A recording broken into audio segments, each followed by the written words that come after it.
Alaikum wa rahmatullahi wa barakatuh.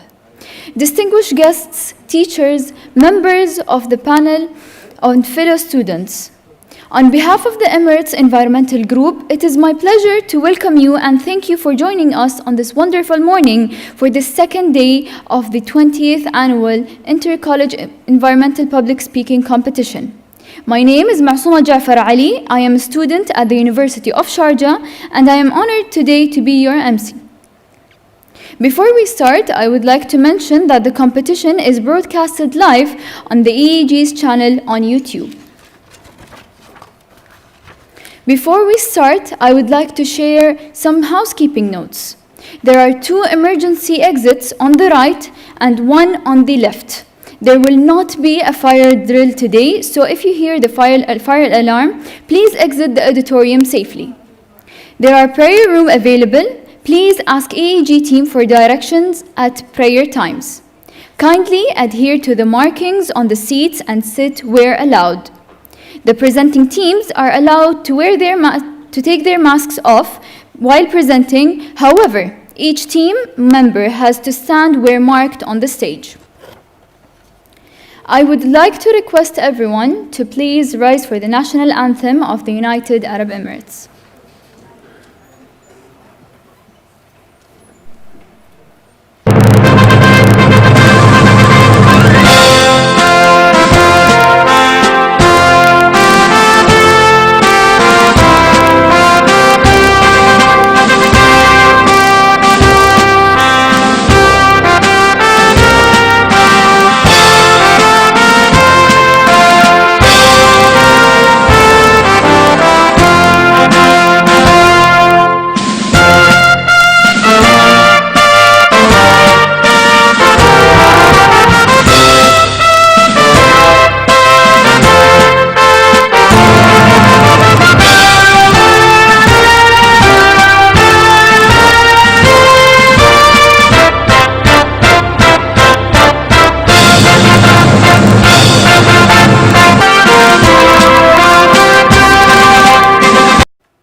بسم الله الرحمن الرحيم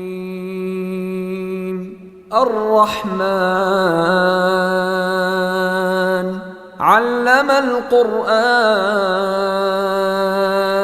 خلق الإنسان علمه البيان الشمس والقمر بحسبان والنجم والشجر يسجدان والسماء رفعها ووضع الميزان ألا تطغوا في الميزان وأقيموا الوزن بالقسط ولا تخسروا الميزان والأرض وضعها للأنام فيها فاكهة والنخل ذات الأكمام والحب ذو العصف والريحان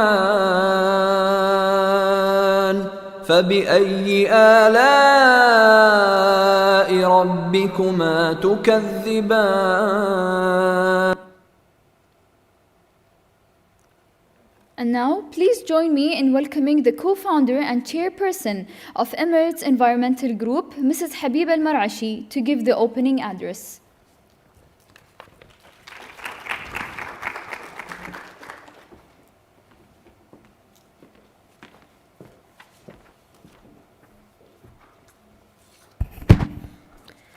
Thank you, Masuma. Bismillah ar-Rahman ar-Rahim. Assalamu alaikum wa rahmatullahi wa barakatuh. Good morning, everybody, and welcome to the second day of the 20th cycle of Intercollege Environmental Public Speaking Competition, and our participants virtually as well. Ahla wa sahlan, and welcome on board. I would like to start by thanking ENOC, Emirates National Oil Company, who have come on board as our strategic educational partner for their outstanding support for this particular campaign and the other educational programs for the 5th year in a row. I would also like to thank the Dubai International Academic City and the Knowledge Park for hosting this particular program since its inception. We had a wonderful day yesterday, and we were faced with some challenges because of technology, and we had several teams virtually to manage this hybrid event. I would say we did well. I would like to take this opportunity to thank our judges. I'm sure they had a very challenging time as well yesterday, choosing who the winners are. And the numbers were very, very close to each other. We covered 2 topics yesterday, and they were sustainable tourism is a responsible tourism, and the 6th mass extinction, is it upon us?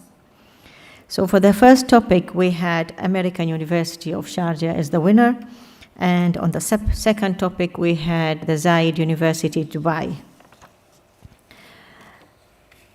And I'm very excited for the topics of today, and looking forward to hearing you and seeing and witnessing the depth of the research that you have undergone, and I'm sure you are all excited and you are all vying to get the winning positions, inshallah.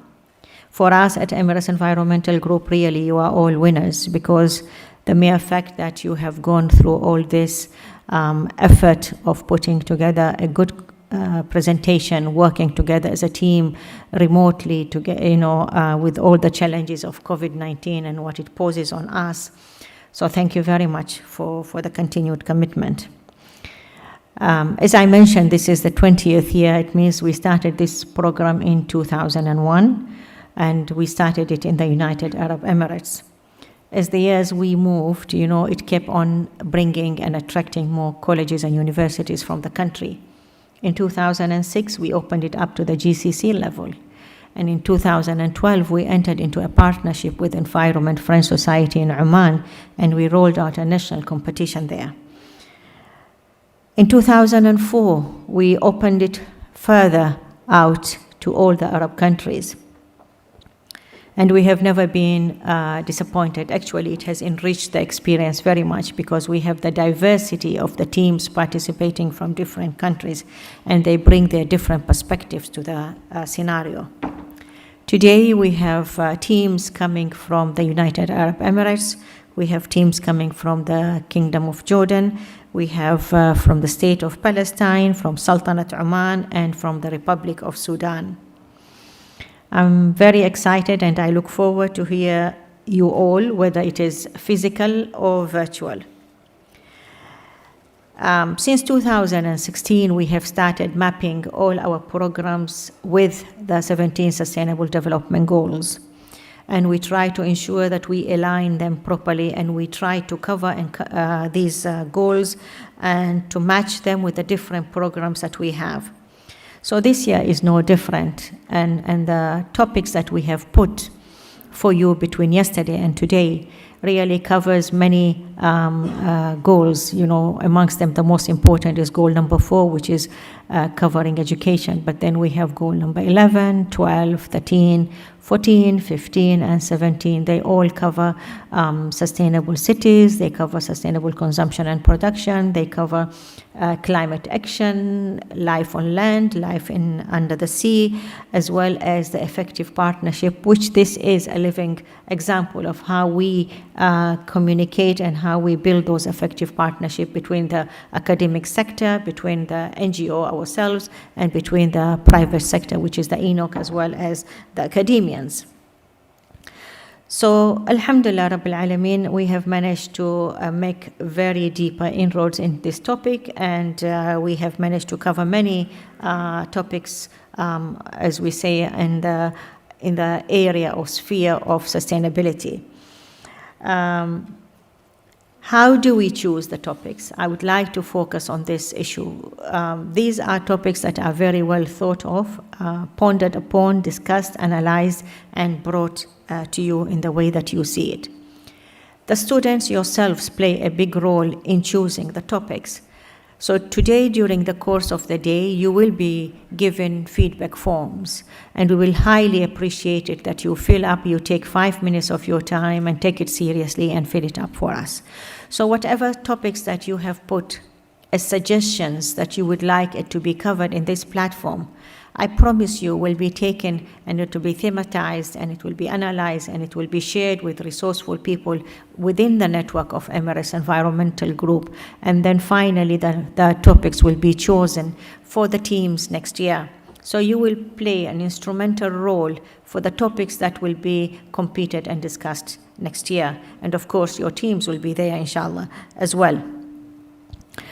The most important part of this platform is really the shared learning that we all have. Do not expect that we are just here to teach you. It's the other way around, actually. We are learning a lot from you. Whoever is sitting there, whether it's the faculties or the judges ourselves, we are all learning. So this is the shared learning platform for all of us. We appreciate the research that you bring, the facts that you bring on the table, the gaps that you highlight, and the achievements that have been achieved on the ground in different countries. And what's the beautiful thing about this is everyone is bringing the experiences of their own countries within this platform. So the only way that we can predict through you what is the future that you wanted for yourselves is by you helping to create that future. And we look forward really for you to be actively involved with us. And we hope that you will not take this activity as just an activity at the end of the day, but it should be having a lasting impact on you, to open your eyes, to encourage you to think critically, to go deep into research issues. And then to look at yourselves, how can I change my way of life, my behavior, my attitude, my interaction, my engagement? And I hope that you will find it and you will find time within your busy schedules as university students to be actively involved in the community. And the platforms that will enable you to do that is really entities like Emirates Environmental Group, Emirates Green Building Council, Arabia CSR Network, Clean Energy Business Council. We have quite a few wonderful and beautiful platforms in this country that have done outstanding work. And the more you join these platforms, the more it enriches your lives and it gives you opportunities to deepen your understanding of the critical challenges and opportunities that are on the ground here. And it helps you, provides you with networking opportunities that you definitely, desperately needed to start your careers in life. So I really welcome you all on board, and I hope that you will enjoy today's event as we enjoyed putting it together with all the for you, in spite of all the challenges and the restrictions that we faced. And I'm delighted that we are able to pull it through. So thank you, and let's start the event.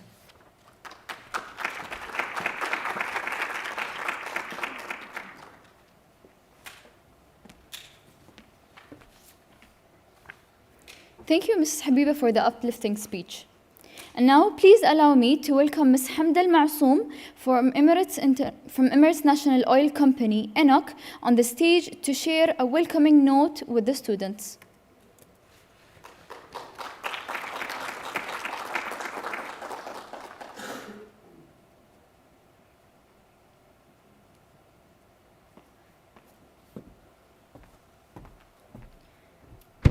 Good morning. My name is Hamda Al-Ma'soom. I'm from the Sustainability Department from Emirates National Oil Company, ENOC. As the strategic educational partner of the Inter-College Environmental Public Speaking Competition, ENOC heavily believes in investing in youth as they are the future generation that will drive the sustainability agenda within the country and contribute in mitigating the negative environmental impacts for a better tomorrow. We are very proud to support Emirates Environmental Group in these competitions to provide this unique platform for students to showcase their creativity and public speaking skills through competition, through presentations, team performances, and research. This competition is designed to motivate the young minds to come up with innovative solutions to the current environmental issues today and to incorporate eco-friendly and sustainable habits into their daily lives. We are very excited today to witness your creativity and innovation in finding green solutions, and remember that you are all winners in this competition. Wish you all the best. Thank you very much.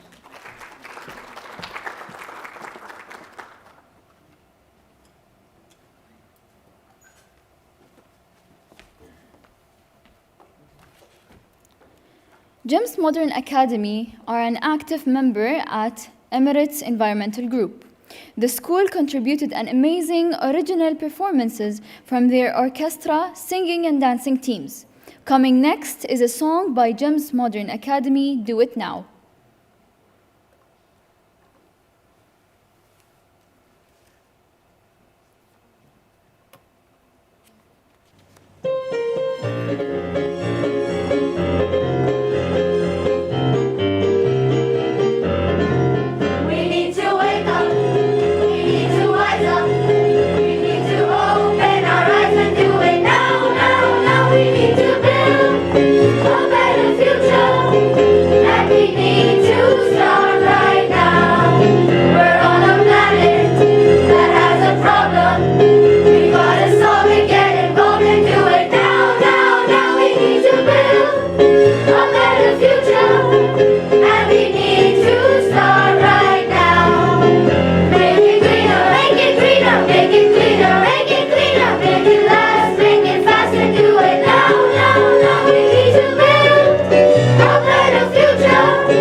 Each year, we invite a distinguished panel of bilingual experts to judge the competition, and this year is no different.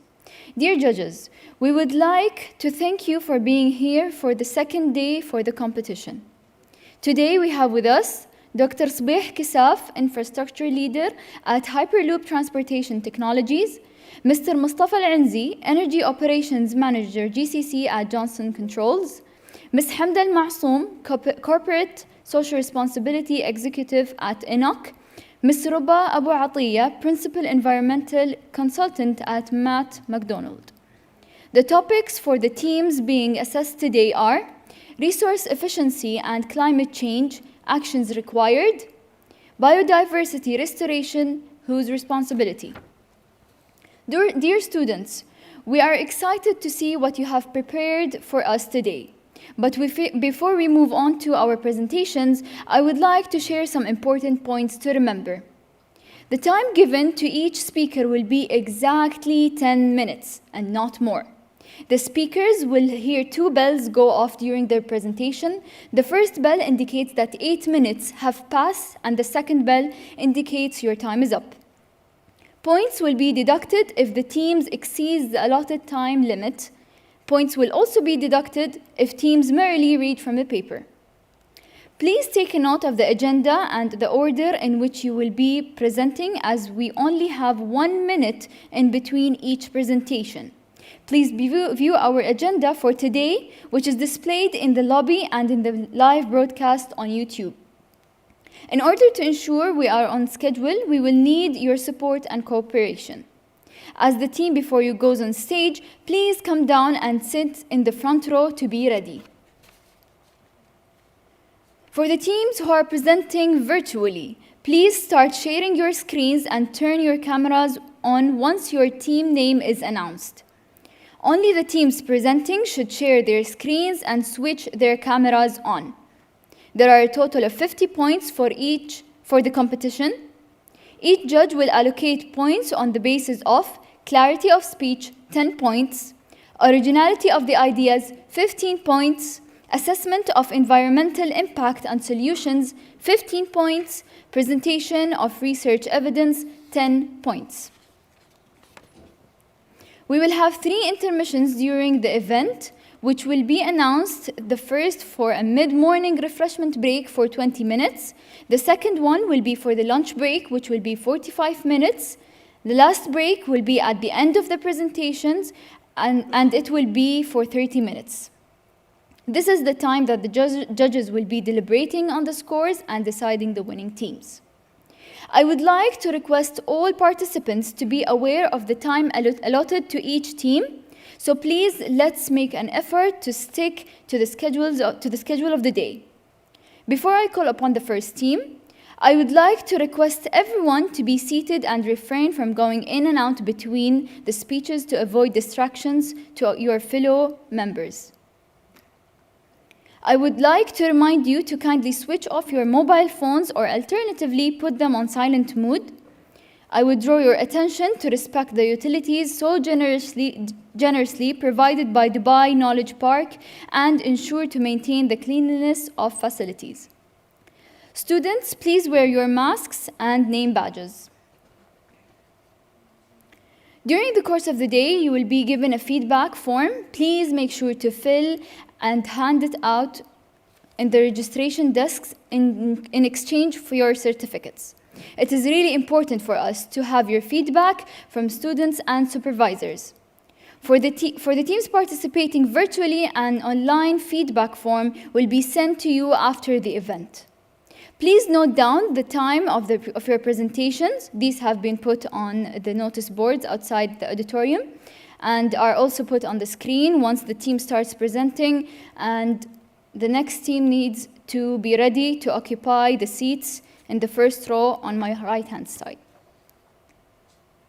Let us now begin with the presentations for the first topic for the day: resource efficiency and climate change, actions required. Our first presentation of the day is Manipal Academy.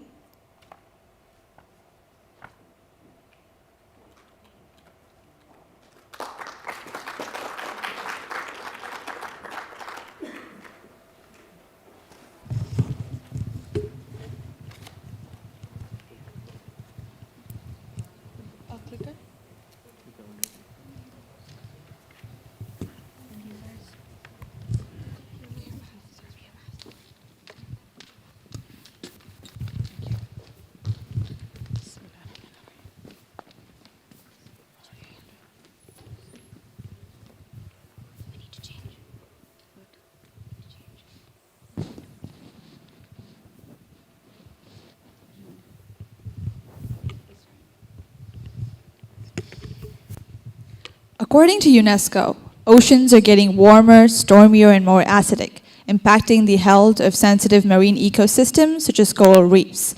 Indeed, by 2050, 3 times more people will be impacted than previously thought. Crop yields will likely drop in many regions, undermining the ability to double food productions by 2050 to meet rising demand. Clean air, safe drinking water, sufficient food, and secure shelter are at increasing risk. Between 2030 and 2050, climate change is expected to cause approximately 250,000 deaths per year. Summer temperatures are expected to continue rising. By the end of the century, what have been once in 20-year extreme heat days that are one-day events are projected to occur every 2 or 3 years. The damage to the property and infrastructure is only increasing. Between 2000 to 2020, floods affected more than 5.5 million people and caused a direct economic loss of more than $165 billion. And that has to change. Although we live in a modern-day dystopia with melting ice caps, burning forests, and dying wildlife, we can assure you that the rest of our content is not as dramatic as people assume climate change to be. We're not here to give you ambitious ideas or play the blame game. We have politicians for that. We're not here to give you a wake-up call with loud words and fancy emotions. We have multi-million-dollar corporations that do that while simultaneously dumping their toxic waste in our water bodies. But instead, we are here with an action plan that aims at discussing and directing action towards a greener and more sustainable future. Sadly, we only have students for that. We can only bring change when we face facts, when we address the root of the problem and demand action that is long overdue. We cannot afford to sugarcoat our words. So, we are here to bring you feasible solutions for 5 significant aspects that affect this global epidemic: climate finance, just transition into alternate sources of power and energy, maximizing utilization of what we wear, what we eat, and where we live, optimization of desert resources, and using education as a tool that not only counters climate change, but ensures a cleaner and more sustainable tomorrow. In a world where 71% of pollution is contributed by 100 major corporations alone, our financial choices remain the most significant contributors to climate change. We need to understand that financial pragmatism has to reckon with the reality of climate change. We cannot negotiate with science. Investment in green finance, that is, any and all activities that aim at sustainable development, is the need of the hour. There are startlingly few companies that offer green finance products. However, the most impactful products remain unadopted because of lack of production or simply because they are not funded enough. We will not delve into the science part of what investments and projects need to be funded. There is tons of existing literature on that. There's a lifetime's worth of innovation waiting to be implemented. All that is needed is the interest and the active involvement of these conglomerates that goes beyond their corporate greed and works in the public interest for once. The need to eliminate the cognitive dissonance caused by these industries that try to spread eco-friendly messages while attempting to place the blame on individual negligence when evidence clearly proves that the anatomy of the global economic infrastructure relies heavily on corporate action to counter climate change is more crucial now than ever. We cannot talk about climate change without talking about our power and energy sources. Between political corruption, the country's pro-business agenda, and the incentives of the oil industry, our fossil fuels are going to keep burning. We are a generation that has been writing about why fossil fuels are bad since we could spell. So yeah, we're not going there. Nevertheless, the fact remains that oil and petroleum are our largest sources of income and energy. However, we cannot negate the fact that the need to shift to cleaner sources of energy is crucial now more than ever. But we cannot talk about this move without talking about the impact on employment. So, the challenge lies in finding a balance. We need to find a way to find employment opportunities and maintain the national income while simultaneously moving to cleaner sources of energy. To achieve this would be a just transition. A few parameters that would ensure this gradual and far-reaching change include industrial strategies, such as retraining, pension bridging, relocation assistance, and other forms of social support, such as investment strategies, that would provide a viable pathway for low-emission economy. Increasing the efficient use of fossil fuels, we could power the planet 2 times more with the energy we waste burning fossil fuels each and every day. Formulation of integrated policy based on the comprehensive data formed under the guidance of our great leader, His Highness Sheikh Mohammed bin Rashid Al Maktoum, that focuses on green economy, Another example would be the energy sources diversification policy that focuses on renewable energy, clean energy, and energy efficiency. What we wear, what we eat, and how we live has more severe consequences on the planet than we think there are. What we wear, the clothes we wear, that is fast fashion, has to go. By 2050, the fashion industry will have used up more than a quarter of the world's carbon budget. It produces more global carbon emissions and wastewater than all international flights and maritime shipping combined. So, what do? We buy less, buy better quality, donate instead of throwing away, normalize repeating outfits, buy secondhand, swap and rent clothing, and support local, sustainable businesses. What we eat. Fast food impacts air quality. Factory-produced meat produces more methane than all our vehicles put together. It also has a negative effect on water quality. It is important to invest in regenerative farming. Unless food production becomes fairer and sustainable, greater migration risks are set to increase, especially in resource-intensive economies. Which brings us to how we live. We need an infrastructural upgrade to accommodate our growing numbers without causing damage to the environment. We cannot discuss climate change without first discussing migration. The International Organization for Migration projects from about 25 million to 1.5 billion people will have to leave their homes by 2050 due to environmental hazards and instability in the ecosystem, which will not only lead to instability in the economy, but also lead to increase in gender-based violence. Newsflash, the climate crisis is not gender neutral. There's a higher chance of gender-based violence after natural disasters and forced migration, and most aid often overlooks the specific need to protect women and girls from the alarmingly high rates of sexual violence. Women and children are 14 times more likely than men to die after natural disasters, and this is only going to increase because of climate change. Areas with weak health infrastructure, especially in developing countries, will be the least likely be able to cope without assistance to prepare and respond. We're all aware of the role of rainforests in countering climate change. But what is often overlooked is the role of desert biome and how it can be used to mitigate climate disasters. Large-scale sustainable desert agroforestry plantations can be used to contribute to climate change mitigation and can also be used to modify regional weather, particularly the rainfall. If plantations are managed so that precipitation amounts are increased, this will represent a win-win situation regarding water scarcity and climate change mitigation. Another major determinant is education, or more precisely, the lack thereof.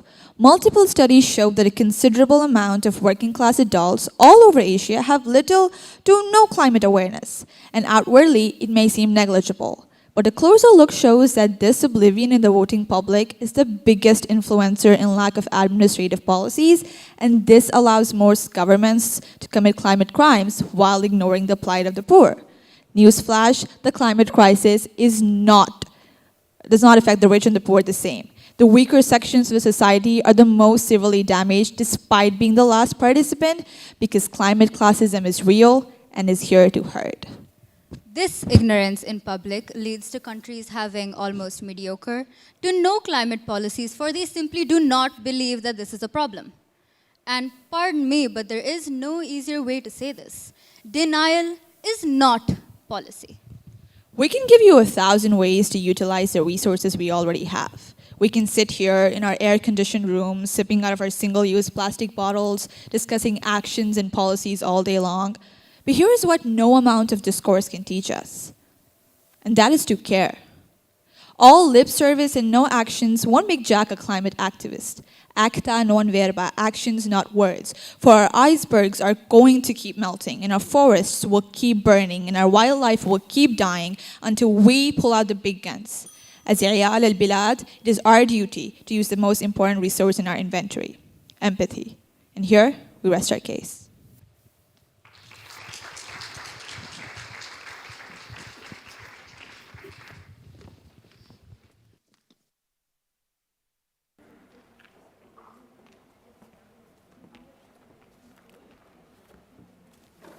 Thank you. And now, let's welcome Westford University College.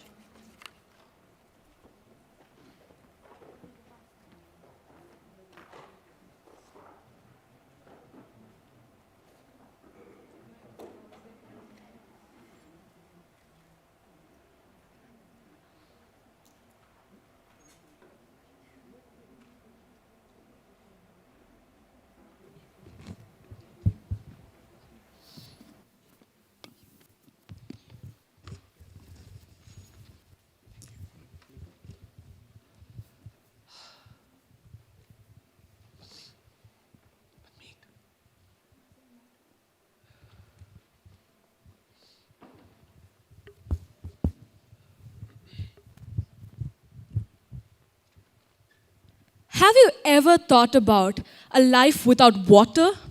Have you ever thought about how it would be like without electricity and sunlight? Because that is exactly what's going to happen to all of us if we do not use resources in an efficient manner. Good morning, everyone. Let me introduce to you the start of the day, resource efficiency. Resource efficiency is the utilization of resources in a limited manner without impacting the environment. So the most talked about topic in the year 2020 is probably COVID-19, isn't it? But why are we so ignorant to the fact that there were bushfires in Australia and about typhoons in Philippines that caused a massive destruction and killed thousands?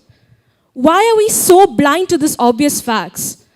All these incidents are pointing towards one thing, global warming. Yet why are we so ignorant to all of these? Ladies and gentlemen, we have a real opportunity to save this world. We just need the will to do so.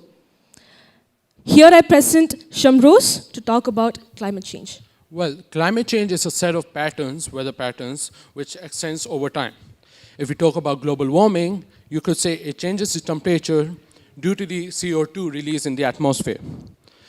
Ladies and gentlemen, global warming and climate change has been linked since the beginning by natural gases as ice glaciers, ice rings, ice links, ice sheets, and natural phenomena. Let's see how the climate change goes along with resource efficiency. So, every day we use fossil fuels and other minerals that produce greenhouse gases. And because these gases trap heat, that means that it prevents the heat from escaping the Earth's surface and causes the rise in temperature in the Earth's atmosphere. And this phenomenon, ladies and gentlemen, is known as global warming. And some of the side effects of this phenomenon is that it causes melting of glaciers and frequent droughts and heavier rainfalls and rainstorms. Now, let's take a look at some of the data analysis and statistics. All right, now let us see on what level does the climate change impact globally as well as regionally. First and foremost, we will discuss some major resources that are going to be scarce in coming up years. Here is water. Water, you might be thinking, water is a renewable resource, right? No, fresh water is not a renewable resource. Fresh water is only 2.5% of the total water resource, among which 70% is in the form of snow covers and ice sheets. Next is oil and natural gas. Oil and natural gas are very much linked together and have same quantity of reserves and are going to be extinct within 45 to 50 years. Coal and phosphorus. Coal is in the hands of 5 major countries, US, China, Australia, and Russia. Now, these countries exploit coal at a very alarming rate. Last but not the least is phosphorus. It is a product, phosphorus is a mineral that is used as a fertilizer in crop production, and this is increasing due to the increase in population over the years. Now, coming up is major greenhouse gases. Now, this is a topic you all are familiar with, but the common point I would like to bring about is, since the Industrial Revolution, nitrous oxide, methane, and carbon dioxide have just risen considerably by upwards over 20%. We're currently in the technological revolution. How are we, in a situation where everything is working in our favor, is working against us? How is there a rise? Now, we wish to move on to the timeline. So, as you can see on the board, that we have been dealing with this issue over the past decade. However, the good news is that in 2020, 200 countries pledged to help reduce the temperature levels and help prevent the exceeding progress of climate change and global warming. Now, let's take a look at the impacts of climate change in the MENA region. Well, the MENA region is one of the most vulnerable regions in Africa. With extreme heat waves, it's common that they have petroleum, natural gas, and other gases.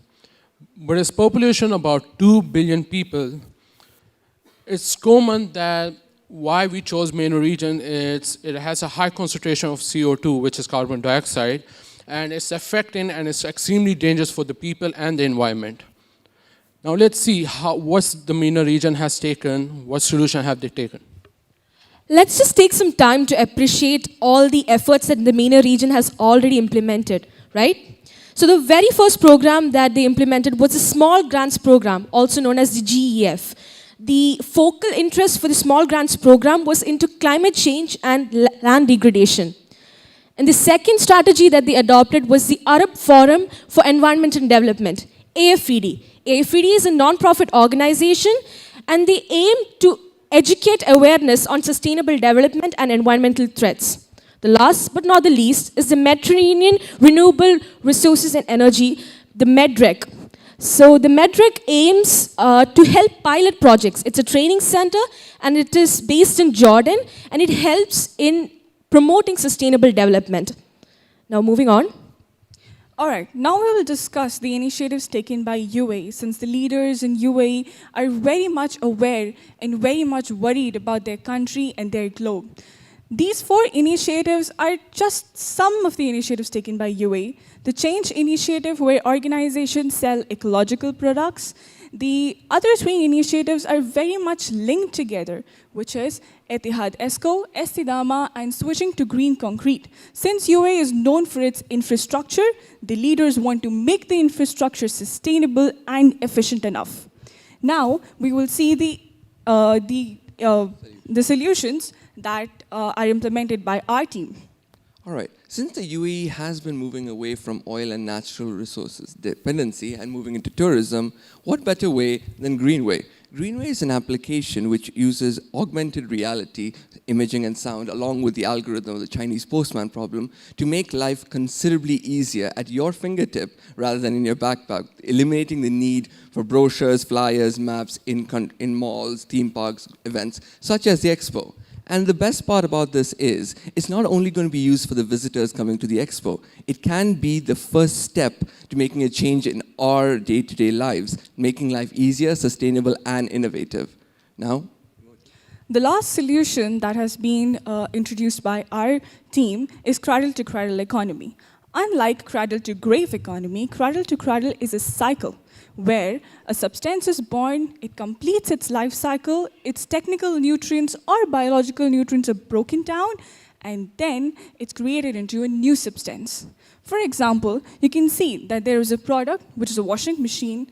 It's used, then it's returned to the manufacturing company, where it is disassembled and technical nutrients are broken down through a chemical procedure, and then it's gone back to the production, which is why UAE has to implement this. Since it is known for its infrastructure, there are a lot of technical nutrients that can be reused in UAE. So UAE can use a symbiosis model where the output of one industry can become the input of another industry. It can be used in industries such as construction, interiors, fashion, and many more. Therefore, just concluding that resource inefficiency has become a great problem, and it has impacted climate change on a very, very huge level. Therefore, the solutions that are being implemented and that has to be implemented will have to make great changes. And it starts with us. It starts with you and I. We've identified the problems, we've identified the solutions, we've talked about our solutions. We've realized that resource efficiency is not an option, it's a necessity. Because making great changes is scary, but know what's scarier? Regret. Thank you. Thank you.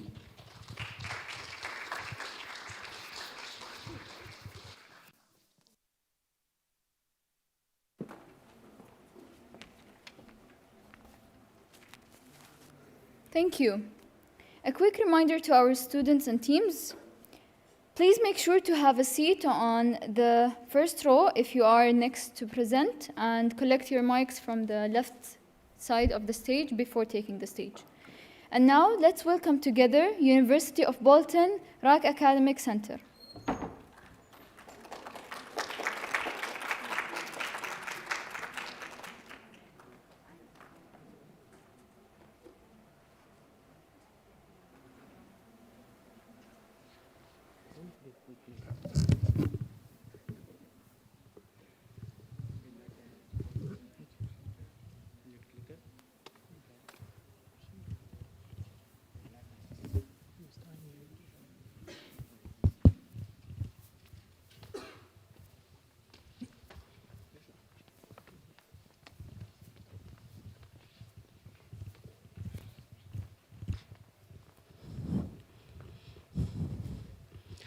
Why does climate change and resource efficiency matter? How does climate change and resource efficiency relate?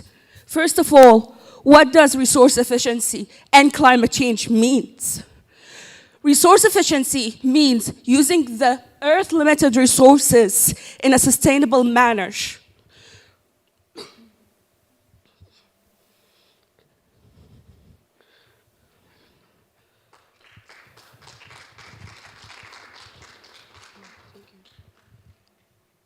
Climate change. What are the causes of climate change? There are various causes of climate change, such as burning fossil fuel, in industrial usage, and also we humans when we use car emission. Deforestation, cutting down large areas of trees for the use of human consumption. Pollution, putting harmful substances into the environment. Overpopulation, a population exceeding the capacity of an area specified for the population. What are the effects of this? There are various effects of climate change. For example, global warming. We're endangering wildlife, like for example, polar bear, putting them in danger as the ice is melting at a fast and increasing rate. Greenhouse gases, such as nitrous dioxide, they're found in cities where there are large crowd, and through that, they are harmful to both the environment and to us. Pollution and human action are leading to climate changes, such as flood and drought are happening more often, and also global health progress has been delayed by contactable diseases. Is there any solution to this, you may ask? Yes, there are. Solar farming and wind turbines are natural and clean source of energy that we can use to provide and meet our basic needs. Also, tropical forest restoration. Trees needs to be planted both locally and internationally around the world in order for them to absorb carbon dioxide from the atmosphere. Education. Educating people about the right method of recycling and how to use eco-friendly products in order to save and sustain our environment. Lastly, we need to do family planning. Family planning is going to help people know that having a child should be choice rather than by chance. Lastly, we can look at sustainable city in Dubai. They're a good example as they use solar fan to meet their residents' basic need, which every country around the world should follow.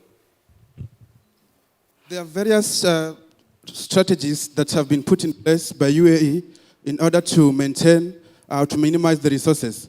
Number one, about water resource. Water as a resource has been minimized by use of campaign. In the year 2015, there was a campaign which was named Every Drop Matters. This campaign was to ensure rationalization of water and water consumption. At the same time, this campaign also supports Dubai Plan 2021, which was to make Dubai a better and integrated city whose elements are clean, healthy, and sustainable. Another one is air. Quality air is one of the most important issues in Dubai 2021 plan. The main aim is to raise quality air from its level to 90%. By doing this, Ministry of Environment and Climate Change is working with both public and private sectors in order to raise or to enhance national standards of air pollution and compliance control. Last one is energy. In 2017, UAE launched a strategy which was named Energy Strategy 2050. This was to increase contribution of energy from 25% to 50%, and at the same time to reduce carbon emission by 70%. What are the problems? What happens if resources are not used efficiently? When resources are not used efficiently or properly, resources such as land, gas, oil, minerals, when they are not used properly, it leads to the conflict, or it leads to the conflict among global warming, and then it poses threat to the human security. Benefit of efficiency: 1, by creating sustainable environment; 2, by creating eco-friendly environment; 3, and then by retain competitive edge. What can we do to improve resource efficiency? We recommend the following today. First of all, we need to increase public awareness. Since humans are the major cause of climate change, some people don't know how to use the resources efficiently. We need to train people and educate them how they can use them properly to improve resource efficiency. Secondly, we need to encourage people to use tap water instead of bottled water. You will agree with me that tap water is far better than bottled water because it is eco-friendly, it is also cheap, and it is convenient at any time, unlike bottled water, which leads to environmental pollution.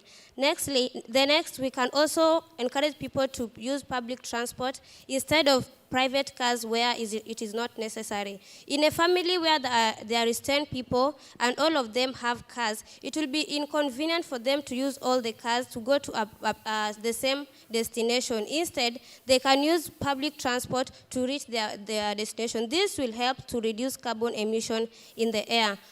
Also, construction companies need to come up with good ventilation system to improve good air quality. So in conclusion, we are all in this together. So we need to create a better world for the future generation. Thank you.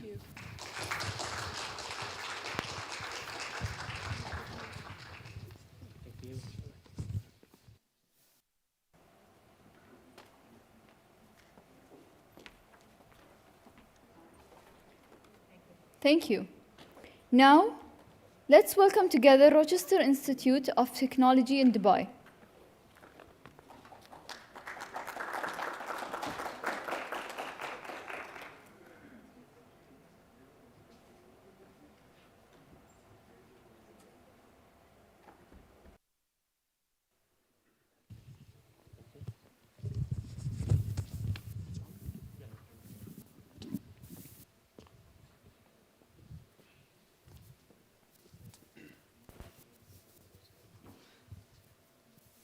Hello everyone.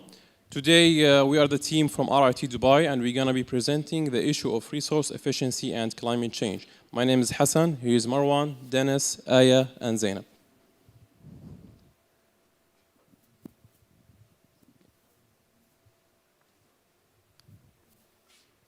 So today's agenda, we're going to first discuss the issue of climate change and resource consumption. Then we're going to propose solutions about resource efficiency. First of all, so let's see what is causing climate change in our Earth. So we have greenhouse gases in our atmosphere. They are usually occurring naturally in our atmosphere in order to keep our Earth livable and keep the optimum temperatures. However, due to human activity, an excess of these greenhouse gases is being emitted, and this is causing more increase in temperatures than usual. Some of these greenhouse gases is carbon dioxide, methane, nitrous oxides, and hydrofluorocarbons, and others caused by the human activity. So let's see this video made by NASA. How does the greenhouse effect happens? So first of all, the sun shines on our Earth. Now, a part of this sunlight gets reflected back into space naturally by hitting our Earth. But due to the greenhouse gases, Some parts of these get trapped in our atmosphere and then gets re-radiated in all directions. This effect causes the climate change and the increase in the temperature of our Earth. One of the most important topics today is climate change and global warming.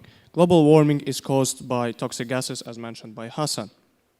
Now, the presence of toxic gases in the atmosphere can change the Earth's temperature.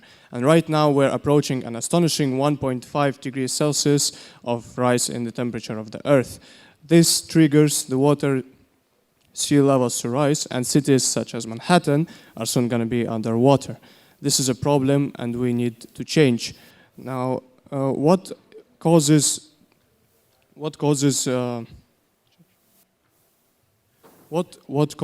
the disaster to happen? Well, according to Guardian, 50% of total carbon emissions in the world right now is from resource extraction. We are extracting the resources 3 times faster than in 1970. Moreover, in 1970, we needed resources equivalent to 1 Earth, and today we need resources equivalent to 1.75 Earths.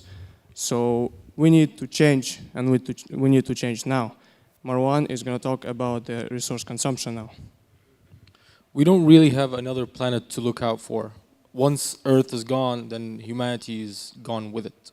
Now, as Dennis mentioned, compared to the 1970s, we're consuming natural resources 3 times more rapidly. In fact, if we continue at this rate, then we would be reaching a maximum of resource demand of 190 billion tons of resource demand in a year. Greenhouse gas emissions would be increased by 40%, and land demand would increase by 20%. Now, all these categories are increased, but what do we do? Now, so far, I've given you the negatives. As for the solution is actually resource efficiency. What is resource efficiency? Resource efficiency is the process of using Earth's natural resources in a sustainable manner in a way where it doesn't impact the environment negatively. Now, the European Environmental Agency had claimed that promoting resource efficiency can lead to competitiveness in industry, resulting in the creation of new jobs, as well as the promotion of recycling programs. And finally, increasing innovation in different companies. Now, Zainab will be talking about the wasteful management that resources are extracted. So our current economic model is a linear one, and it follows the step plan of take, make, and dispose. It starts by extracting materials, transforming them into products, and then once we use them, we just throw them away. We need to change this paradigm in order to be, if we are serious about sustainable economic development. In a circular economy, on the other hand, most products are valued and they are kept up by recycling, refurbishing, repairing. In a circular economy, imagine you're a restaurant owner and you buy food from a local market, and after a client eats at your restaurant, the food scraps are taken back to the local farmer, and he makes them into compost and then uses them to fertilize his crops, and after that sells them again in the local market, and this continues the cycle.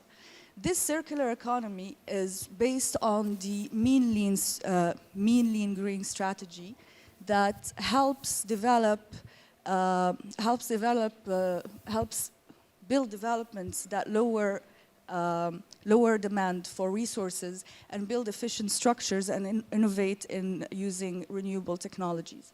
So starting with the mean aspect in this hierarchy, it demands that we reduce demand for resources but also prevent waste generation by reducing packaging or creating products that last. We really need to think as a human race if we need the latest iPhone. The mean strategy actually allows us to, instead of instead of using resources based on our wants, it allows us to think consciously to use our resources based on our needs. For the lean aspect of this strategy, it follows to use efficient systems when using products and materials. For example, in energy and water systems, we can reduce the energy losses in distribution between generation and usage. As for the green strategy, it is the last step in this hierarchy, and usually it aims to use renewable energy sources in order to limit the carbon emissions in the atmosphere. And now Aya will discuss 2 examples of lean and green strategies in manufacturing. So, how to make it practical, how to achieve the lean manufacturing. We have researched the value stream mapping methodology, which focuses on the reduction and removal of wastes. We have 7 lean waste products that are transportation, inventory, motion, weighting, and overproduction, over-processing, and defects. To reduce all of these, the company or the extraction manufacturer should have a proper plan from the point of extracting the resource to the point of shifting it to the customer. So a proper plan in the extraction. To have also a good plan of the energy usage, the technology used in the extraction process itself. These all will help in the lean manufacturing process. And to further emphasize on the efficiency, we have the green manufacturing, which focuses on the solid waste that can be produced.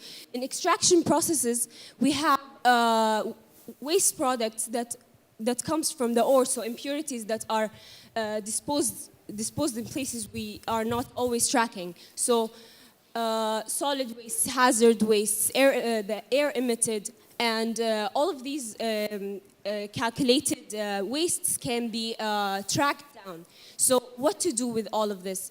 We can take immediate actions, and especially the governmental force is a huge force that can be implemented upon the organizations that do the extraction. So forces on repopulating the land, afforestation of the land can be forced on them. We have also the added value. The added value links the value of the product to the price of the product. So linking the value will be by having reusing the wastes, and this will give us a higher price to the product itself.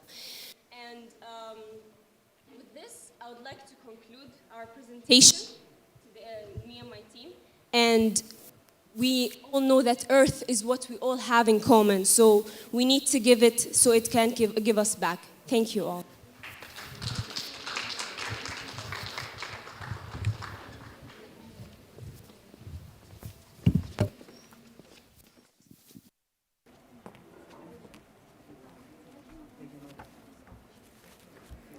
Your efforts are thanked.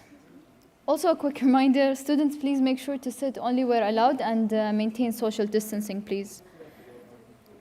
And now, let's welcome together the Curtin University of Dubai.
Good morning, one and all. Myself, Fateh, and my team members Wajiha, Anwar, Ali, and Kirtana, representing Team Curtin Dubai, are here to talk about our model of intelligent energy monitoring system for environmental protection.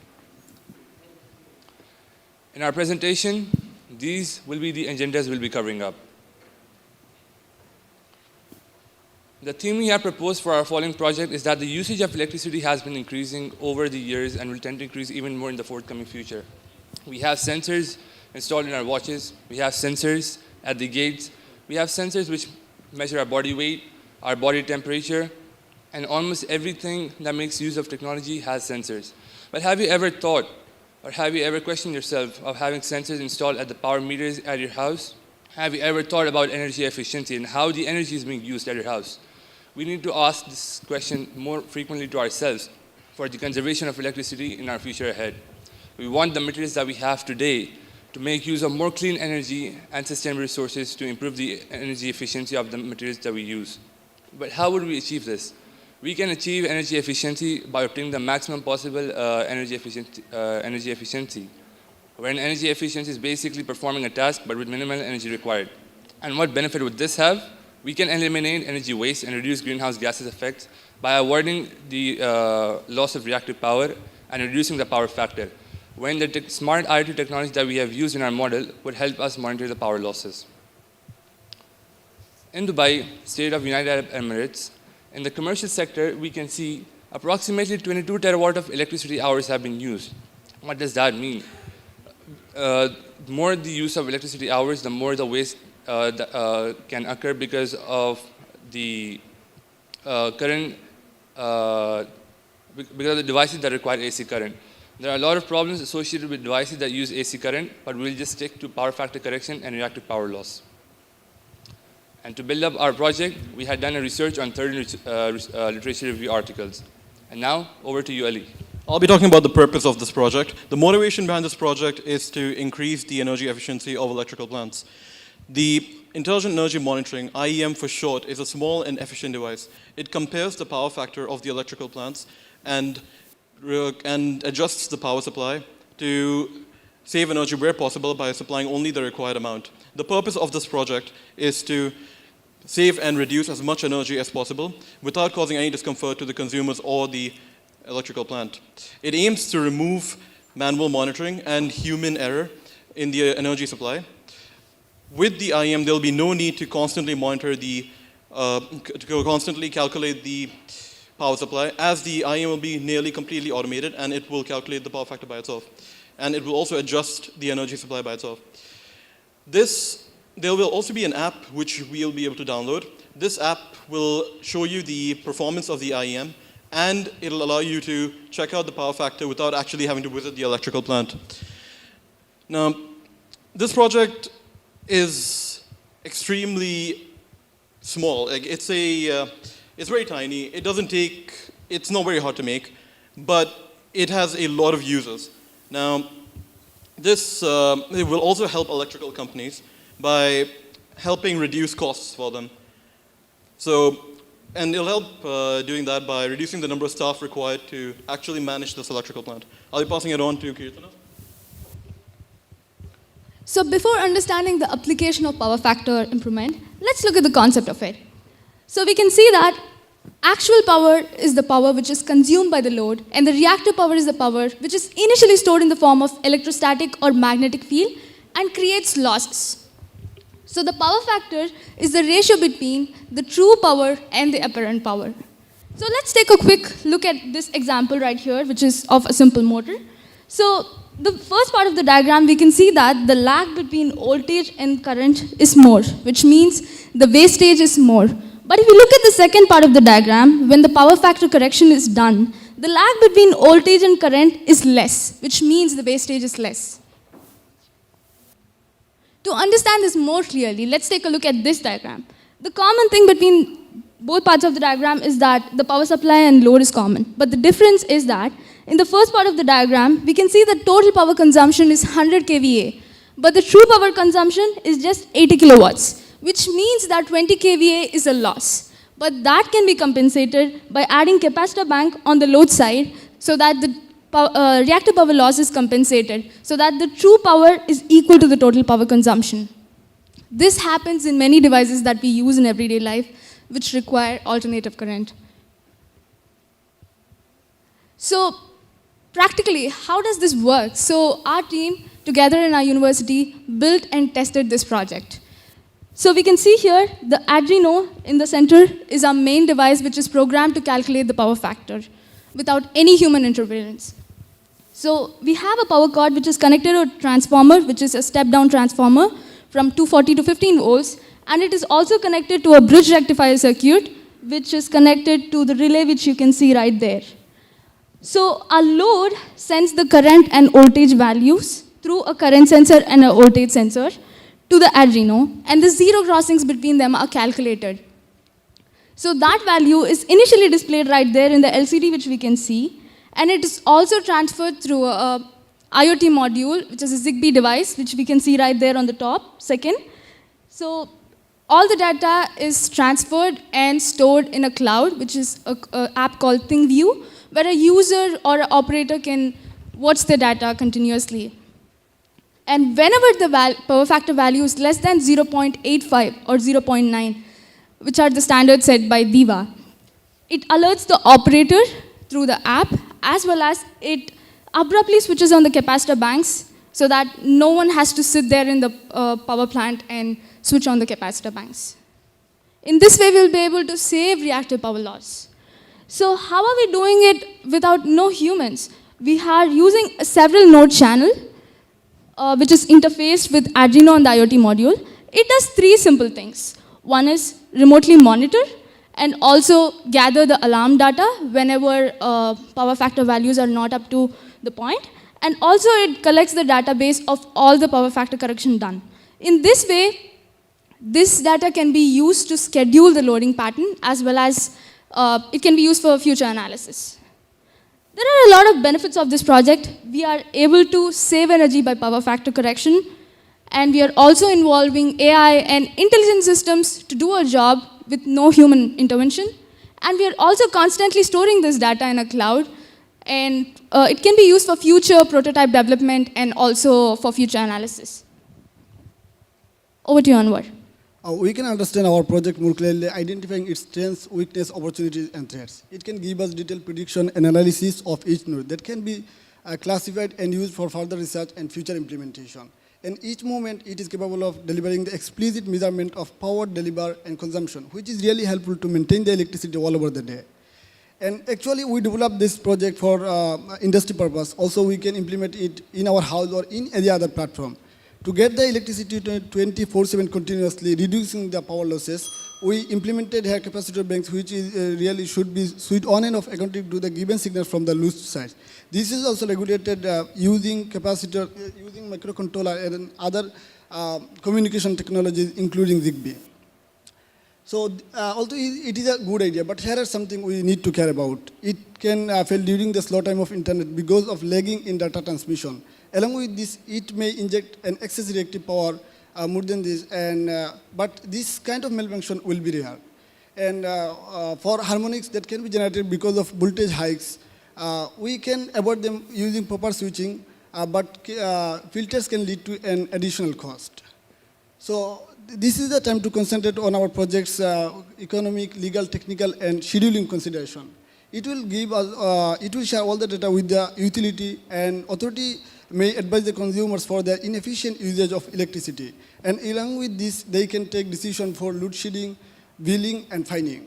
And you know, the coming days are the sustainable energy. In many countries, people are generating electricity from their rooftop and from other similar sources. So whenever people generate their electricity from their rooftop and they have excess in their reserve, they can sell them to the utility. So considering everything, we can say UAE is a good platform to implement this kind of project because of solar energy, and along with this, it will reduce the overall investment in generating electricity and make use of solar power. All right, so what have we discussed so far? We said that designing conservation solutions, it's a complex process, but it can be made easy when you use automation. We haven't just talked about the problems, but we've actually proposed our own solution in the form of an automatic power factor correction system. This is great for industrial and commercial uses, which makes it really good for large-scale implementations. But there are also everyday, can I complete it? All right, so there are also everyday effects of it in regular people's lives. Our device helps people like you and I actually monitor our usage as it happens. Because it has real-time monitoring, you can always see how much electricity you've used, and then you can predict your monthly bills. You can also see which appliances have used too much power and then replace them with something more efficient. But most importantly, it can help people be more green and sustainable by setting their own power limits every month. Because it shows you how much power you've used, you can actually use it to see whether you've stuck to those limits or not. In the end, we'll just say that it's a very simple and straightforward device, and in today's world, which uses smart technology and which really requires a lot of sustainability, a device like this just fits right in and makes sense. That's the conclusion. These are the references we use for our research. Thank you very much.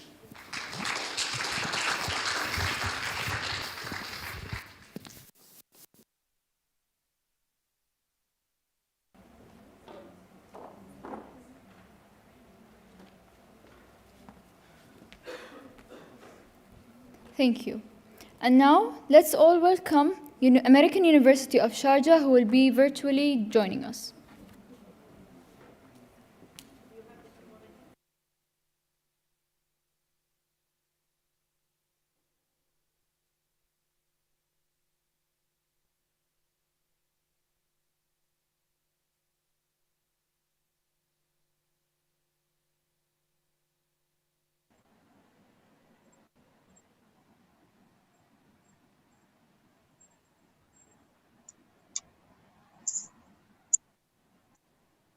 The late His Highness Sheikh Zayed bin Sultan Al Nahyan, founder of the United Arab Emirates, once said, "Future generations will be living in a world that is very different from that to which we are accustomed.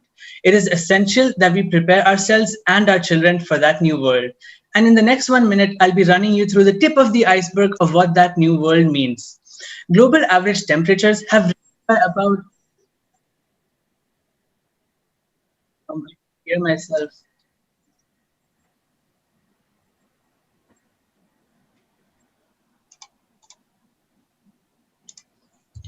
Global average temperatures have risen by about 1 degree Celsius in the last century. And of that 1 degree, more than half of the change occurred just in the last 3 decades. Not just that, but we are expecting another rise of about 2 degrees Celsius by 2050 if no effective action is taken. Among many other changes to the environment, this has caused greater geophysical disasters, because of which mankind has paid a heavy price in life. And oh, not to mention the fear I have for the low-lying islands and coastal areas for whom a 20-centimeter rise in sea levels would have caused such a horror. Yet, this horror is further amplified by far greater projected increases in not more than a century ahead. So we must act. We must act fast, or else we will begin to lose about 20% of global GDP every single year. And this is just one statistic among many others that cannot be quantified. Good morning, ladies and gentlemen. My colleagues and I from the American University of Sharjah are here to present the pressing issue of resource efficiency and climate change. This map before you is from European Union's Adaptation Strategy Report, a multi-country economic model which shows billions lost to European Union due to increase in emission and climate elsewhere. It shows increase in emission around the world has an effect on the countries thousands of miles away and proves the nature of our issue, the transboundary nature of our issue. That there are no borders or distances that can protect anyone from the pollution produced thousands of miles away. It affects the ones who are not responsible across borders, across oceans, across continents. Allow me to present before you another example. 12 to 24% of sulfate-based air, the toxic air the inhabitants of the Western US take in, was originally produced in China, a fairly distant nation. This leads us to a conclusion that the issue of climate change is the one without borders. This issue without borders does not pose equal challenges either. Developing countries are defined by their poor economic status, which in itself is the primary challenge. It suggests that they do not have the means to extract natural resources which may be present in abundance, the African continent being the most prominent example. Further adding to their economic strain, lack of investment in technology and innovation reinforces the lacked conception of sustainable alternatives to environmentally unfriendly resources such as coal and crude oil. Additionally, globalization has added pressure onto developing countries, forcing them to prioritize urbanization and healthcare to a certain degree. As a result, funds channeled towards environmental action are unfortunately negligible. Throwing some more light on the aspect of globalization, developing countries are and always have been basins of pollution, much to the advantage of developed countries who were reliant on developing countries for resources, cheap labor, and area for production activity during their own periods of development. Undoubtedly, a discerned positive is the creation of job opportunities and some economic progress, albeit sparse. This implies that while developed countries consumed finished goods, developing countries were left behind, quite literally, to handle the repercussions of intensive production activity. Sadly, this describes the present situation as well. To resolve this, countries are working towards the Sustainable Development Goals, or SDGs, created by the United Nations. SDGs stem from 8 Millennium Development Goals that evolved in 2015 and became 17 goals to be completed by 2030.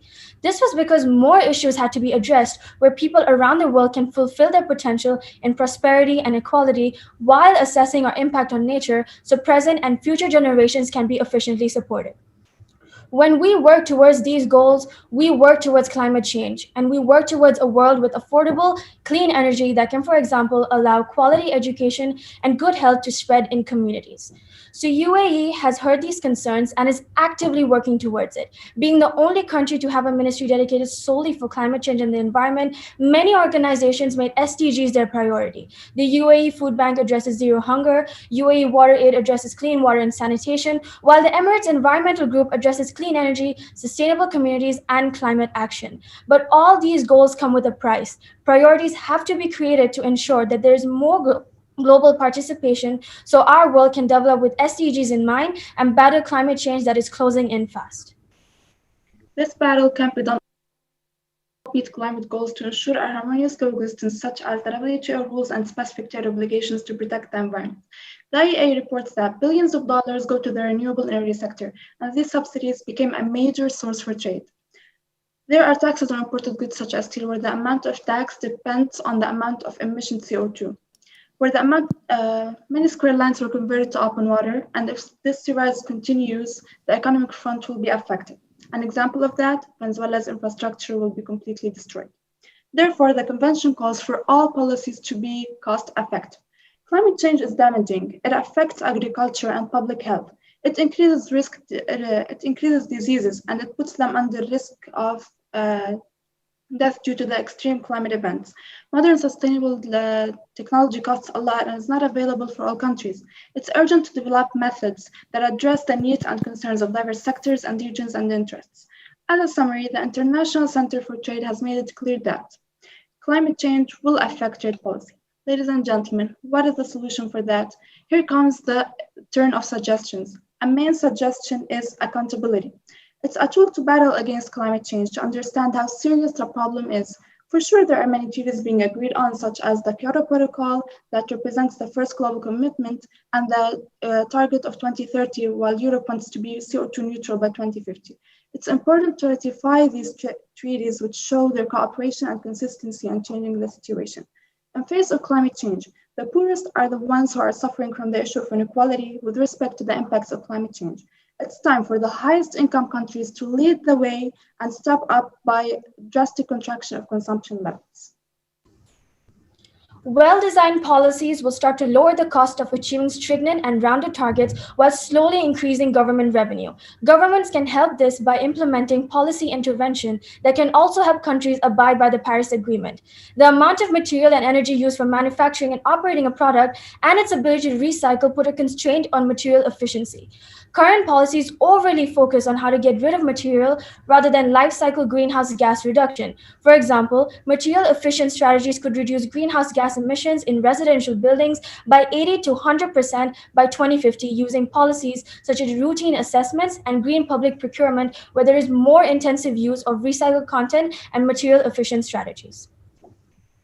Therefore, evidently, resource inefficiencies are the primary cause of most climate change concerns.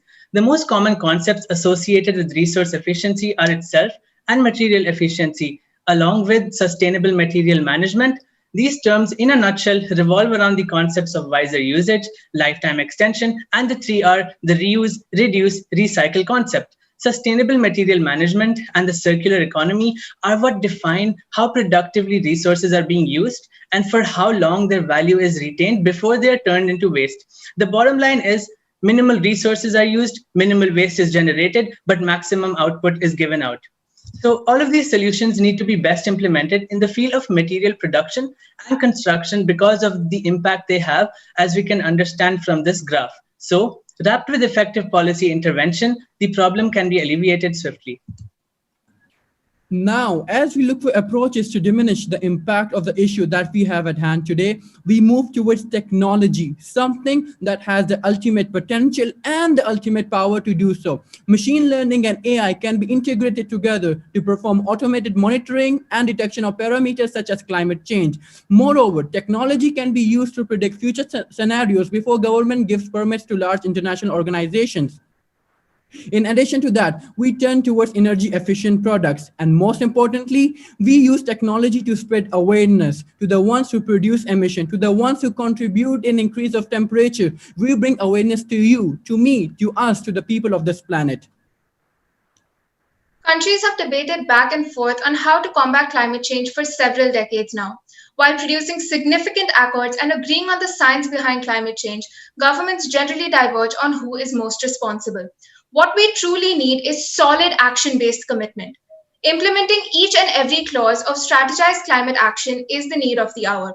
Let us work together and express our unwavering commitment to taking action against climate change becoming a harsher reality. Thank you.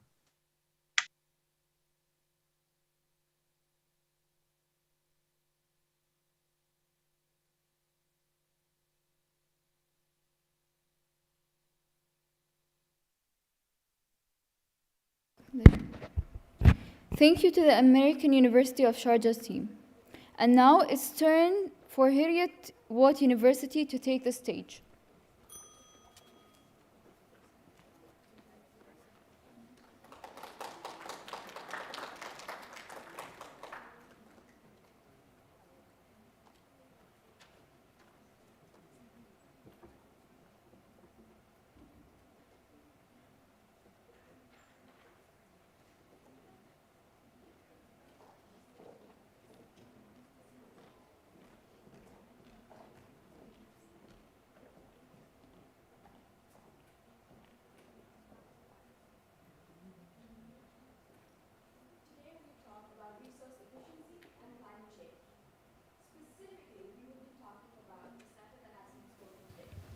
Agriculture. Today we will be talking about resource efficiency, resource management in a specific sector of agriculture. Irrigated agriculture constitutes for 20% of cultivated land. 40% of the worldwide food production is done on this land. Furthermore, twice the unit of land used is on irrigated agriculture as compared to rain-fed agriculture. We are said to reach a population of 10 billion by 2050. This means a 70% expansion in the field of agricultural production. We are not just talking about the food supply, we're also talking about the textile industry. With this 70% expansion, it becomes 25 to 40% of reallocation of water resources from lower to higher productivity industries, from lower to higher economic activities. We can't talk about resource efficiency without mentioning vertical farming. With a show of hands, can I see how many of you know what vertical farming is? That's actually nice. So simply put, vertical farming is just the process of stacking plants that are grown for agricultural purposes in vertical layers. Now, this is a highly versatile process because it can be massively scaled up by installing it in skyscrapers or buildings, and it can also be scaled down by having it installed in shipping containers or PVC pipes like shown in the pictures above. What's great about vertical farming is that it's an excellent way of integrating agriculture into the urban cities and society we're living in today. Also, it's a great safe spacing mechanism for countries like the UAE, where we lack kind of soil and the kind of space that's required for these processes. Now, I'll be talking about hydroponics specifically, which comes under vertical farming. Hydroponics is the process of growing plants in a soilless media.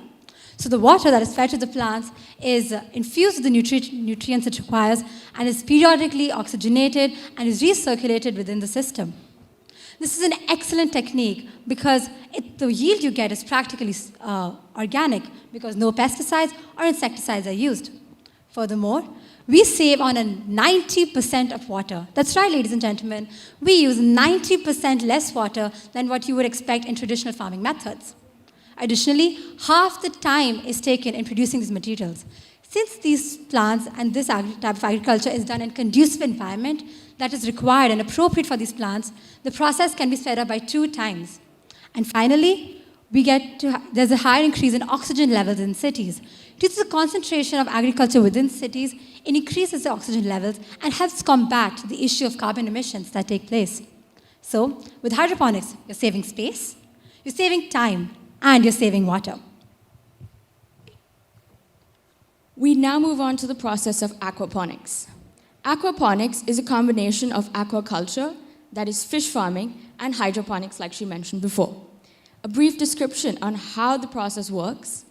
The ammonia that you see from the fish tank, which comes from fish waste or excretion, is processed by bacteria to produce nitrates. These nitrates are absorbed by the plants for successful and optimal plant growth. The plants, in turn, purify the water that they use and supplies it back into the fish tank. As mentioned in hydroponics, this can either be scaled down for your house, as seen on my right, or can be used for a medium to large-scale purpose, as seen on my left. This soilless system recycles 98% of the water used. Since it is self-sufficient, this means fewer chemicals are used, such as pesticides. This also adds an additional revenue stream because you are using it for fish as well. All right, now let's take a look at swarm robots for resource efficiency in traditional agriculture. But first, what are swarm robots? Swarm robots are robots that work together in large groups and autonomously work together to complete their tasks.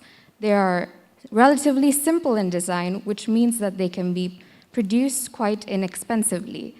They can be equipped with cameras and sensors and use AI technology to efficiently work together and process information to complete tasks. So now that we know what swarm robots are, let's look at ways in which they can be used in the agricultural industry. Starting off with crop seeding. Swarm robots can be used to surveil and analyze the fields first, mark the areas that are the most fertile, and then precisely plant the seeds. Hence, they help reduce the wastage of seeds. They are also more energy and fuel efficient compared to the bigger machines that are currently used for these tasks. The next stage we will be looking at is irrigation and fertilization. Swarm robots can be programmed such that they specifically irrigate and fertilize crops according to their needs.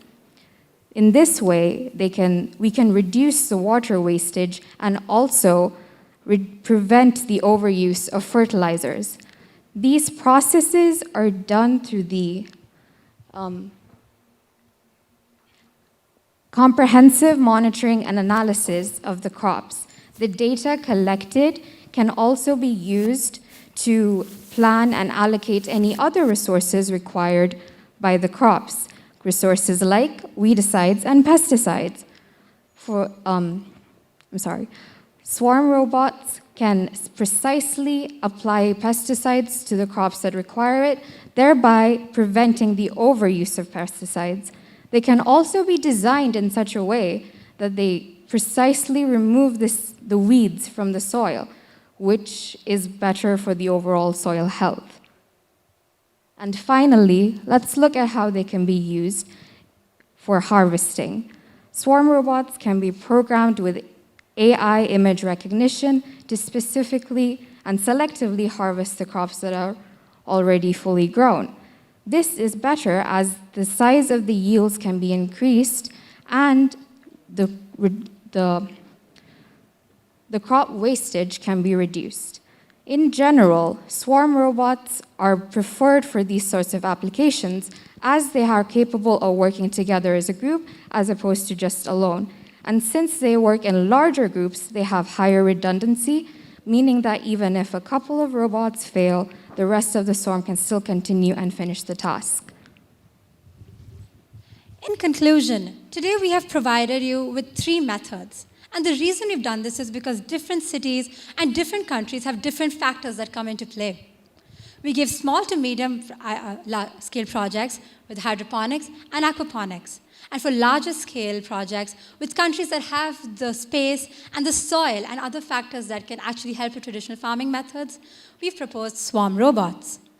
Every country has its own needs, and that's why every country can use a different method. Today, the main takeaway from our presentation is that our resources are limited, and they are finite. And the possibility of them running out is very real. So it's our responsibility to be intelligent with it, to be efficient with how much we use. Today, we've heard all about the problems. But we are 3 final year students standing in front of you. The processes we spoke about today are projects we're actively working on right now. We are not looking to the future to come help us. We are the present, working to protect our future. The biggest threat to our society or to mankind is expecting someone else to come and save us. But this is our planet, and it's our home. So let's work towards preserving our heritage, our present, and our future. Thank you.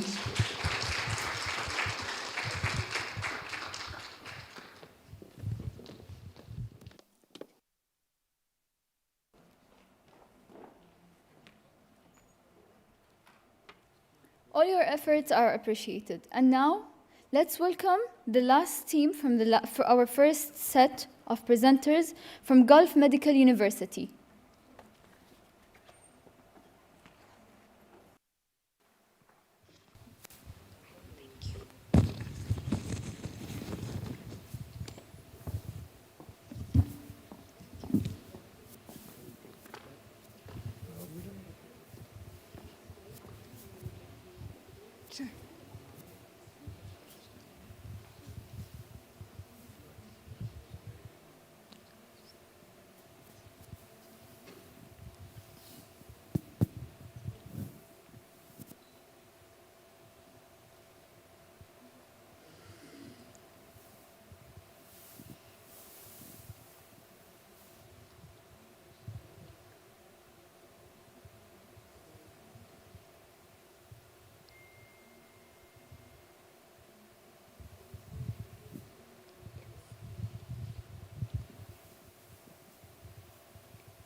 Good morning, everyone. Can you imagine that your kids or even grandkids will not have the chance to live a fulfilling life like the one you're having right now? We are the main reason for our Earth's premature vanishing. Our actions, our decisions, or even normal daily habits such as smoking cigarettes will be the reason why our future generations might not live as long and as healthy as we are right now. I'm sure everyone heard about the wildfires that took place during the past year. If you think these are like new occurrence, then you're wrong. Let me stop you right there. Wildfires has been happening for a really long time, long back to 420 million years back, where the smothering fire surface happened, and it continued up until this very moment in different places in the world. But unfortunately, by then, no one gave them the attention they deserved. So our Earth is giving us warning signs, such as the worldwide temperature rising due to the greenhouse gases that trap more heat in the atmosphere. Also, such as the rainfall and snow patterns that are shifting away. Only for us to wake up and we have to realize and start using our resources efficiently.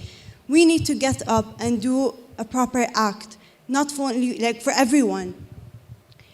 We have to get up and start acting in a way that we have to preserve everything properly. We have to use them properly.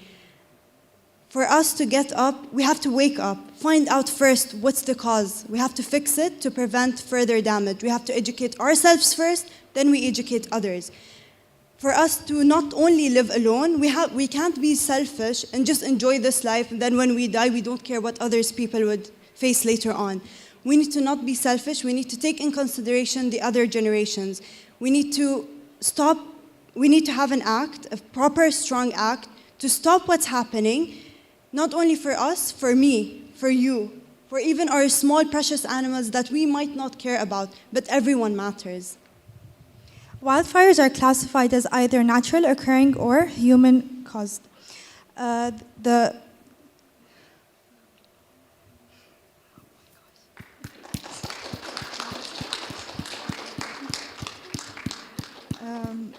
For a fire to occur, there are three elements. The first element is oxygen. Oxygen supports the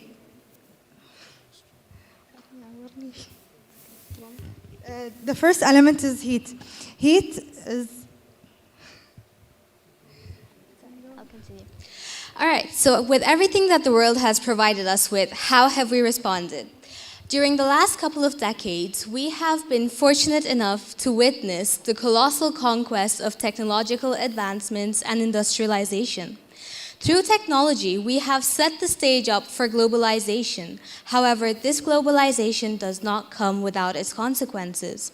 The global economy's management of our natural resources has a profound influence on our climate's environment. So, the way that we use these materials and the extent to which we use them influences the way that carbon dioxide and greenhouse gases are emitted into the atmosphere. Acres of land are being burnt and replaced by factories, which has contributed extremely to the already existing environmental pollution that we have been facing. So, the increase in the demand of material has led to an increase in greenhouse gases from 15% to 23% between the years of 1995 and 2015. The way that we extract and use these materials, such as iron, aluminium, and steel, such as aluminium and steel, influences the way that the climate change is happening. So the greatest contribution to the carbon footprint of our world has been through the cement and plastic industries as well. In 2017, the International Energy Agency announced that the total carbon emissions had reached about 37.1 billion tons in 2017. However, we must take note that this year, during the pandemic and during the quarantine season, the decrease of material needed and the decrease of fuels burning led to a decrease of 8% in the total global carbon emissions since last year, putting it at a level of 30.1 billion tons, which is the lowest it has been since 2010. So with this notion, we know that if we work together, we can reduce the material and the resources that we have and conserve them in a way that we can avoid the inevitable diminishment of our products, which will halt the technological breakthrough that we've already set for the future. The most proficient step taken to tackle and curb the issue of climate change is to make use of our resources efficiently. And drawing inspiration from the resource efficiency and climate change material efficiency strategies for a low carbon future, a paper published by the United Nations Environment Programme, we have come up with a handful of remarkable solutions to this issue. The first one would be to support cross-sectoral and multi-level governance to leverage the impact of public policies on green policy procurement, removal of, let's say, removal of subsidies on the basis of for materials, for virgin materials, and virgin material taxations, and for governments to use certification systems when it comes to construction, and also in wildfire risk management. We should also keep in mind that these methods, they induce a cost avoidance and proactive management on behalf of both the authorities and the common man alike. And one more principle that we came up with is to integrate ecology principles into sustainable management and greenhouse gases abatement strategies, which will help us to reduce the greenhouse gas emissions due to material production. Hello.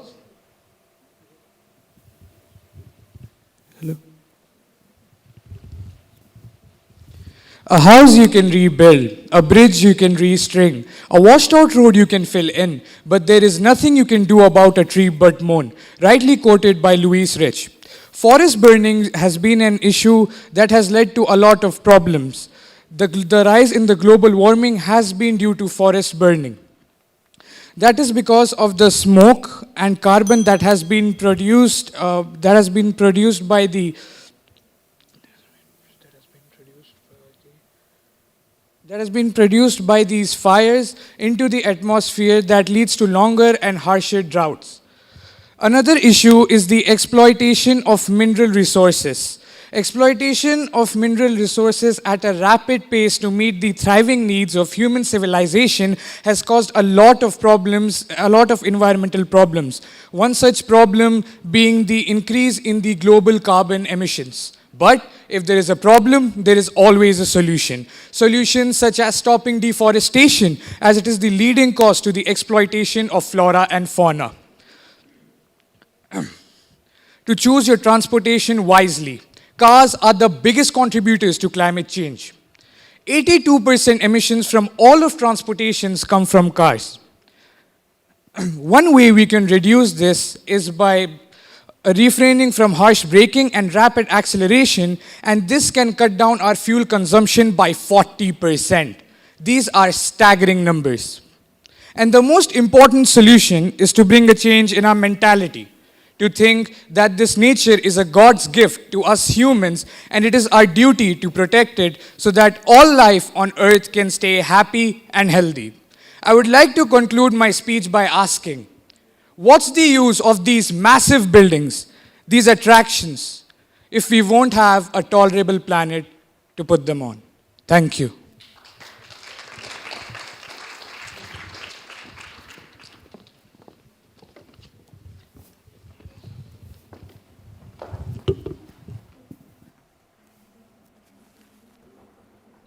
Thank you for our first set of presenters. Now we will take a break, a refreshment break, after which we will have this next set of speakers for this session. I would please ask you to return at 11:20 to avoid any delays in the course of the day. Thank you.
box, and please avoid removing them. And now let's start with the first presenter from our second set of presenters. For our first topic, University of Sharjah.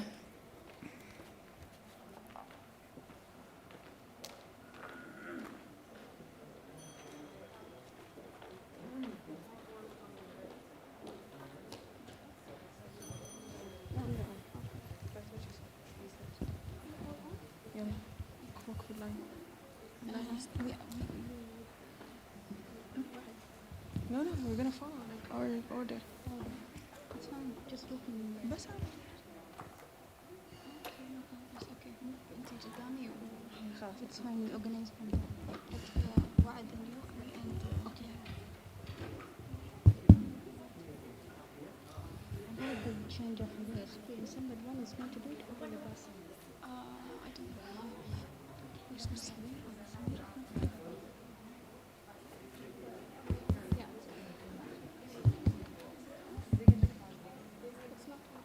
Are you gonna hold this for us, or you will change? Each one will take it. Okay, that's it. Okay.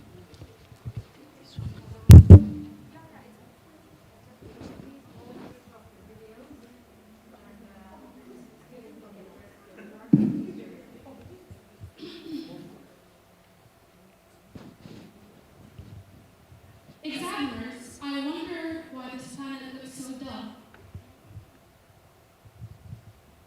Emergency meeting. Examiners, emergency meeting. This planet has failed. This planet has failed. What if I told you that this is the reality and is not from imagination, that this in fact is the reality of our planet? Good morning, ladies and gentlemen. My name is Wa'ad Ahmed, and I'll be your first examiner as speaker. The Emirates Environmental Group has served as a leading environmental and climate change advocate in the region.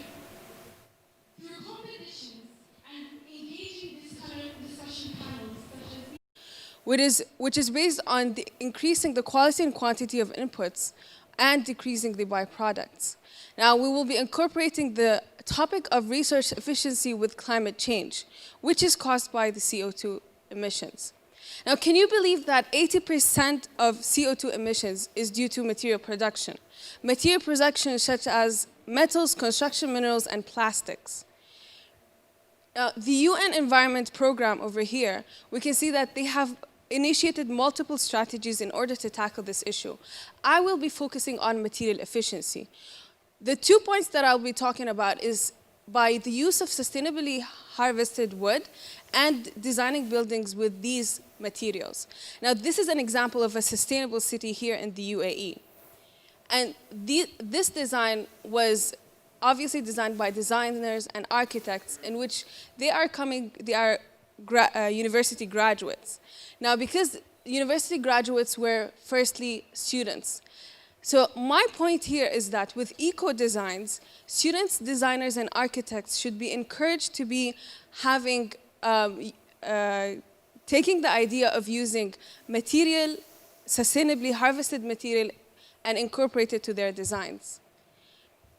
Eco-designs is going to basically inspire students and create competitions that will solely depend on the use of sustainable materials. Now, I have covered metals and construction minerals. However, is that enough? Absolutely. Oh, sorry, it's not working, but never mind. Absolutely not enough. Thank you for listening. Okay. Yeah. Thank you for listening to my colleague. Probably some of you forget that the main reason of this issue is the plastic. Hello, everyone. My name is Sharifa Shehi. Probably most of you know about the three traditional way of recycling, which is material recycling, material recycling, which is most used method, energy recycling, which is most expensive method, and chemical recycling, which is the most complex process. So, but the problem is this issue is still there. So, some individuals are actually pretending that they are protect the environment, but in reality, as you can see in the image. So, how many of you agree with this image here? Can I see your hand? Thank you. But we didn't come here to blame anyone. We are here to take an actions and give. So this is this machine calls Eco Ward machine, which is you can put the plastic bag and the plastic bottles and receive a point through your application, SMS text, and also it's also connected to the your ID card, Visa card, and credit card. So the question is, how are we going to encourage the people to use this machine? Well, the human like rewards and gifts. So the gifts will be such as discount, free meal, cinema tickets, and those gifts depend on each society and country. So I have a question. How many of you willing to use this machine? Can I see your hand? Thank you. Examiners, actually for a call, we received a call from our energy efficiency expert back in Planet X. Sabrina, could we please have Sabrina on the call?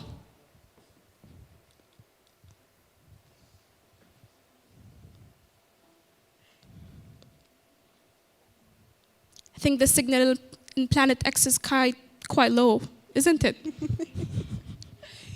Coming from Planet X. Greetings.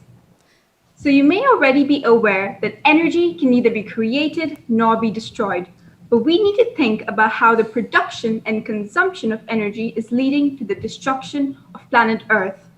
Today's massive scale of fossil fuel dependence pollutes the Earth and is only a limited resource.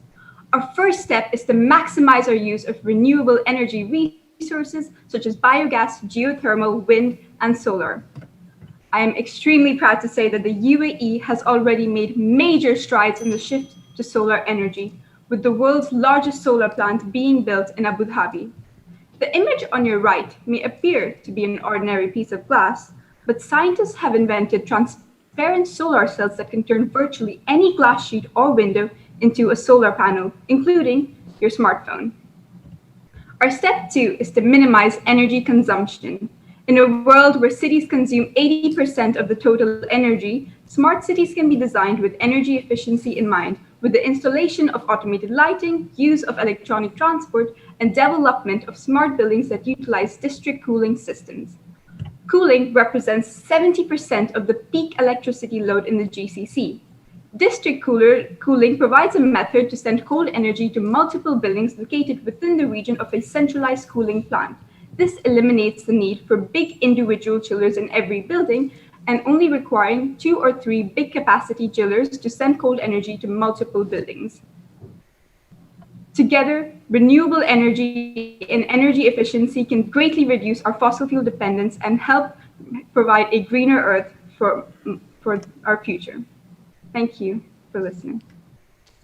If you think economy is more important than the environment, well, try holding your breath while you count your money. Thank you so much, our scientist experts from Planet X. We appreciate that great remark. Now, I'll take it from here. From the government perspective, the eco-government plan. We have a plan.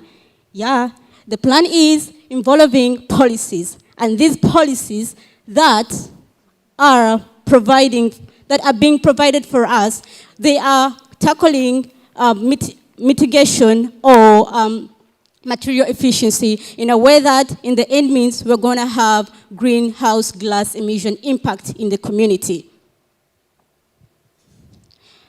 Proceeding with the policies, the government is going to take a policy of cross-cutting. With cross-cutting, the government is going to ensure that the materials being used on the construction are sustainable by offering certificates to the buildings that are constructed.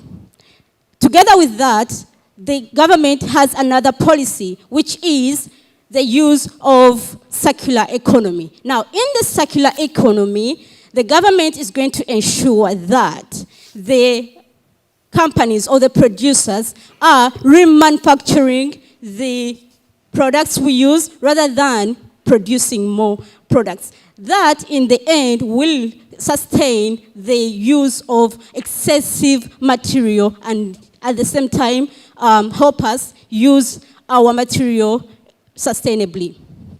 With that, allow me conclude with, we have two examples of that. That includes Apple, and for example, another example, which is how cars are being manufactured.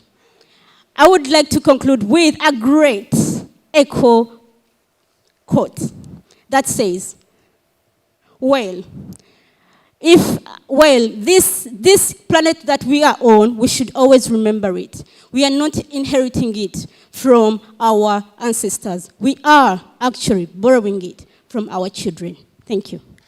We hope that our action plan that we've discussed will help save this planet. And with that being said, examiners, mission completed. Thank you.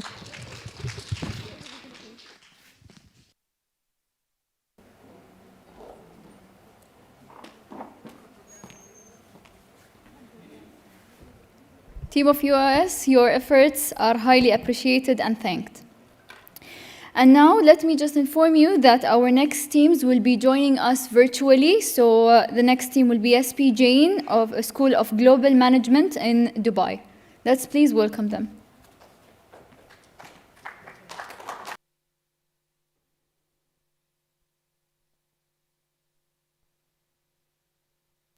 Greetings.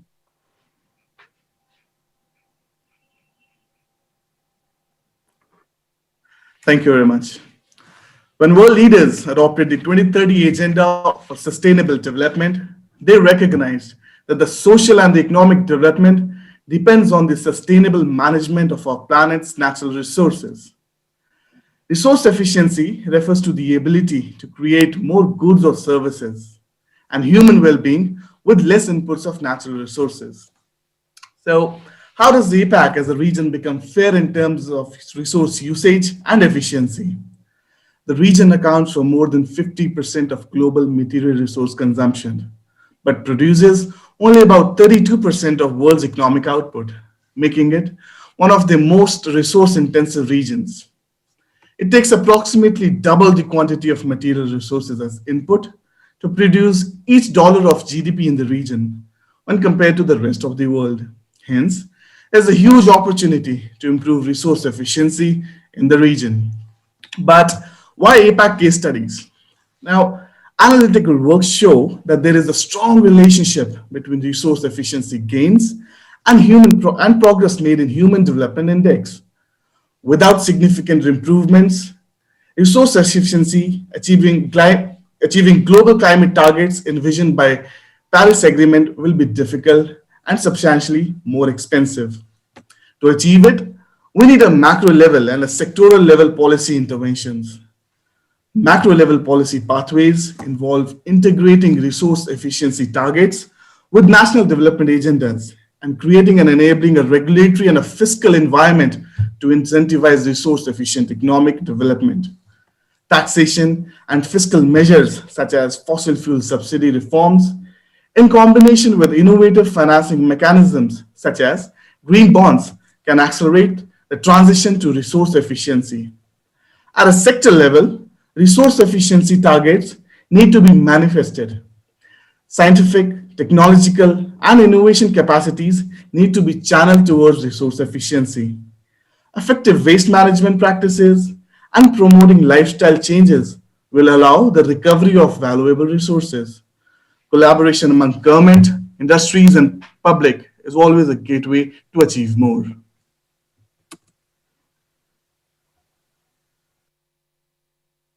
Development means that we need to keep three things in mind.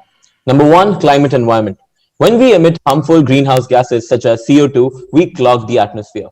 This changes the temperature on Earth, which again affects our ecological developments. Using the lasting resources of energy that renew themselves is good for the planet and can provide for jobs for years to come. Second, economic development. One way to contribute to a more even distribution is to be more aware of what we buy and how it is produced.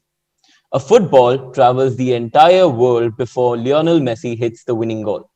The rubber is extracted in one part of the world, the materials are then made somewhere else, the logo printing happens at another part of the world, and finally, the stitching and sewing is done in another country.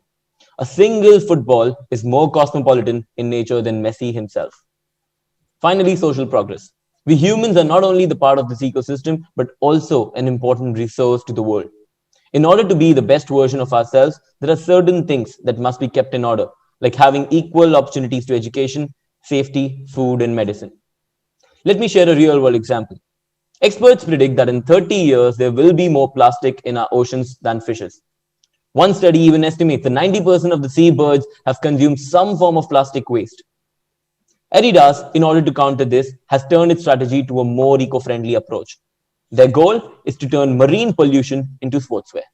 In 2019, Adidas expects to make 11 million with recycled ocean plastics. Adidas' ultimate vision is to replace all the virgin polyester with recycled polyester by 2024. You maybe have been wearing Adidas recycled sportswear without even noticing it. Finally, it's rightly said that you do the extraordinary and the whole world is going to follow you. The biggest impact that came out of this business strategy from Adidas is that it was standing apart amongst its unique propositions. And secondly, encouraging other fashion retailers such as H&M and Aldo to implement a similar manufacturing approach. Let us take a look at another case study that shows how government policies help set up an efficient resource utilization system.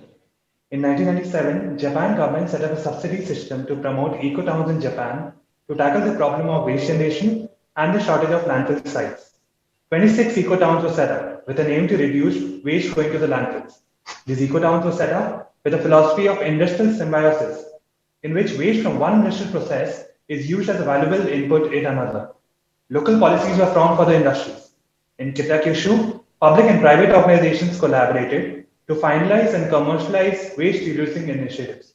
In Kawasaki, part of the Tokyo metropolitan area, effective waste utilization was done by recycling the generated waste into raw materials for local industries.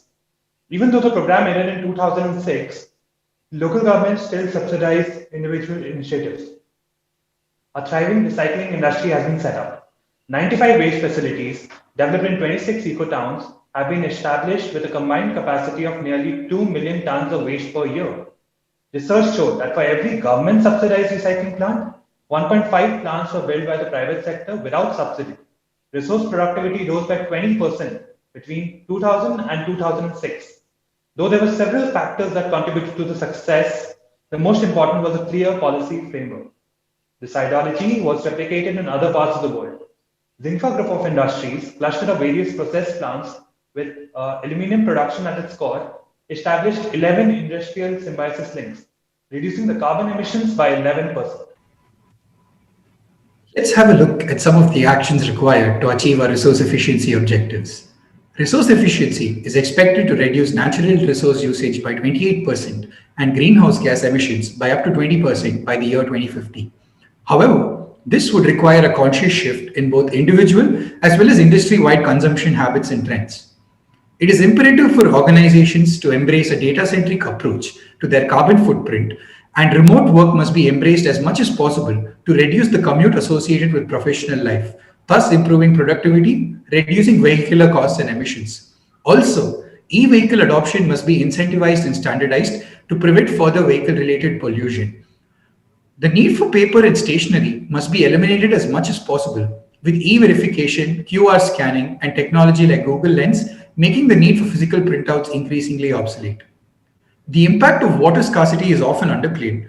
It is the wicked problem, and industries need to be more mindful of their water consumption and pollution. Stricter regulation by government and international authorities, recycling initiatives, and desalination at scale could help potentially solve some of these issues. Adoption of the 5S philosophy should be standardized across all manufacturing and industrial processes to effectively monitor all the resources and prevent resource inefficiency. So the 5S philosophy stands for Seiri, sorting, Seiton, systematic arrangement, Seiso, cleaning, Seiketsu, standardization, and Sitsuke, self-discipline. At the individual level, people must be encouraged to create their own ecological balance by setting up the culture of kitchen gardens, promoting sustainable living by adopting hydroponics and aquaponics for production of their own foods and vegetables, consume as much faux meat as possible, and look to reduce, reuse, and recycle resources as much as possible to ensure that we can reclaim some of our green cover on planet Earth. To summarize then,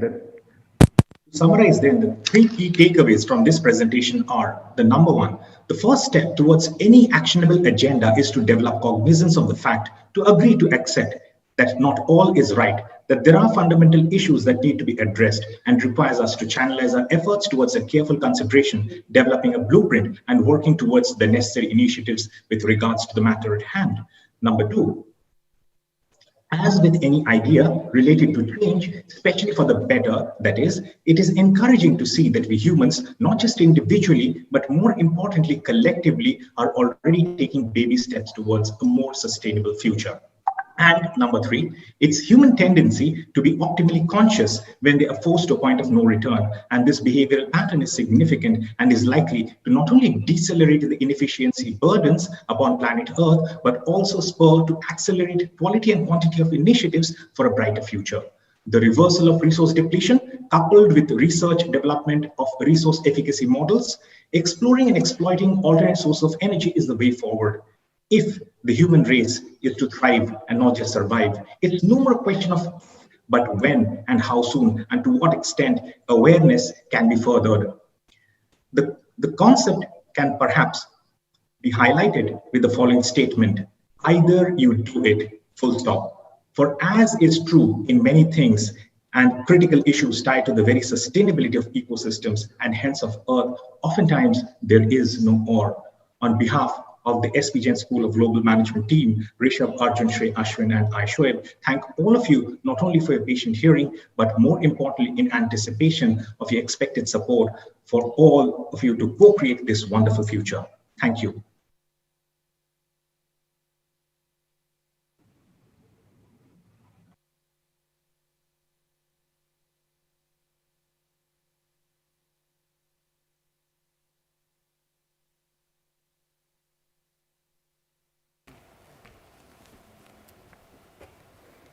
Thank you. And now let's together welcome the Hashmet University for the next presentation.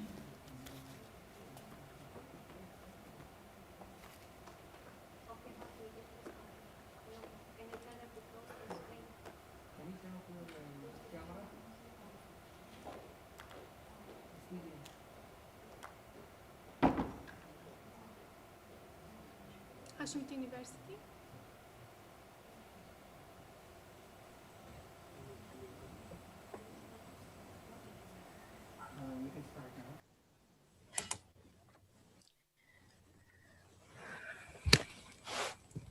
الأرض، ذلك الكوكب الأزرق الذي يشع من بعيد، وإن خفت ضوءه قليلا لكنه سيبقى كوكبنا الذي نحن منه وإليه، وسيبقى من واجبنا شكرا لحسن استضافته لنا أن نحافظ على ما تبقى من بصيلات حياة منه، ألا نؤذي قلبه أو نحرق رئتيه إيمانا منا باستدامته. من المتفق عليه بشكل عام أن التغير المناخي بسببه الرئيسي يعود إلى نشاط الإنسان، مما في ذلك الإنتاج الصناعي، عوادم السيارات، قطع الأشجار، والاستخدام غير الفعال للموارد الطبيعية التي حبانا الله إياها.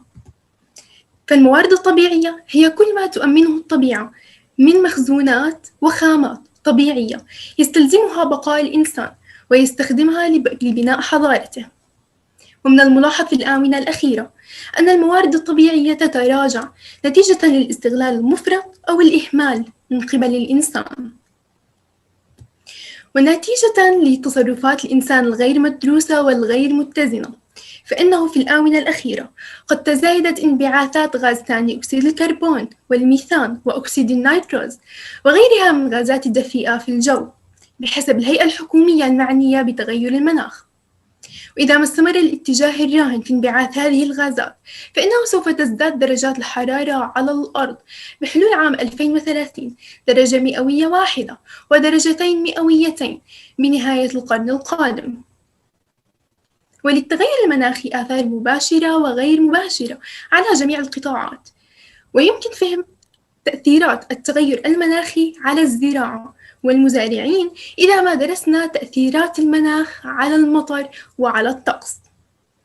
فالتغير المناخي هو في واقع الأمر يسبب تهديداً خطراً لتوافر المياه، تقليص الإنتاجية الزراعية، زيادة الأمراض التي تحملها القوارض من مكان إلى آخر، وأيضاً تقليص في الإنتاجية الزراعية، وزيادة الكوارث مثل الفيضانات، الأعاصير، وغيرها من الكوارث الطبيعية التي أصبحت تزداد في شدتها وتكرارها وعنفها. فالتغير المناخي هو في واقع الأمر السبب الرئيسي لتذبذب الإنتاج من عام إلى آخر، سواء في البلدان المتقدمة أو النامية على حد سواء. إن من أكثر الجماعات عرضة لتأثيرات التغير المناخي هم ذوي الدخل المنخفض الذين يقطنون في المناطق المعرضة للجفاف والتي تفتقر للبنية الأساسية، والجماعات ذوي الدخل المنخفض إلى المتوسط الذين يقطنون في المناطق المعرضة للفيضانات وما يفقدون من ممتلكاتهم ومخزونهم الغذائي. أيضاً المزارعون الذين تتعرض أراضيهم للدمار بسبب طغيان مياه البحار عليها، والصيادون الذين يفقدون مصائدهم نتيجة لتغير التيارات المائية. من جهة أخرى يعتقد بأن مزيداً من البلدان سوف تحقق بحلول عام 2030 مزيداً من التحسن في اقتصادياتها ومؤسساتها، وسوف تكون قادرة على التعويض عن تأثيرات التغير المناخي عن طريق استيراد مزيد من الأغذية من بلدان أخرى. إن من أهم المشاكل التي نواجهها اليوم هو عدم أو قلة وجود مجتمعات تعتمد على الموارد الطبيعية في حياتها اليومية أو تؤمن احتياجاتها عن طريقهم، إذ أن استخدام المواد التي تخلو من الكربون في عمليات البناء يقلل من الآثار السلبية على البيئة والمناخ. أيضاً فإن استخدام الطاقة الشمسية لتوليد الكهرباء ولتدفئة المباني والحفاظ على درجات الحرارة بداخلها يقلل كثيراً من الاستخدام المفرط لمولدات الكهرباء.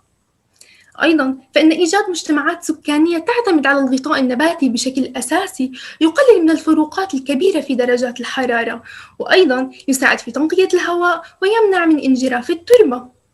يمكن استخدام ملاقف الهواء التقليدية والتي تستخدم لتبريد المباني صيفاً، وإذا ما استخدمت عند المسطحات المائية فإنها سوف تزيد من رطوبة الجو وتقلل من نسب الغبار في الهواء.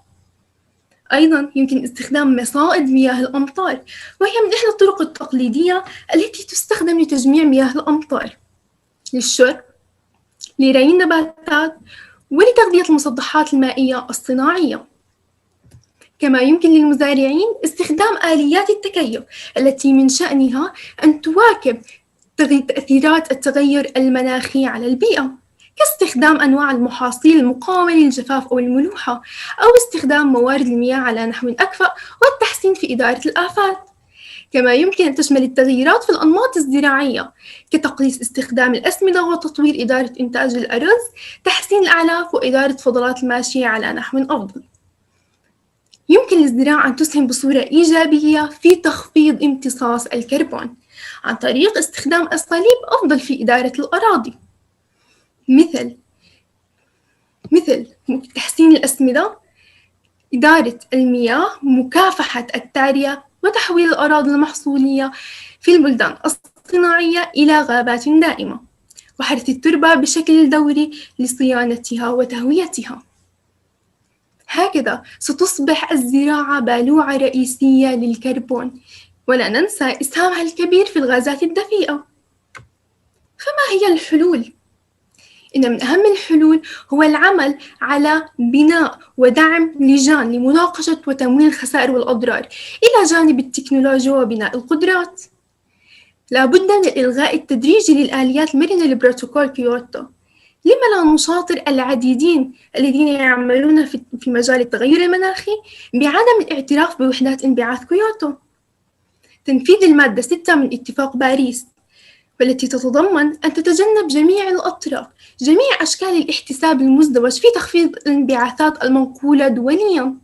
ونعم، وتشجيع جميع الأطراف على تحقيق أهداف الانبعاثات على نطاق الاقتصاد، وهذا ما نصت عليه المادة 4.4 من اتفاق باريس. تقديم التزامات ثابتة حول كيفية زيادة وتشجيع الطموحات المناخية من خلال عمليات مراجعة وطنية للمساهمة المحددة وطنياً NDCS بحيث تكون شاملة وشفافة. حافظوا على من احتضنتكم وحمتكم دون أن تسألكم مقابل.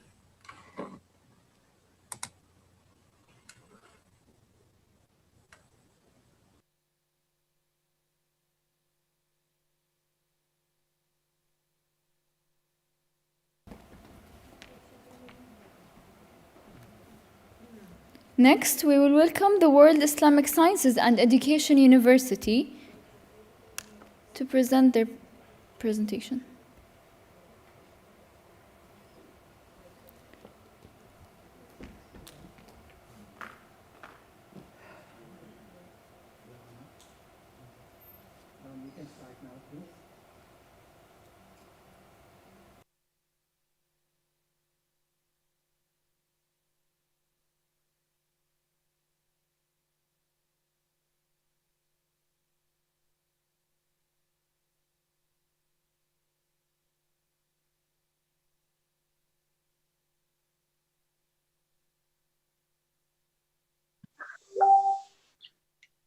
Excuse me, should GJU start or the Islamic College should start?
Okay, for technical reasons, we will go on to the German Jordanian University presentation, and we'll come back later to the World Islamic Sciences and Education University.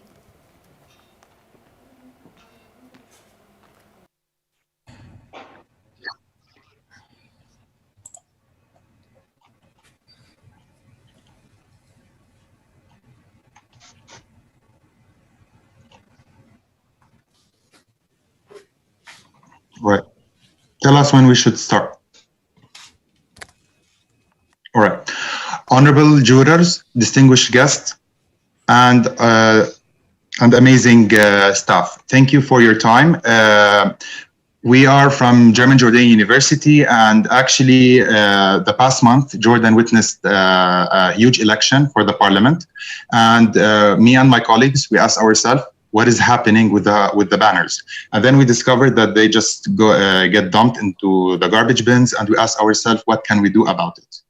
So we all gathered together. We are from all different fields. We're engineers, architects, designers, volunteers from our time dedicating for research purposes and for to spread awareness for that matter. And we would like to discuss what we concluded with our research and our conclusion. We will talk about global warming, plastic pollution, composition of banners, statistics and effects of banners, hazards of PVC production and usage, PVC landfilling, incineration, analytical methodology, circular economy, proposed solutions, sustainable development goals and initiatives that we contacted, and they are supporting us, and the references. So we can start with the global warming. As we all know, the Earth's average surface temperature is increasing rapidly, and that is really a bad disadvantage for us. And not to mention the increase of the use of fossil fuel, and that will conclude into deforestation, where living trees are the plant's carbon sink, and desertification. And this is happening in Jordan, unfortunately, and we are really concerned about it as a youth, and we want to address it to our politicians. For this part, as we all know, plastic pollution is a huge issue right now. We find plastic across the world and on beaches, roads, and the ocean as well. According to a study, basically approximately 8 million tons per year of plastic is found in the oceans. Most of the plastic that is found in this ocean or in the ocean on water bodies is non-biodegradable, and it requires 100 years to degrade. Next, please. Yeah. So basically, we checked the banners, what they are composed of. So it's composed of polyvinyl chloride, polyethylene, polypropylene, and linen.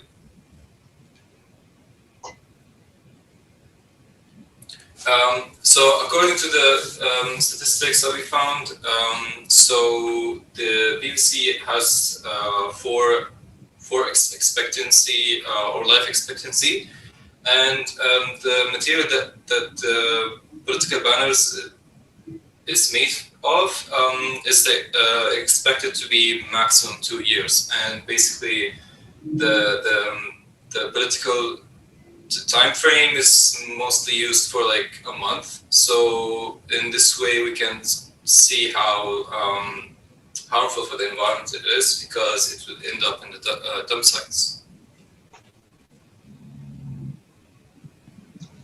So I would like to talk about briefly about the hazards of PVC production and usage. During the production process, a lot of dioxins and mercury emissions are produced due to the chlorine production. So the vinyl chloride monomer, the facilities that produce this monomer produce a lot of also air pollution and wastewater. So that is also an issue. During the usage of this material, a lot of additives that are used to shape the monomer are leach or migrate from the PVC product. So you have plasticizers or metal stabilizers. And also during disposal, there's a risk of heavy metal contamination of agricultural soils. The plasticizers that are used basically are produced due to the hydrolysis of the PVC in landfills. And basically 93% of this plasticizers leach into soils and groundwater, and they actually don't break down, or under methanogenic conditions, they don't actually degrade. Incineration-wise, a lot of CO2 is produced. Let's say also heavy metal contamination into the atmosphere, and chlorine gas emissions as well. So this image helps to visualize what kind of PVC landfilling impacts. So basically, as we can see, landfilling is the most common disposal option for PVC, and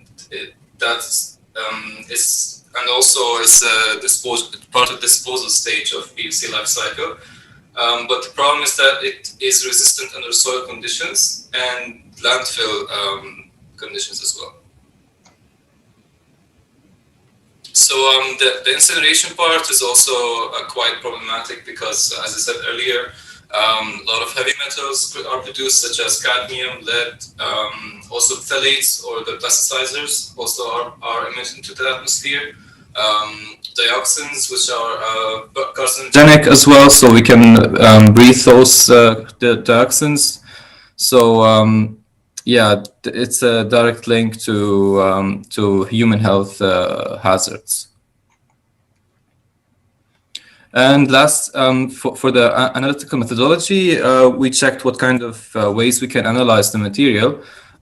So we have pyrolysis, chemical digestion, cryo-milling, and thermogravimetric analysis using GCMS for phthalate content analysis. This way we can check how much plasticizers are used into the material. So our idea, or let's say part of the project, is to feed into the circular economy. So as other presentations have mentioned, so circular economy is basically we have to reuse, recycle, upcycle, basically all of the material that we're using or that is currently used to not end up in landfills or incineration, but to be reused or to remanufacture materials, remanufacture products to make use of that material again. Then we ask ourselves, what can we do with this material and how can we optimize its treasure? And then we brainstormed together and we found out a lot of ideas that we took into consideration to propose for Amman, Great Amman Municipality and for our mayor in Amman. And the main things that we focused on, we did shopping bags from the banners. And actually, it is empowering women who are unemployed, where they can train themselves for knitting and for sewing bags and they can get paid for, as well as offering tents for refugees, because geologically, as we know, Jordan is located in an area that is not politically stable, where we have a lot of refugees on the border between Syria and Iraq. Floating covers as well, taking them into account, because Jordan is the second poorest country from water resources. So we can offer floating covers, and we can even replace them with bowls as done in California, in order to reduce evaporation and to optimize our facilities. As well as covers for agriculture use, where we can put the cover on the soil to reduce evaporation, to prevent desertification. As well as proceeding with the campaign that Great Amman Municipality done, which is spreading awareness for not throwing garbage out of the window, so we can generate small bags and distribute them to the citizens of Amman to not throw from the window. As well as producing recycling bins, where we can distribute them in public facilities, universities, hospitals, kindergartens, schools, and such so. As well as truck covers for Great Amman Municipality for soil and non-stable material transportation. As well as Bas Saria, a new project that is done in Jordan, where we can produce benches made out of this material, which is wood and the PVC itself. And how can we link that with the Sustainable Development Goals? As we know, in 2015, Jordan signed an agreement in Paris, where they have to achieve the 17 goals within the 2030 with all countries around the world that signed the agreement. And with our project, we can achieve 5 goals, which are ending poverty, gender equality, reduce inequalities, sustainable cities and communities, as well as climate change. So for the future goals, I would like to mention briefly what kind of goals we expect to do as a project. So basically, to reform the regulations regarding the banners that we want to recycle or upcycle. As you can see from the presentation, is an ongoing discussion with the Ministry of Environment. To raise awareness, not just for the ministers or the politicians, but also to the whole public in Jordan, that plastic pollution or single-use plastic is really harmful to the environment, and that we should opt for other options such as biodegradable thermoplastics. Also to raise social corporate responsibility, so in companies to have more incentives to use biodegradable plastic, and also extended producer responsibility. All right, and we contacted already 8 companies that are willing to support us. And in conclusion, Great Amman Municipality, the mayor gave us the preliminary approval to get the material and start our process. And in conclusion, we are all united as one, divided by 0. Sorry? But you did not ring the bell, sir. My apologies. Thank you so much for your time, and I hope you can help us as well. Thank you.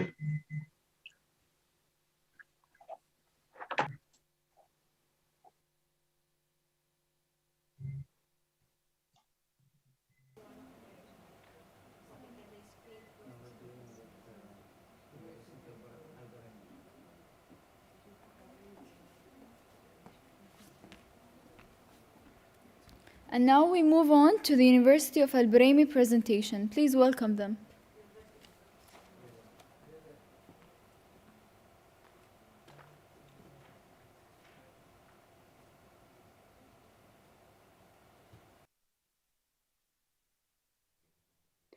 السلام عليكم ورحمة الله وبركاته. معكم الطالبة آمنة الشحي وزميلاتي هاجر الشحي، مريم الشحي، وشيرين البلوشي، وفاطمة الهاشمي. اليوم سنتحدث عن موضوع بعنوان تعزيز كفاءة استخدام وتغير المناخ. بسم الله الرحمن الرحيم. قال الله تعالى: وسخر لكم ما في السماوات وما في الأرض جميعا منه إن في ذلك لآيات لقوم يتفكرون. صدق الله العظيم. يعرف علماء الاقتصاد الإنتاج بأنه خلق الثورة عن طريق استغلال الإنسان للموارد الطبيعية التي توجد في البيئة التي يعيش فيها، والموارد الطبيعية هي هبات الله في الطبيعة، والتي يمكن أن تتحول إلى ثروة وتتمثل في الموارد النباتية والحيوانية والبحرية والتعدينية وغيرها من الموارد الطبيعية. ومن أكثر القضايا انتشاراً وتهديداً في عصرنا مع آثار بعيدة المدى في القرن 21 هي قضية تغير المناخ. ولا تزال مخاطر تغير المناخ أمراً بالغ الأهمية لمختلف البلدان، كإجبار الناس على إخلاء منازلهم أو انعدام الأمن الغذائي أو آثار إزالة الغابات وفقدان التنوع البيولوجي، حتى في الوقت الذي تواجه فيه أيضاً الآثار الصحية والاقتصادية الناجمة عن جائحة كورونا.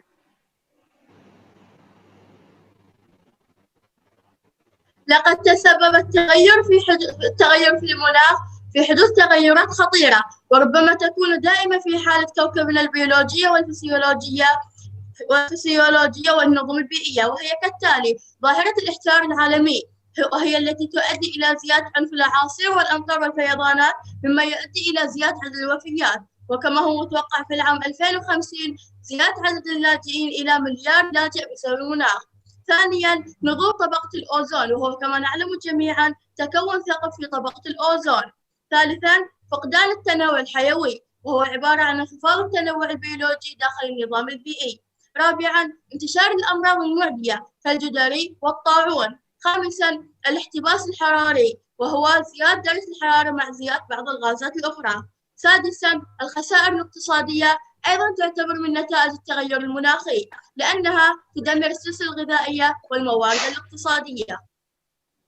لكل مشكلة حل، ويتضمن هدفنا وغايتنا في ضمان إنتاج جميع الموارد وتعزيزها والتقليل من التنوع المناخي. والحلول كالتالي: أولاً، تعزيز السياحة المستدامة والبيئية في المنطقة. ثانياً، العمل مع الحكومات لمعرفة قيمة الاستثمارات البيئية السليمة للنمو الاقتصادي. ثالثاً، مساعدة الحكومات في خضرانة اقتصاداتها من خلال مبادرة الاقتصاد الأخضر وتقديم الخدمات الاستشارية. رابعاً، تعزيز أسلوب الحياة المستدامة. خامساً، تعزيز مبادرة البناء الأخضر ومبادرة الإسكان المستدامة والبناء المستدام.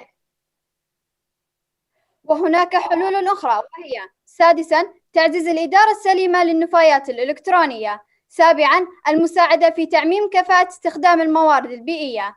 ثامناً، المساعدة في إنشاء مراكز وطنية للإنتاج، وأيضاً تعزيز قدرات الأجهزة التي من الممكن أن تدعم حكومتها وأعمالها. تاسعاً، تعزيز وتحسين فعالية استهلاك وإنتاج المستدامين. 10. تعزيز التخلص من أكثر مادتين شيوعاً وهي البنزين المحتوي على الرصاص وخفض الكبريت الموجود في الوقود.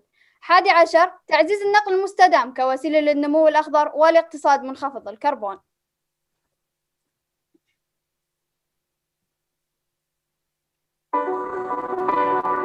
موجات حارة، جفاف، حرائق غابات، أعاصير، ذوبان جليدي، فيضانات، كوارث طبيعية متزايدة، والسبب ارتفاع درجة حرارة كوكب الأرض الذي يعود إلى ما يعرف بظاهرة الاحتباس الحراري، ظاهرة نشأت بفعل زيادة التلوث واحتباس الغازات السامة داخل الغلاف الجوي كثاني أكسيد الكربون وغاز الميثان.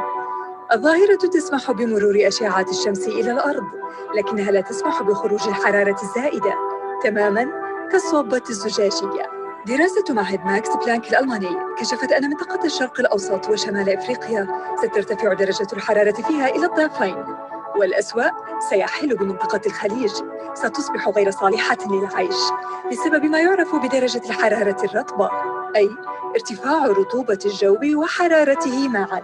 بدأ التغير المناخي منذ عام 1970 حين تضاعف عدد سكان العالم ونمى معه الاقتصاد. زادت المصانع وزاد معها انبعاث الدخان، وبدلاً من أن يزيد الإنسان المساحة الخضراء قطع الغابات التي تساهم في امتصاص الغازات السامة. عام 2015 وافقت كل دول العالم على إبقاء الزيادة في درجة الحرارة أقل من درجتين مئويتين بحلول عام 2100.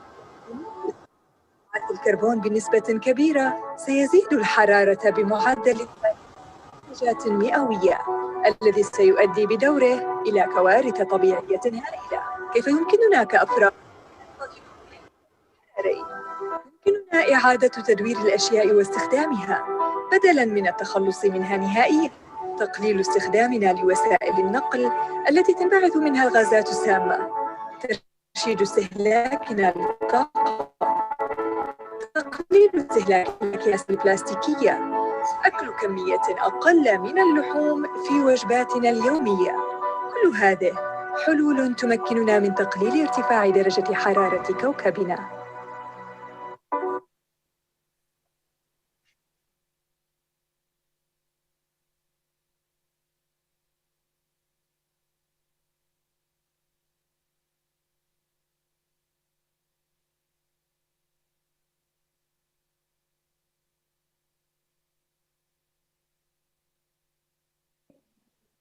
فاطمة المايك.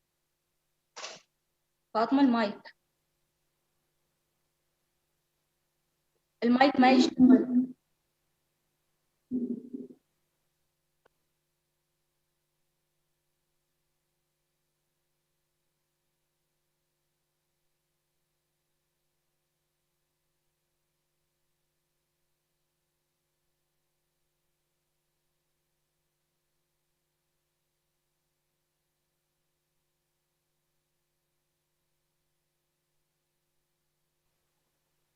الأرض تصرخ، الأرض تصرخ، من يأتي يساندها بالفعل لا القول، حالا يبدأ العمل، لعل جيلا على أرض سيخلفنا يثني بخير على من عاش وارتحل. كانت سلاما على قوم وأزمنة غنت بساتينها من لحنها زجلا. تعال ننقذ ما يحيا بتربتها حتى نعود ونثريها بما فضلا. ذاك التنوع من إبداع خالقنا، تمزق القلب ذكراه إذا أفلا. للشاعر معتز علي القطب. أدى استخدام غير مستدام للموارد إلى نشوة ندرة حرجة للمياه، وقد تسبب في تغيير المناخ وتدهور البيئي واسع النطاق، وكل ذلك له آثار سلبية على كوكب وشعبه. وفي وقت نفسه لا يزال أكثر من 10% من سكان العالم يعيشون في فقر المدقع، غير قادرين على التلبية حتى أبسط احتياجاتهم الأساسية. وسيتطلب التصدي لهذه التحدي المزدوج والسياسات المبتكرة وإعادة توجيه الاستثمار والتكنولوجيات البيئية والتعاون الدولي وتنمية قدرات لدعم البلدان في الانتقال إلى خضراء الشاملة.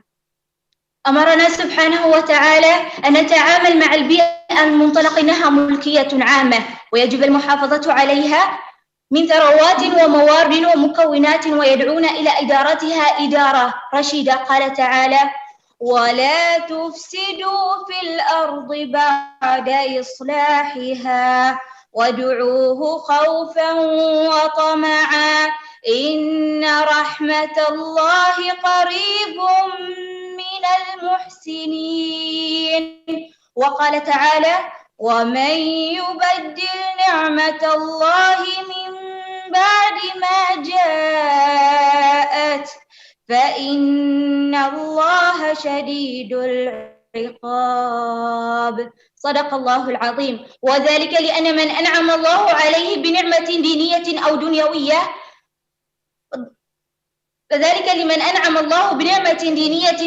أو دنيوية ولم يقم بواجبها ولم يشكرها اضمحلت عنه وذهبت، وأما من شكر الله تعالى وقام بحقها فإنها تثبت وتستمر ويزيد الله منها. والسلام عليكم ورحمة الله وبركاته. شكرا لكم على حسن الاستماع.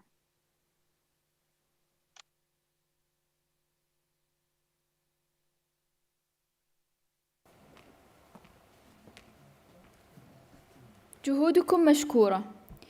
Before we continue, I would like to inform to all teams presenting virtually to keep your cameras and mics open at all times as the judges need to see you.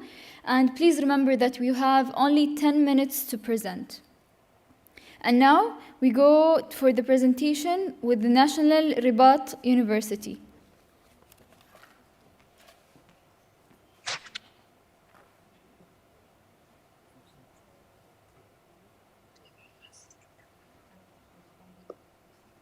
Hello, ladies and gentlemen.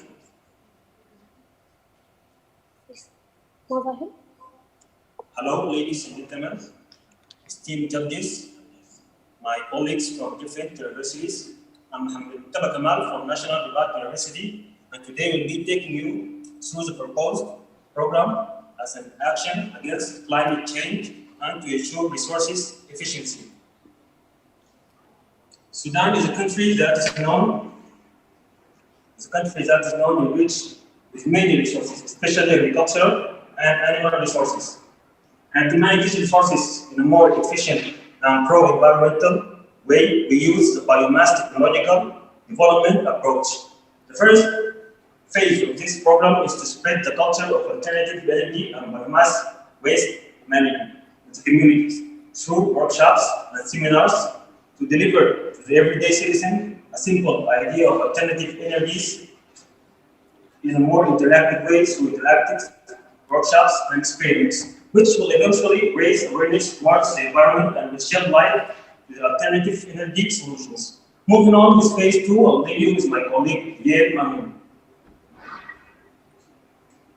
The second phase is to implement household or biogas production in 3 steps: hydrolysis, acidification, and methane formation.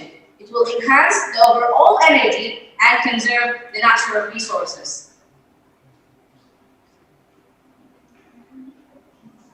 This is an example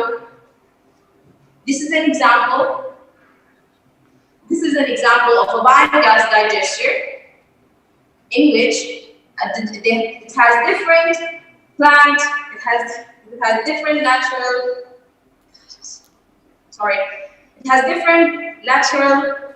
inputs, either human waste or animal waste, which gives us outputs such as biogas, electricity, and also heat cooking, and also gives us fertilizers, providing us with organic fruits and vegetables.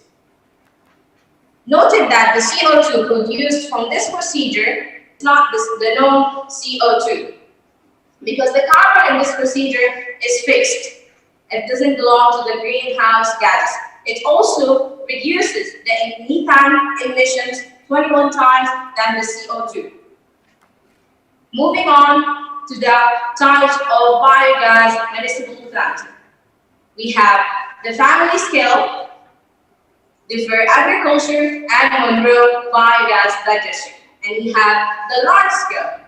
This program aim to undertake integrated bioenergy plus agriculture projects through optimal utilization of available local resources. Moving on to the project component, we have two components. We have the energy component and we have the agriculture component. Noting that 6 units of biogas generate 1 megawatt electricity per year. Moving on to the slides, we have here a small prototype of a biogas digester. This step shows us the waste management, and this step shows us the biogas prototype, and noted that this is recycled also. Thank you. My colleague Shema will continue the second phase. Hello everyone. Now I'm going to talk about the uses of biogas. Biogas uses are eco-friendly and renewable. They reduce soil and water pollution, they produce electricity, they produce hydrolysis, and they produce fertilizers. For the monitoring process, we should know the amount of the output to the consumers, because it's very crucial that the consumer know the exact output that he has. The main thing I want to talk about is the aim and the advantage. The main aim is the people and the eco and the social environmental problems. When I solve the people problems, I solve the social environmental problems, because automatically it is solved. If I'm going to talk about the fertilizers and the farmers, they use chemicals that is bad for our health, for the people and the women. They go far places to collect the wood. It's very exhausting, it's bad for the environment, it gives bad emissions, so it's really very bad. So by this project, we produce and generate a very effective thing to our environment. We're not just focusing on natural resources. Natural resources are important, but also for this example, you can see the plastic. Also, we're using it towards using it in an innovative and unique way, as you see, to generate an effective thing towards our environment, to reduce the risk of environment and humanity towards climate change. Thank you. And now we're moving to Suha for the third phase. Hello everyone, I would like you to join me on phase 3, the benefits of our program, which will also lead us to sustainable development goals number 7, 8, 9, 11, and 13. Biogas is derived from plants, and that means as long as plants are going to be on this planet, biogas will be available as a renewable energy and can help us as an action toward climate change and as an action toward greenhouse gases emissions. And this is the SDG number 7, which is affordable and clean energy. Going to number 8, which is decent work and economic growth, our program can help communities in providing employment and can help them to selling the fertilizers that they use and they produce. Going to number 9, which is innovation and infrastructure. Our program can help and it can use different types of technologies in an innovative way to ensure resource efficiency, which can also help in the climate change and in the gas emissions. Going to number 15, which is going to number 11, which is local communities and cities, sustainable communities and cities. Our program can help those local communities in providing cooking gas and electricity, and also, of course, fertilizers. And this can be sustained through making workshops and awareness. Going to the last step, which is the most crucial step in our benefits and in the SDGs for us, which is the climate action. Our project can help in reducing the fossil energy fuels, and this will truly help in the climate change action. Thank you so much, guys. I'll introduce my colleague, Mr. Sabri. Greetings. In order to improve livelihood, environmental surroundings, and eco-friendly energy, we need to explore more about public-private partnerships. Seeking to pair interests, public-private partnerships brings us efficiency, innovation, and sustainability.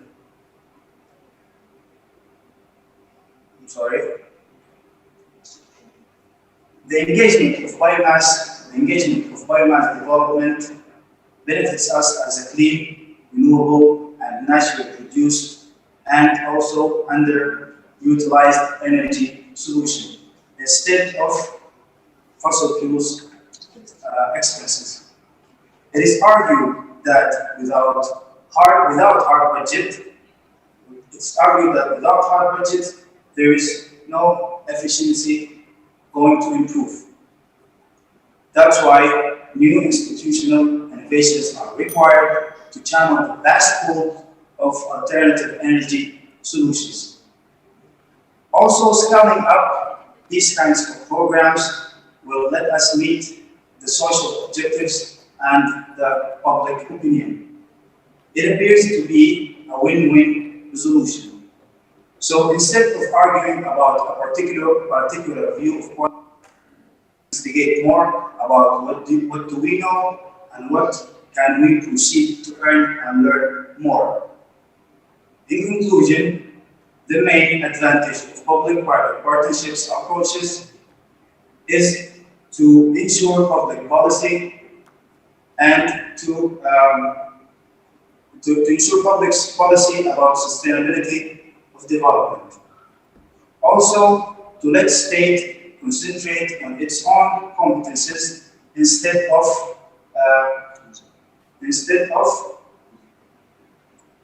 using its own resources to meet unfamiliar nations' needs. Thank you.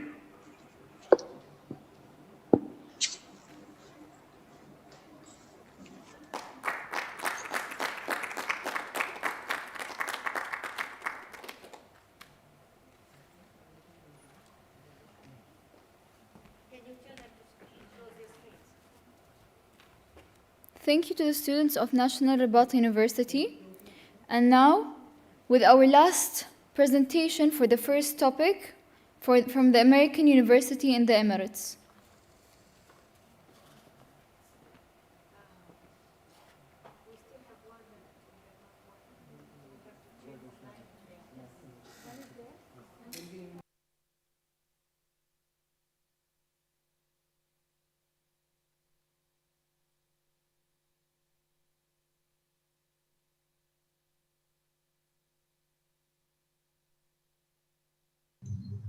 Yes, sir. In a minute.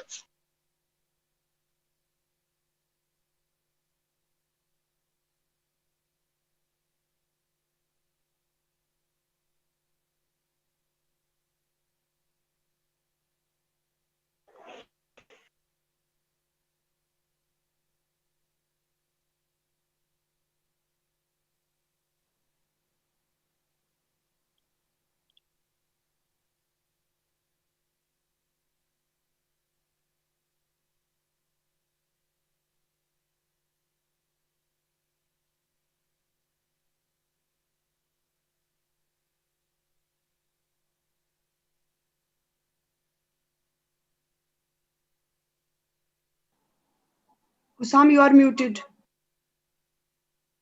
Right. Assalamu alaikum. Good afternoon, ladies and gentlemen. My name is Hussam Wazir. I come from the team called the TAC Company, which consists of 5 people, including me. They go by the name of Samiha, Ghaya, Anthony, and Afreen. Together, we represent our university, which is called the American University in the Emirates. And today, we're going to be presenting about resource efficiency and the actions required for climate change. Now, before we continue, I want to show you a picture. This is how our Earth is right now. And this is how our Earth will be. Currently, right now, the Earth that we're living in is currently facing the accelerating determinantal effect of climate change, also known as global warming. Scientists believe this is not caused naturally, however, it's caused by human activity. We've been burning more and more fossil fuels like oil and coal, which releases carbon dioxide to power our homes, factories, airplanes, and cars, causing to heat up the Earth as we speak. According to a graph from NASA, carbon dioxide has increased dramatically since the Industrial Revolution, and it's heading to the worst as we speak. So Samiha, can you tell me a current action done to reduce the carbon dioxide levels? The climate change action that is done with minimum resources is simply growing trees. There are 4 steps to growing trees. First is collecting soil data, which contain soil physical properties like texture and drainage. soil chemical properties like soil pH and salinity. These are done to know the appropriate type of tree to grow. Second is mapping the area to plant, to know the type of tree to grow and the distance they require to grow freely. Third and fourth are to plant the seed, and this is done by keeping it at a suitable height to have access to oxygen, as well as fill the hole gently and firmly. Finally, fill it with water.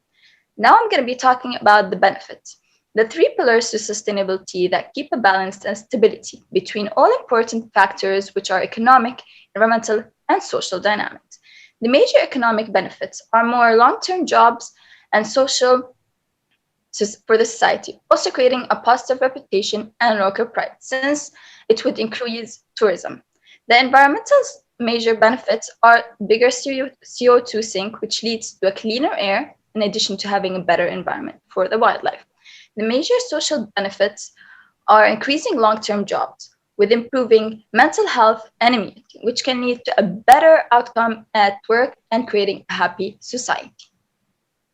So a current way of how we can enforce growing trees very fast and efficiently in an insignificant amount of time is by a company called the Flash Forest Drone. It helps plant trees very faster and faster than humans, which can actually help us restore forests to stem biodiversity loss and fight climate change. Afreen, do you believe our community is aware of climate change? Yes, Hussam. So to measure our community's awareness, we have conducted a survey in which 142 people have responded who are aged between 18 to 50. And we have asked them 5 questions. The first question is, are you happy with the Earth's current condition? And 43% of the people say yes, while 60% are not happy or somewhat happy with the Earth's condition. And the second question we have asked them is, how concerned are you about climate change? Nearly 50% of the people are very concerned, which is a good sign, while 41% say they are somewhat bothered, and a good 10% are least bothered, which is shocking. And the third question is, have your choices been affected by climate change? And 46% of the people's choices were somewhat affected, while climate change highly influenced the choice of 25% of the people, and a good 30% of the people were yet again least bothered. And we have asked them, do you think drones can help us combat climate change? Almost 57% of the people do not think drones can help the environment, while 16% do not know how it works and they say no. The last question which we have asked them is, what is the CO2 percentage in the atmosphere? While majority of the people gave the right answer, which is 0.04%, there are still some people who are not aware. And at the end of the survey, we have come to a conclusion that a good number of people are aware of climate change, yet they do not take responsible actions. And there are people who are still oblivious to the situation. And as we know that resource efficiency is the first step to achieve a green economy, and by using the action called green technology, Gaia, do you think you can come up with a new innovation to combat climate change? Yes, Afreen. As a company that creates drones based on green technology, we have come up with a new idea or a new concept, which is TAC drone, which is Technology Aviation Catalyst. Now, this drone has 2 main functions. The first function, we take the CO2 from the air, we filter it and take it inside of the drone. And then imagine now inside the drone, we have a plant cell that is genetically engineered to change CO2 to O2. Then it goes inside of the drones and goes outside to the environment. And by that, we are increasing the CO2 level and increasing the O2 level and decreasing the CO2 level. By that, it's an climate change action that is very, very enhanced. This technology has not been tested and approved, but it will in the future. The second function for this drone, TAC drone, is actually taking again the CO2 from the air, getting it inside of the drone and adding water to it. As we know, when you add CO2 and water together, it creates H2CO3. And by that, the water is going to be acidic. So we're going to take it through a calcite cartridge and make the water neutral and basic. Depending on the pH of the body waters in our country, it's either going to be stored and then released. When the water is released, it's actually going to help maintain the marine life in our country. When it comes to the outer structure of the drone, so now imagine that we have sunlight. We definitely have sunlight in UAE, and there's a lot of amount of it. And the sunlight hits the drone, but it's going to get reflected and the drone is going to heat up. As a green technology, we added a solar panel to the outer structure of the drone. And by that, the sun is going to hit, absorb, and actually create energy by that using the minimum resources from our environment. And as we said, anything that gets hit by the sunlight actually heats up. So remember the reaction between the gas, the carbon dioxide, and water actually has a cooling effect. Now, take a can outside of the fridge and you can see the water bubbles on the side of the can. This is the cooling effect. By that, the drone is always going to be a very cool temperature regarding the amount of sunlight it's hit by. When it comes to safety, it's a very, very important quality that we look in our drones. We have external and we have internal sensors. When it comes to the internal sensor, we have energy sensors. By that, it detects the energy of the drones. And once the energy is low, it goes back to the main sensor. We have a sensor for acidity level, because as we know, water can be very acidic and corrosive to the metal of the drone. When it comes to the external of the drone, we have external sensors. It acts like an animal by detecting weather. So if the weather is bad, the drone will not be flown in the air. Another external sensor we have is a radar. By that, it will prevent the drone from crashing into planes and even crashing into wild animals. As we know, when the CO2 is changed to oxygen, the carbon is still remained, and we're going to use that carbon to create more other types of resource or other type of energy. Now, to end this presentation, I'm going to leave you with my colleague, Anthony. Wow, that was really impressive, Gaia. Thank you so much. Humans all throughout the history has proven that through each and every invention of technology, we always damage a part or leave a trade behind on our environment. We have created so many awareness campaigns all around the world. I wonder if we can create campaigns related to awareness, why can't we then also create campaigns related to implementing those ideas to change the earth status from this to this? I personally believe that we must be responsible, because this place is not only going to be used by us, but it's also our future generations. I know you might have heard this in every single awareness campaigns, but never have you thought about it. Well, maybe some may have, but as the saying goes, action speaks louder than words. We are sincerely not doing the best of what we can do, and it is proven throughout the history. I would like to leave you with this sentence. Awareness is just one side of the coin. Implementing is the other. Thank you so much for your wonderful time. We hope we have given you a message, and these are some of the references which we have used.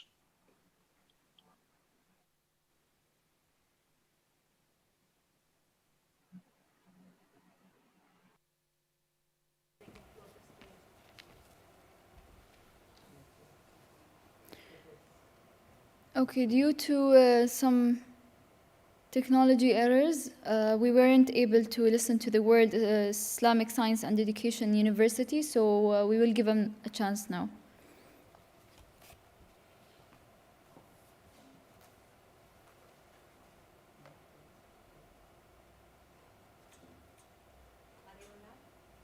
Islamic University, you can start now, please.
تحية لكم جميعا كل باسمه وبشخصه الكريم بمختلف المسميات والألقاب. محدثكم أحمد حميدان ومن فريق إيواء من جامعة العلوم الإسلامية. شرف لنا أن نكون في هذا الصرح العلمي الجميل، ونعتذر عن الدخول في الوقت المتأخر بسبب أسباب تقنية.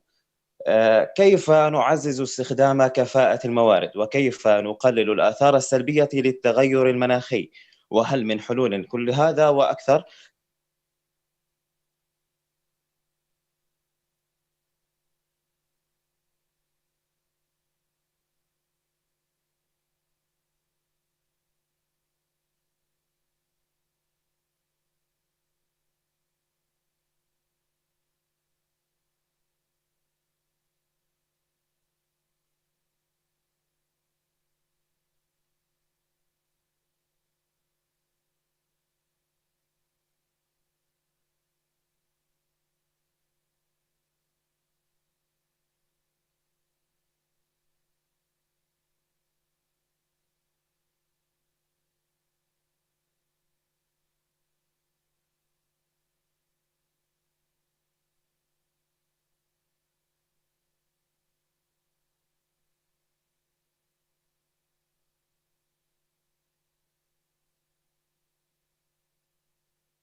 السلام عليكم. تحية لكم جميعا كل باسمه وبشخصه الكريم. نعتذر على التأخير والأسباب التقنية التي حصلت قبل قليل. سنبدأ عرضنا اليوم وفريقنا هو فريق إيواء. كيف يمكن أن نعزز الطاقة، وكيف يمكن أن نقلل من الاستثمارات، وكيف نقلل من الآثار السلبية للتغير المناخي. كل هذا اليوم سنبدأ فيه الحديث. روان النادي يمكنك البدء. كوكبنا الأزرق لم يمضي على وجودنا فيه سوى 200,000 من الأعوام. إنها حقبة قصيرة، لكنها كانت كافية لاختلال الأرض حتى باتت الحياة على كوكبنا مهددة بالزوال. استخدام الإنسان البترول ومشتقاته والفحم والغاز الطبيعي ليقوم بمهامه ويسخرها لإعمار الأرض. اسمع.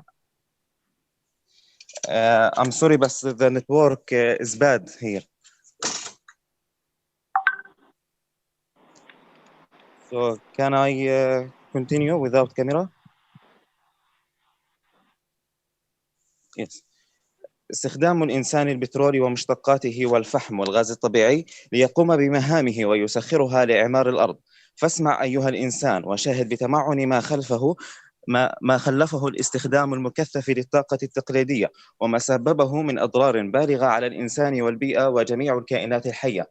فقد أدى إلى تلوث بيئي لم يشهد له مثيل، واحتباس حراري، وارتفاع درجة حرارة الأرض، بالإضافة إلى التغير المناخي. فقد كان السبب في تلوث الهواء وازدياد التصحر والجفاف، مما قد سبب في كوارث بيئية بدأت ولا يعرف متى ستنتهي.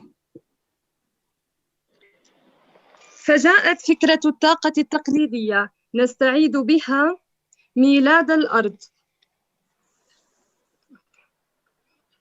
فجاءت فكرة استخدام الموارد الطبيعية نستعيد بها مشهد الأرض في ميلادها الأول. فما هي الموارد الطبيعية وكيف سيكون بمقدورها أن تصلح ما أفسده البشر؟ الموارد الطبيعية تلك السلع والمواد الموجودة في الكرة الأرضية بشكل طبيعي، ويستفيد منها الإنسان في نشاطاته اليومية بحيث يتم الحصول عليها إما بعملية التنقيب مثل المعادن أو تكون ظاهرة مثل المياه.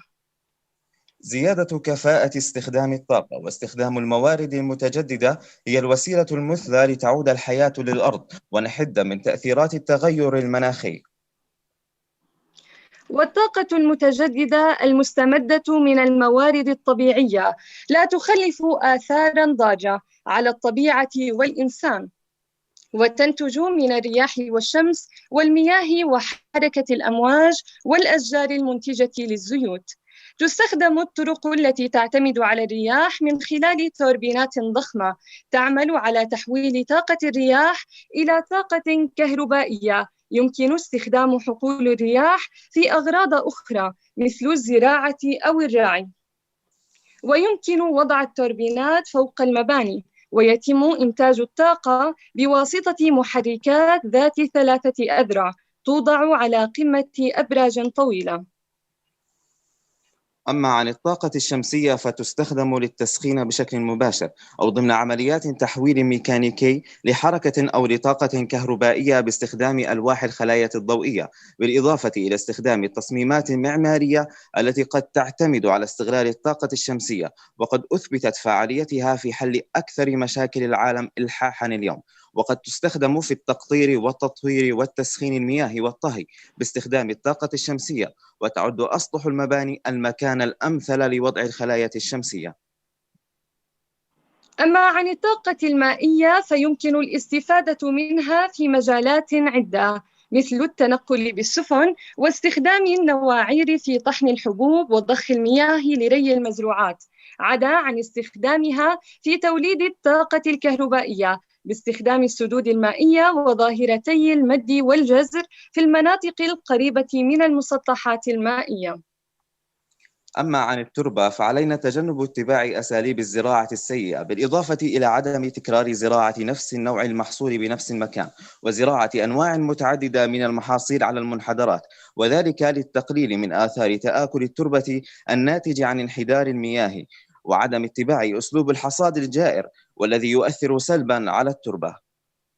ويكمن دورنا اتجاه الأشجار والغابات بالخفض من عمليات إزالة الغابات لأي سبب كان، وزراعة الأشجار بشكل مستمر، خصوصاً الأصناف التي تستخدم لصناعة الأخشاب، وإعادة تدوير المواد المصنوعة منها، وترك الأشجار الميتة لتتحلل بشكل طبيعي في التربة.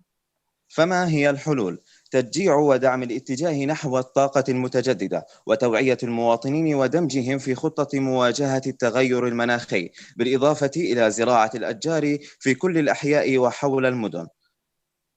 لربما كانت الطاقة هي محرك الحياة، وبدونها يبقى الإنسان عاجزاً حتى عن الوجود. لنعقد صلحاً مع الطبيعة، لنصلح ما أفسدته الأيام بصنع أيدينا، لتعود الحياة للأرض. أنت من تحدث الفرق.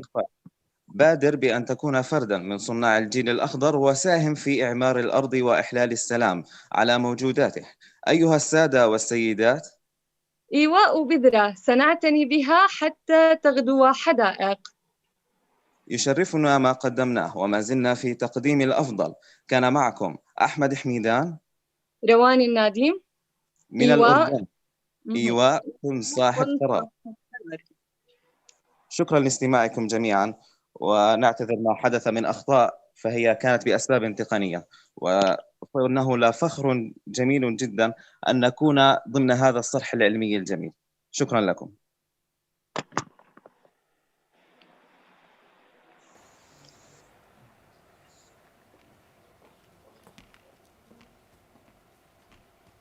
وشكرا لكما كذلك. Thank you to our second set of presenters for the first topic. And now we will have a 45 minutes lunch break. And thank you for all your cooperation. Enjoy your lunch break. And when we convene, we shall be hearing from presenters on the second topic, biodiversity restoration. Whose responsibility? Please make sure you're back at 1:45 as we need to start on time. Thank you.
Welcome back, everyone.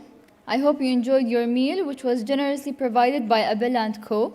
So I think we're ready to go on to our next part of the program for the second topic of the day, which is biodiversity restoration, whose responsibility.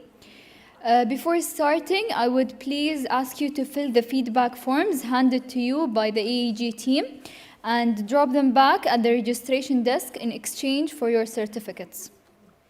Now, without any further delay, we shall begin the first presentation for this afternoon.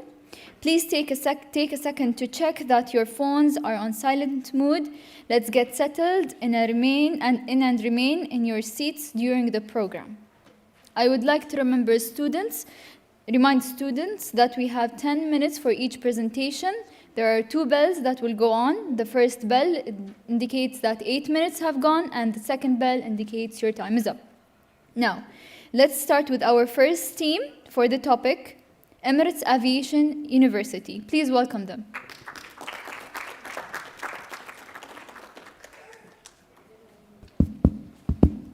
Hello. Hello and good afternoon. Biodiversity restoration, whose responsibility? So let's begin. Biodiversity. Let's divide it into 2 words, biological and diversity.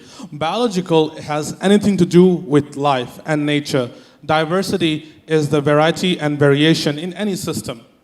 Now there are basically 3 types of biodiversity. It is the species diversity, the ecological diversity, and the genetic diversity. Abdullah, I see you've added a picture of peas and seeds for the genetic diversity. Would you make it clear for our audience? Surely, Uwais.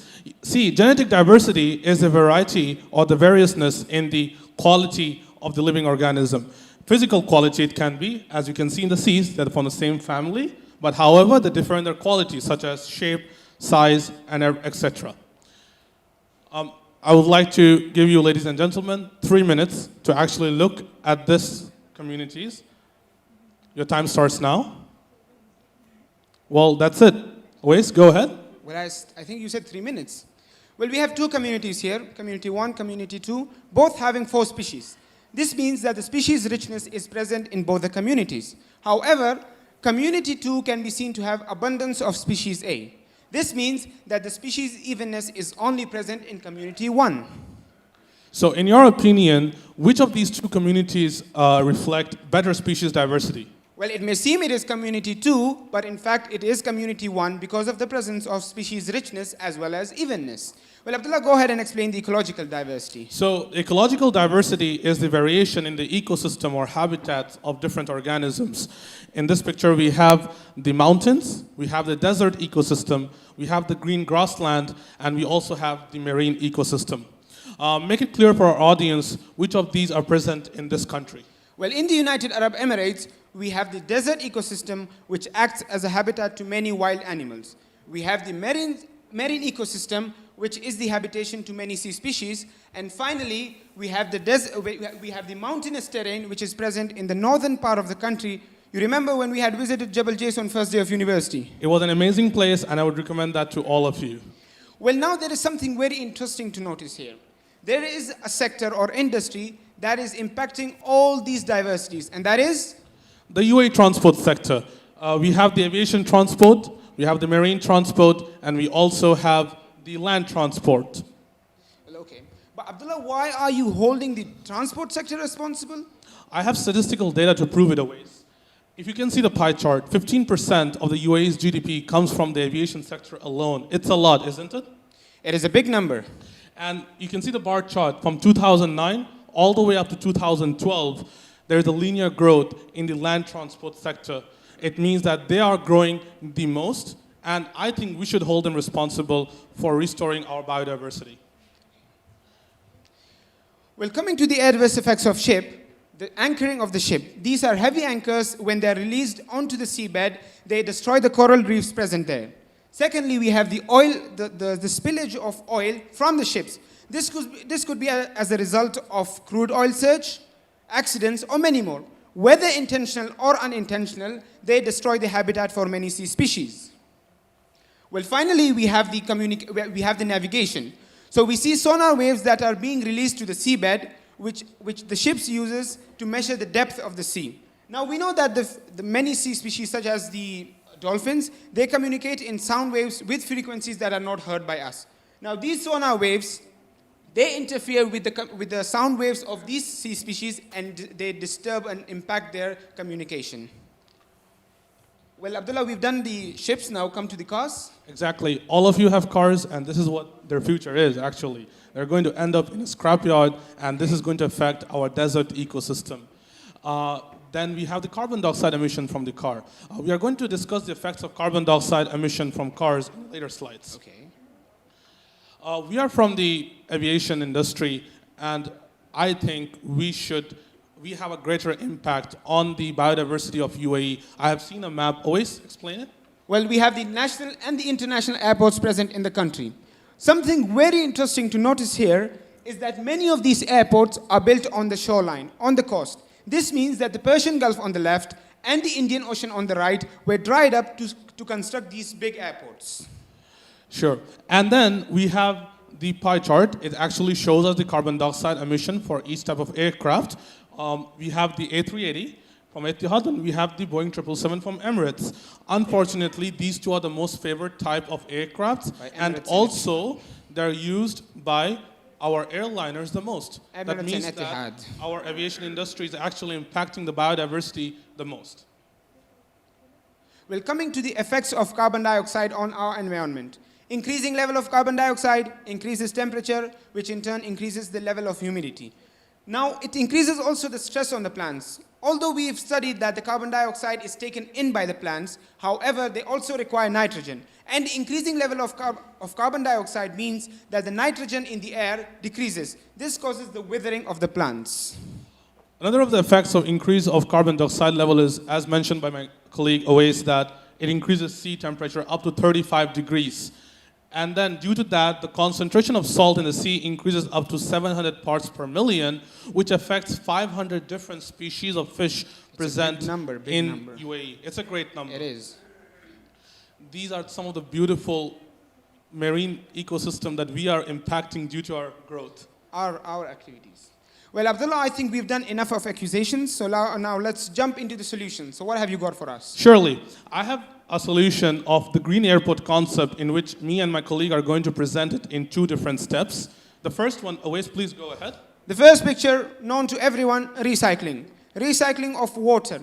How it can be done in the airports is when it is the retirement of any aircraft, first flight, or the farewell of a pilot, the airport authorities provide them with water solute. Now, the water that is used in the solute is drained away. It is carried away and it is wasted. What we are trying to provide here is what we are trying to offer here is a mini-scale recycling plant within the vicinity of the airport, which will store this water and it can be reused. Secondly, we have the electric trams. Now, it can be used not only within the airport, where it will transport the passengers from the aircraft to the terminal, but also from the airport all the way to the city, which will reduce the congestion around the airports as well as the excessive usage of private cars. And I can also see aviation grass, but always, is it safe? Well, you might think it is not because it is the plane might skid, but then think it is United Arab Emirates, and rain is extremely scarce here. Also, the grass we are trying to offer here is a triple layer grass strip, which provides traction to the gears of the aircraft equal to the traction that is provided on any paved runways. Well, Abdullah, what have you got for us? Well, I have biofuel, but for aircrafts. We know we have been using biofuel for cars, for smaller vehicles, but for aircrafts, the problem is we cannot use them for ultra-long range. My proposal, in fact, our proposal is, why don't we make the biofuel's viscosity higher? That will make it usable for ultra-long range. At the same time, it is still biologically friendly. That means if the plane dumps the oil or the plane, I hope the plane does not crash, but if the carbon dioxide emission will go down still, even with the use of biofuel. So hence we're completing the green airport concept. But Abdullah, is it just for the aircrafts? No. It's not just for the aircraft. We can use it for any ground vehicles, such as pushback tractors, passenger buses. We can use it for any vehicles. Well, Abdullah, finally, who is it responsible really then? I know we have been pointing a lot of fingers to the aviation industry, but in fact, I would like to say that me, my colleague Owais, and in fact, all of us here are actually from certain industries. So why don't we take like small steps towards these solutions, and then we climb up to a floor in which we can attain at least a pleasant amount of biodiversity in our beautiful country. On this note, we would like to end our discussion with the hope that the solutions we have provided really helps our environment in preserving our beautiful biodiversity. Thank you very much. Thank you very much.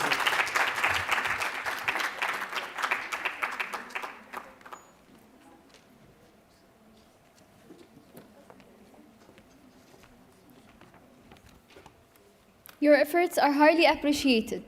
And now, let's together welcome RAK Medic and Health Sciences University.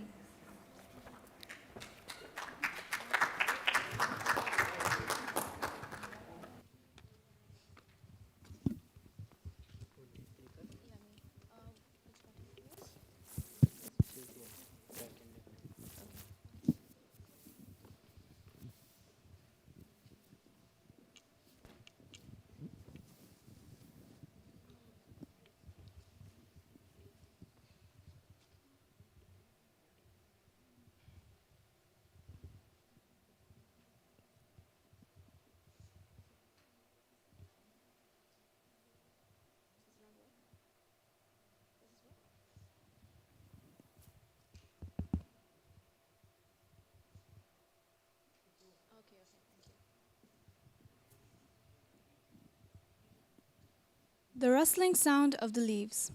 The early morning, pleasant breeze. The soothing ripples of the streams. The overall serenity. Now, picture a world without it. The rate at which we're going, this will be our sad reality. My fellow budding environmentalists and honorable judges, what can we do to make an impactful change? Where do we begin and how? With whom? Before addressing these questions, let's get a better insight on what biodiversity really is. Biodiversity is the variety of life on Earth in all its forms and all its interactions. Think of the entire biodiversity as a network of interwoven ecosystems. Cut too many links, and we risk unwinding it all. What the future brings then will be unpredictable. Biodiversity gives our planet an insurance to safeguard its own survival.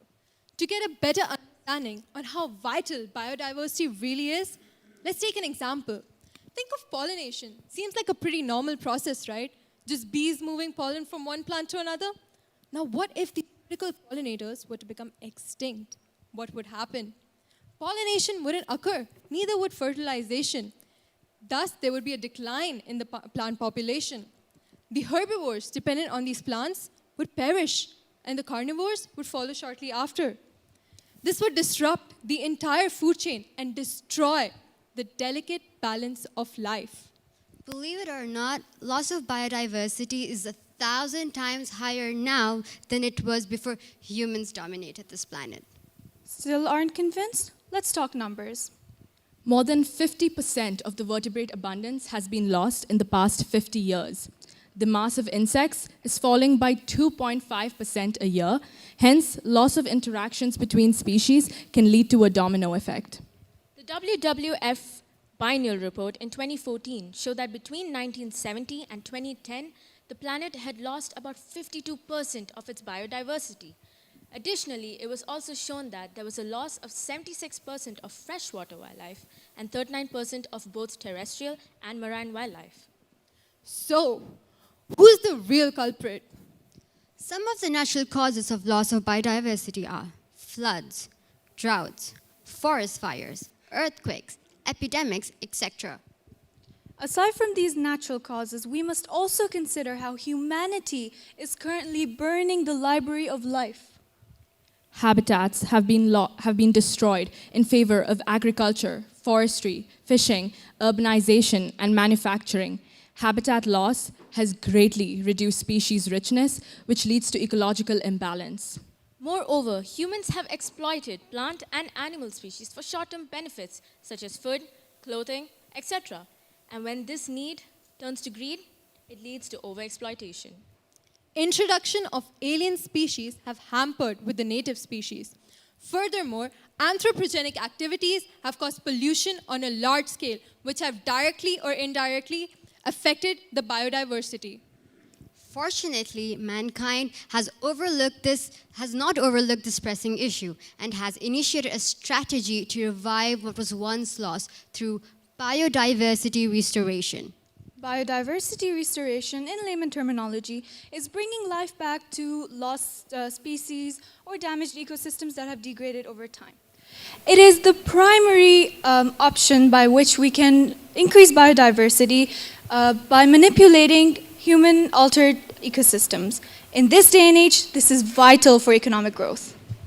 Biodiversity restoration is a chief component of conservation and sustainable development programs throughout the world. Not only does it improve biodiversity conservation and ecosystem productivity, but it also improves human livelihoods and empowers local people, thereby providing an opportunity to repair ecological damage as well as uplift human condition. So what does a good biodiversity restoration practice include? Here are some of the principles. Emphasizing process repair over structural replacement, striving towards an economic viability, treating the causes rather than the symptoms of degradation, etc. Still curious? Let's talk about some plans. One such plan is revegetation and reforestation. As we all know, it basically involves establishing vegetation on sites where it has been previously lost. And it's more related to the most primary focus is erosion control. Moreover, reforestation does not only recover degraded forest areas, it also improves the community's well-being. Another such plan could be habitat enhancement. The concept here would be to increase the suitability of a habitat for certain species. This can be done through multiple ways. Two ways could be to increase artificial nesting sites and ecological landscapes. Remediation. It is a strategy to enhance an existing ecosystem or create a new one with the aim of replacing another that has deteriorated or been destroyed. One such measure is the reintroduction of key species. For example, bison in the American prairie redevelopment.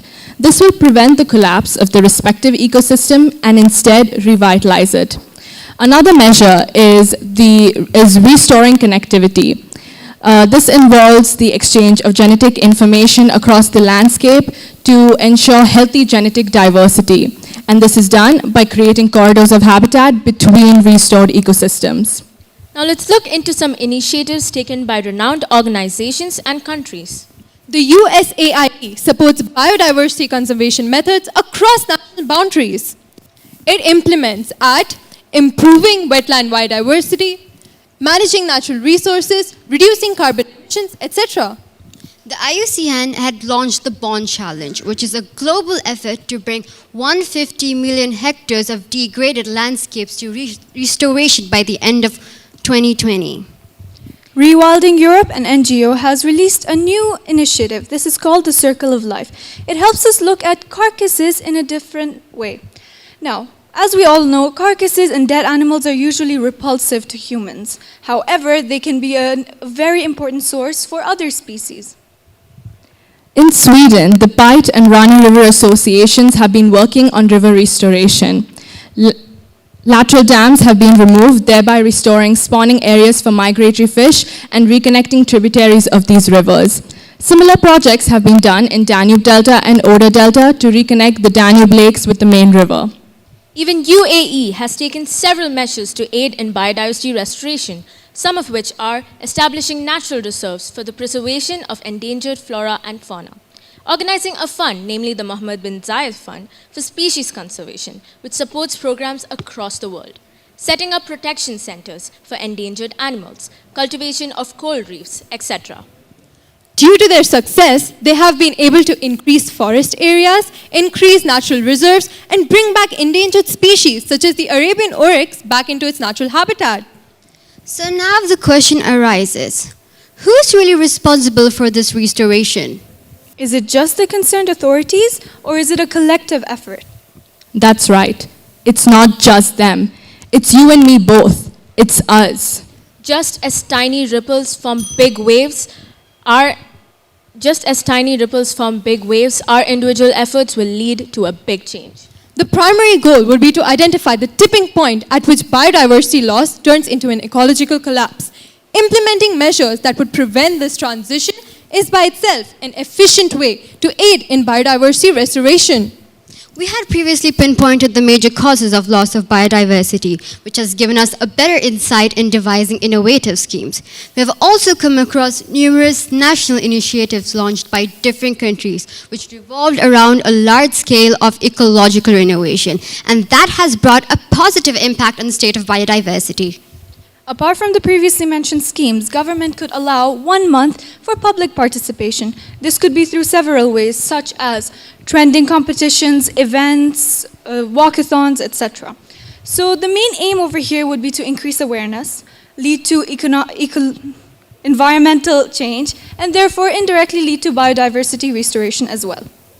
But how can we, people of Earth, contribute individually? The first thing we can do is live a sustainable lifestyle. This can be done by reducing energy consumption, by embracing a car-free living, by avoiding the use of plastic bags and opting for organic bags, by generating less waste by following the simple 3R rule: reuse, reduce, recycle, by using rechargeable batteries, etc. Secondly, propagating knowledge through awareness by participating in awareness programs, spreading reliable information through social media, encouraging the community to participate in various programs. Furthermore, we can join community volunteering programs and support NGO initiatives by actively participating in cleanup drives, donations, paper and can collection drives, and green walkathons. All in all, long-term effects of a healthy biodiversity serves to strengthen ecosystems, economies, and society, and that is always worth the effort. Let us all join together and answer the pleas of Mother Nature. Maybe the real question is not who is responsible. It's whether you are ready to be responsible. The change starts with you. One purpose. One vision. One step. One planet to save. Thank you.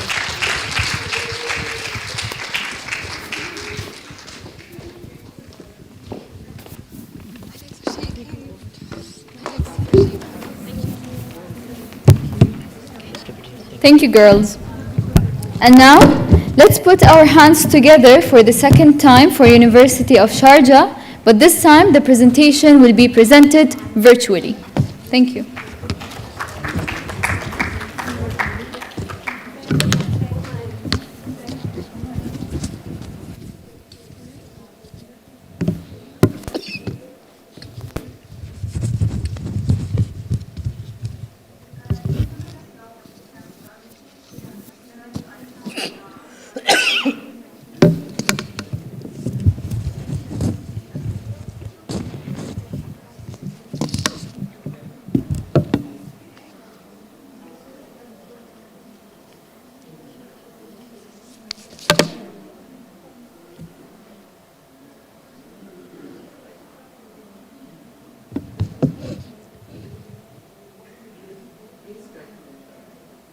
Okay, thank you.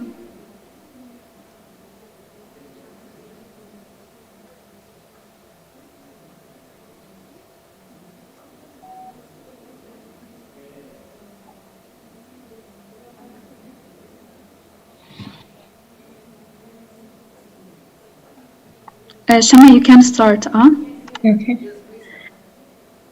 Good afternoon, everyone. We are a group from University of Sharjah, biotechnology major. Our topic is biodiversity restoration, whose responsibility, under the supervision of Professor Ali Al-Qablawi. I am Shama Al-Yamahi.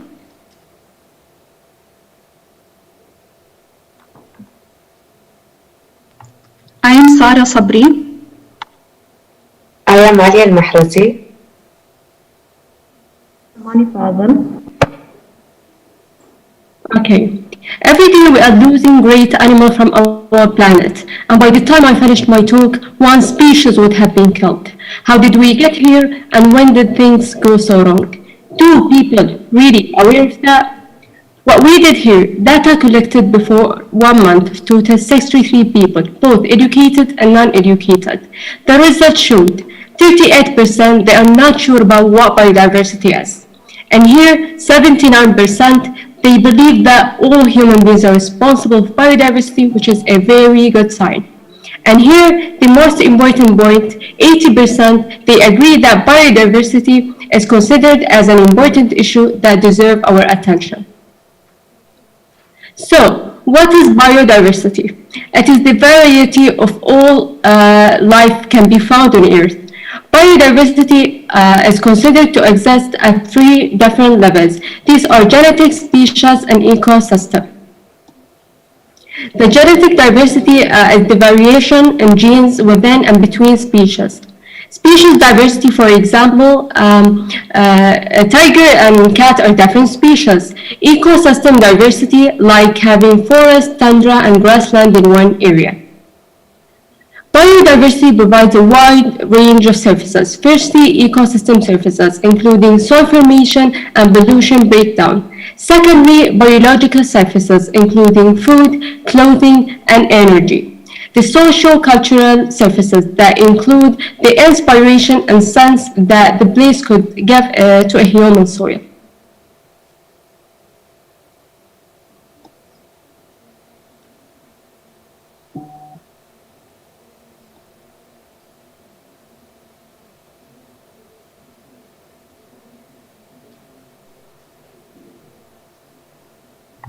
I believe my colleague Fatma is facing issues with her microphone, so I'll take over. Basically, we're going to present the challenges facing biodiversity in UAE, starting with pollution and solid waste. My colleague Alia will present this part. Secondly, the problem of pollution and solid waste that we are all familiar with. The responsibility of the environment to set a regulation for the public to follow.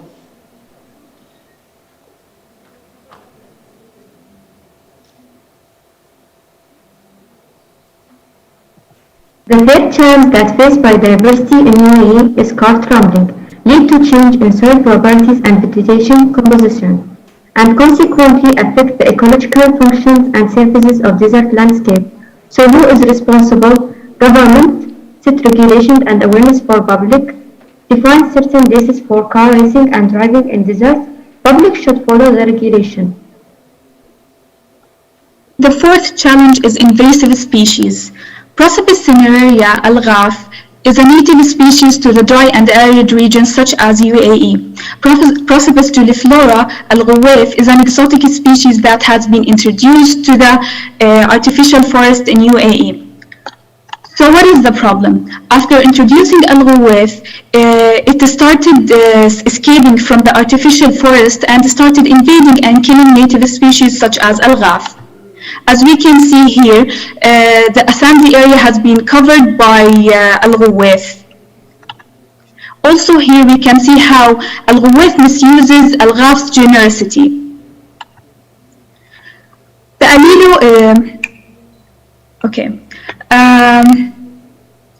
the depressive effect is due to allelopathy. Allelopathy is an interference mechanism by which plants release chemicals that affect other plants. In this study, we observe the Prosopis juliflora's allelopathic agent's effect on a native species. The final germination rate was highly affected by the old leaves of Prosopis juliflora, represented here in the hatched bar graph. So what is the responsibility of Ministry of CCE, environmental agencies and municipalities? They should manage the huge biomass of this exotic species. Moreover, researchers should find sustainable use of al-Ghawaf. For example, they should introduce the desert succulent plant Opuntia, which dominates in the presence of al-Ghawaf. Also, Prosopis juliflora al-Ghawaf can be used to produce biochar and charcoal through pyrolysis. The fifth challenge is desertification. It's the degradation of dry lands resulting from various factors, leading to a change in the state of land, including climate change and the human activity, such as wind erosion, deforestation, water loss, and unsustainable irrigation practices.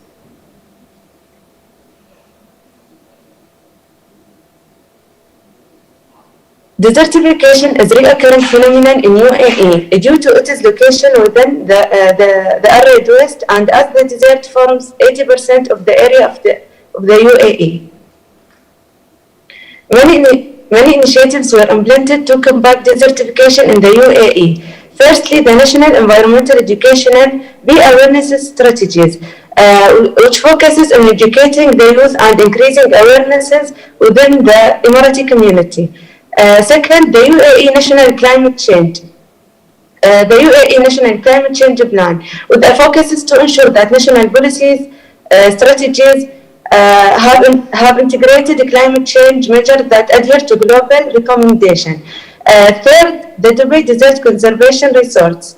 It's the UAE first national park where the government of Dubai preserved the unique desert habitats. We're gonna go back to my friend Fatma. She just fixed her microphone. I'm sorry for that.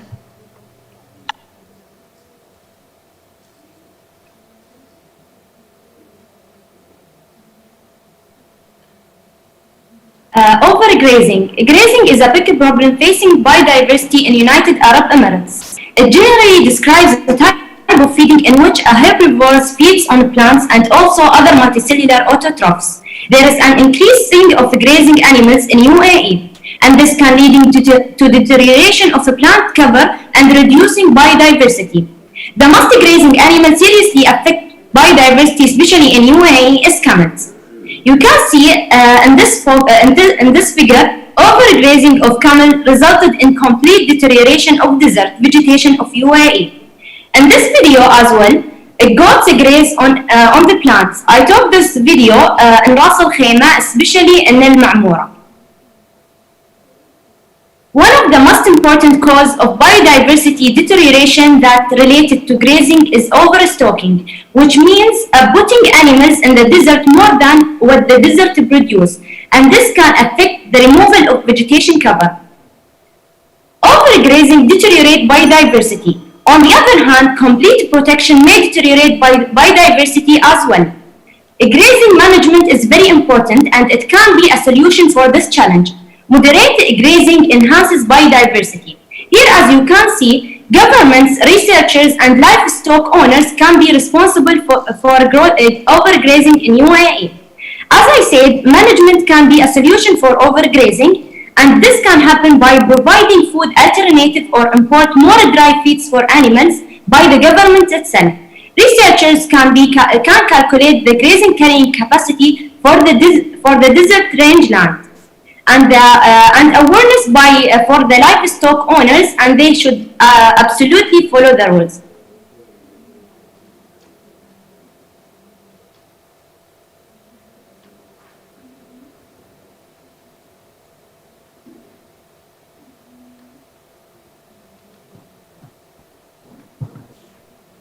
The sixth challenge is global warming.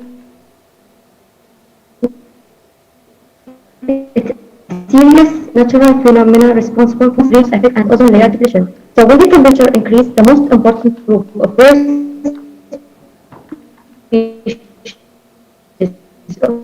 plants that will be seriously affected. They have many rare and integrated plants, and these plants grow at low temperature. So when the temperature increases, they will disappear. Therefore, who is responsible about conserving these species? Ministry of CCE, environmental agencies, and municipalities. So,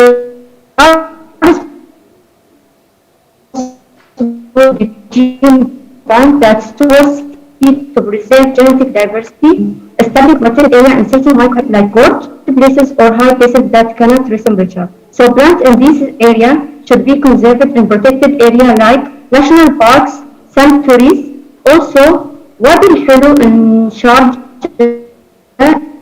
it's a perfect site for institute.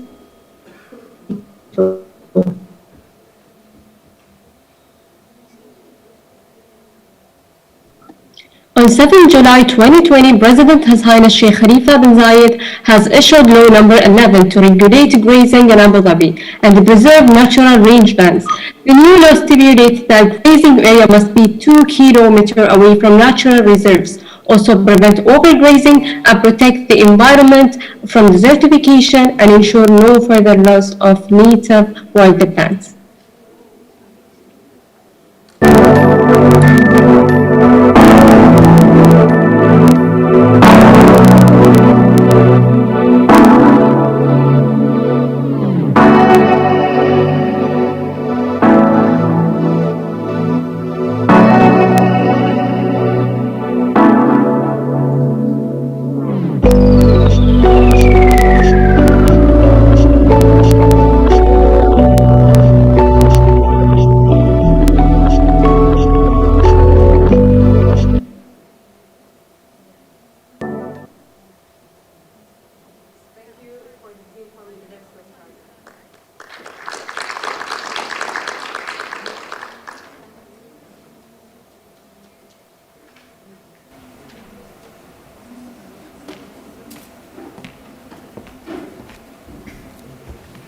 Thank you. And now, University of Buraymi is the next presenter. Please welcome them.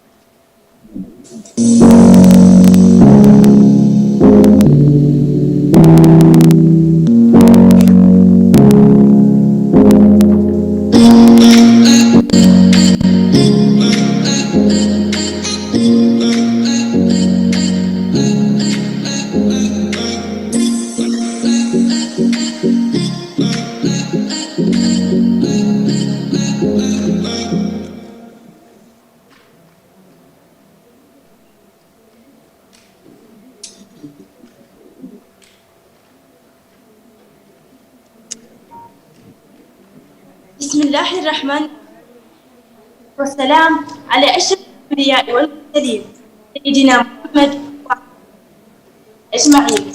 حضورنا سادة وسيادة أعزائي لجنة التحكيم الموقرة، حليتم أهلا وولدتم سهلا. أقف اليوم على هذه الأعلام لأحكي عن أسفار كرامية الأطراف، أرض البيولوجيا المتنوعة، أرض الحبايب الرحمن بالجبال الرواسية والبحور الشاسعة، أرض لم تعرف إلا التنوع التضاريسي منذ أن قال لها البارئ كوني، فكانت أرضا متميزة. أرض يستساغ ماؤها العذب الفرات، تستطاب رياحها الباردة والساخنة، طيورها تحلق غير مأذية ولا ملامة، وناشيتها المتنوعة. إنها أرضي حيث تقبع الروح وتسكن الجسد.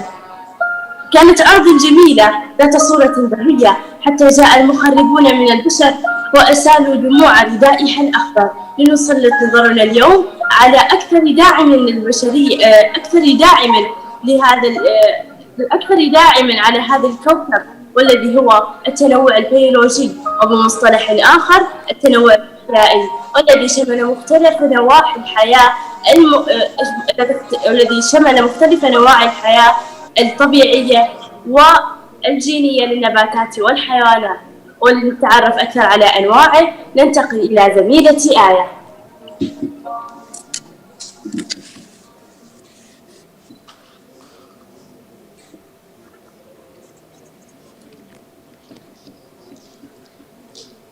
مرحبا جميعا. سأحدثكم الآن عن أنواع التنوع البيولوجي. لدينا 3 أنواع من التنوع البيولوجي، وهو التنوع البيولوجي الوراثي، التنوع البيولوجي النوعي، والتنوع البيولوجي البيئي. سنتطرق أولا إلى التنوع البيولوجي الوراثي، والذي يقصد به وجود تباين بين المادة الوراثية بين كل أنواع الكائنات الحية المختلفة. أما النوع الثاني التنوع البيولوجي النوعي، والذي يقصد به وجود وفرة في أنواع الكائنات الحية الموجودة في البيئة الواحدة الحيوية المحددة. أما النوع الثالث والأخير التنوع البيولوجي البيئي، الذي يقصد به بأن كل بيئة تحتوي على مختلف الكائنات الحية التي تعيش وتتعايش وتتكيف مع هذه الظروف المتعلقة بهذا النوع من البيئة. سأضرب لكم مثالا بسيط يتعلق بأكثر كائن حي متكيف في البيئة الصحراوية، وهو الجمل الذي يستطيع التكيف مع البيئة شحيحة المياه بوجود السنام الذي يساعده على ترطيب جسمه عن طريق الدهون المخزنة في السنام. أما الآن سنتطرق إلى أسباب اختفاء التنوع البيولوجي مع زميلتي نوف الشامسي.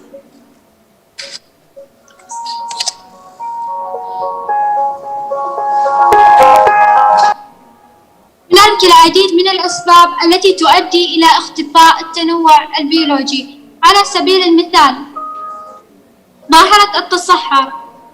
ظاهرة التصحر سببها الجفاف الذي يسود التربة، وطبعا إذا زادت الجفاف في التربة فإنها تفقد خصوبتها وخصائصها الطبيعية، وإذا فقدت التربة خصوبتها وخصائصها الطبيعية فإن هذا يعني موت العديد من الكائنات الحية والدقيقة. أيضا سوف يتوقف نمو النباتات، بالتالي سوف تبدأ بالموت تدريجيا، والنتيجة المترتبة على ذلك نتوج تربة صحراوية غير قابلة للاستزراع. النقطة الثانية واللي هي التلوث. التلوث من أكثر الأسباب التي تؤدي إلى اختفاء التنوع البيولوجي.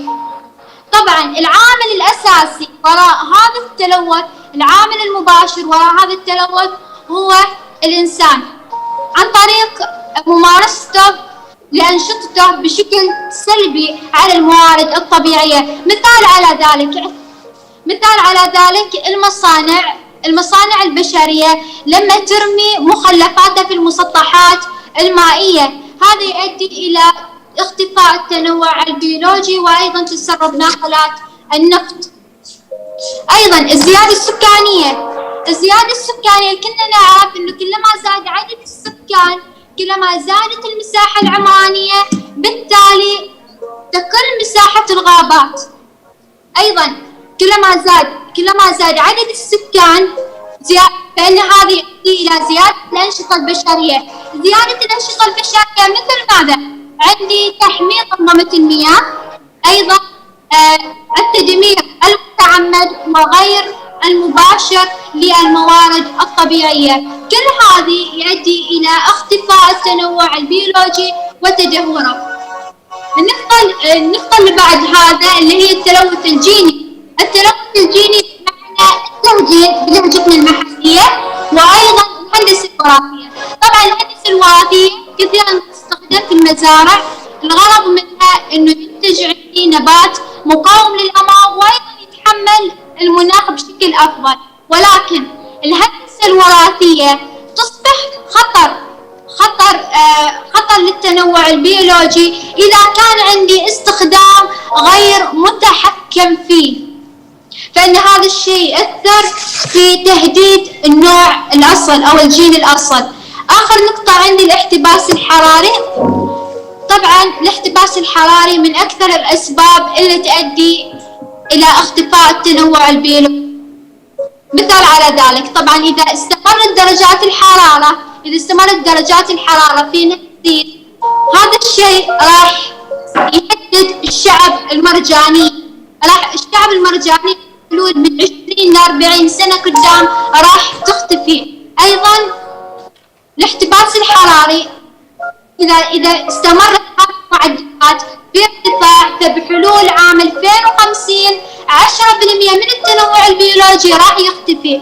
والآن إلى الحلول مع زميلتي شمس.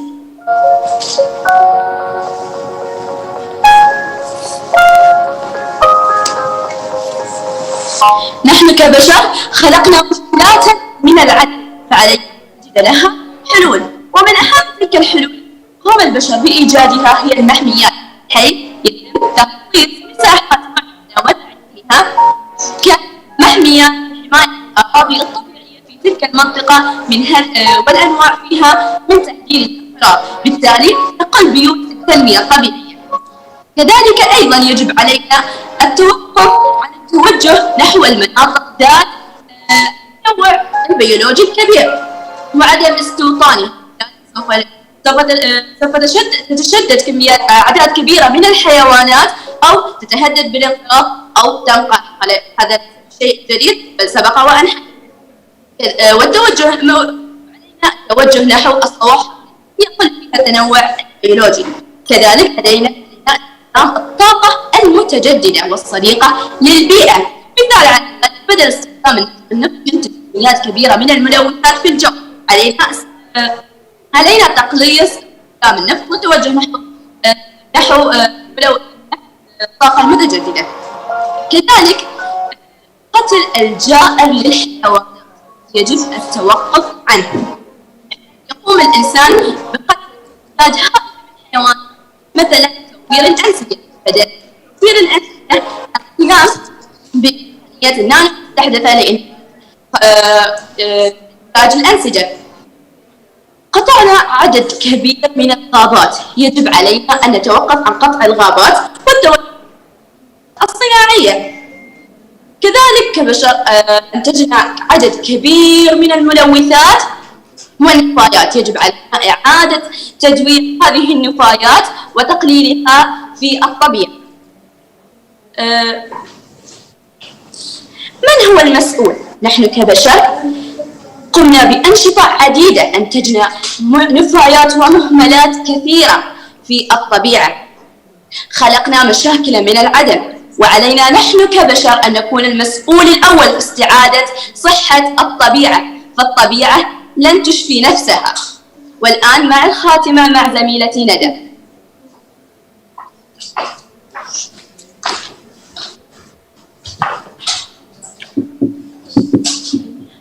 وختاما، وكما علمنا وتعلمنا أن وجود التنوع البيولوجي يشكل شبكة نظام تحيط بحياتنا، وانعدامه يشكل انعدام الحياة على كوكبنا، فهو يؤثر بشكل كبير على جميع جوانب حياة الإنسان بما في ذلك صحته.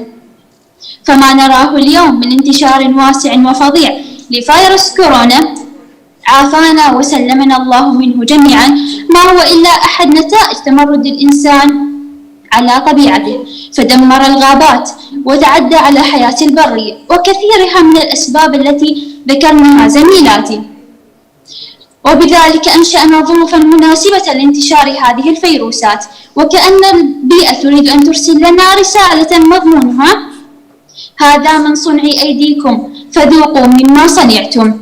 لذلك وإننا وبكل إدراك نقول عودة التنوع البيولوجي يشكل عودة حياتنا، واستمراره يشكل استمرار حياتنا. هذا ودمتم بخير وسلام، آملين متأملين نيل إعجابكم، والسلام عليكم ورحمة الله وبركاته.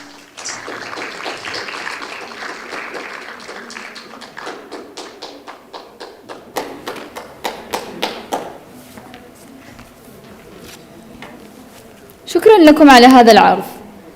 And now, let's welcome the team from Zayed University to take our virtual stage.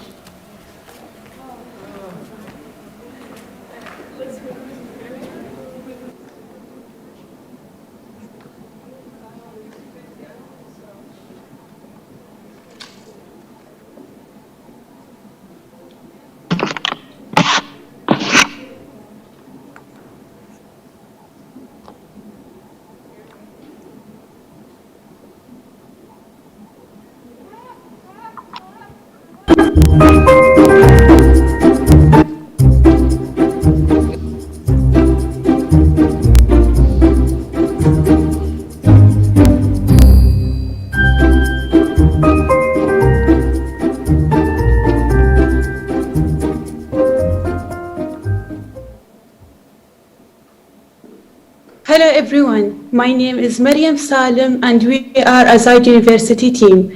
Today we will talk about biodiversity.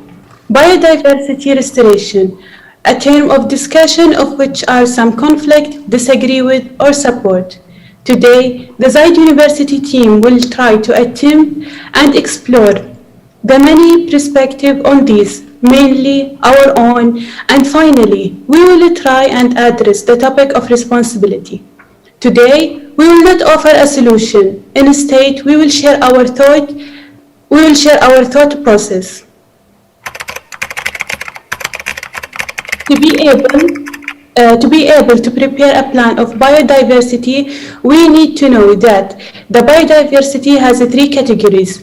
First of all, it is a genetic categories, and the species biodiversity and the ecological diversity.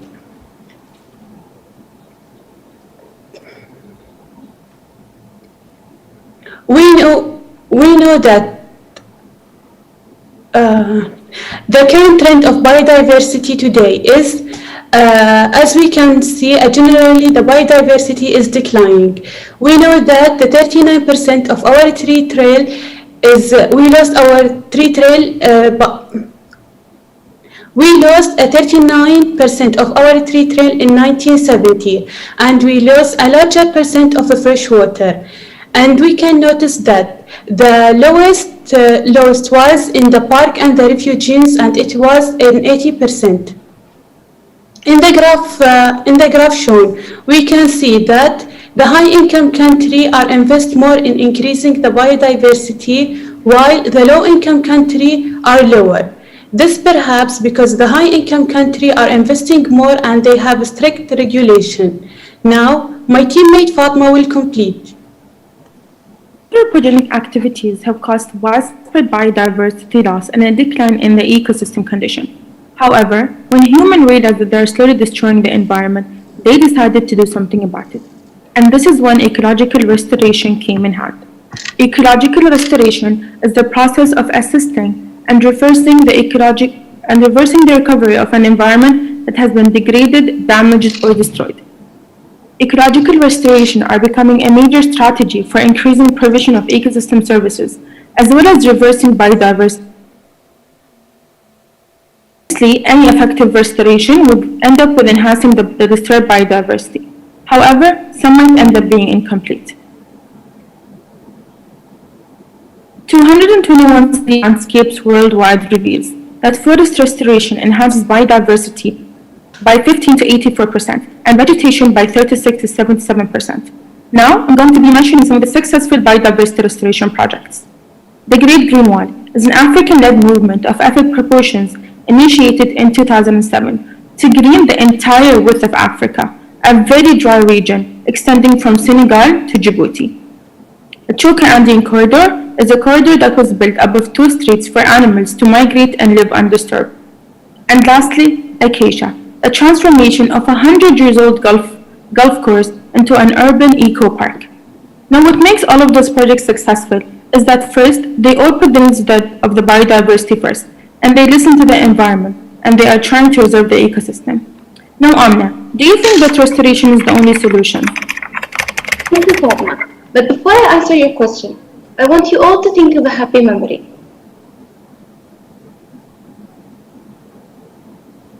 And now, how many of you thought of a happy memory from the past? It is sad to say that restoration is similar to that, as it's the actions that we're trying to make in order to achieve the pleasure of the past, knowing that it's never going to be the same. And you might be wondering, what are some of those actions that are actually hurting our biodiversity? Unfortunately, biodiversity is threatened by the actions of the society, mainly by going about our day-to-day life. And although most people are not trying to harm biodiversity, it is often difficult to see the connection between the actions and the resulting effects. And this is why our responsibility as environmentalists is to help spread the awareness, mainly among the youth in schools, as we do believe that they are the future of our nation. As for the changes, we do believe that a change in the public behavior is a must, as it plays a major part of preserving our natural environment. And this is where social media comes in handy, as it could help in changing people's perspective about their environment. Given that the UAE internet penetration rate is about 98.5%, This means that the information would reach to a variety of the UAE citizens. And lastly, we do need to include holistic and inclusive approaches. Going back to Fatma's question, is restoration the solution? And our answer is that we do believe that restoration is an integrated approach rather than a solution in itself. And why is that so? We're going to find out in the next few slides with Reem. Thank you so much, Amna. Now, of course, it wouldn't be complete without mentioning our own beloved country's efforts in biodiversity restoration. I often hear the expression that a desert is empty, hollow even.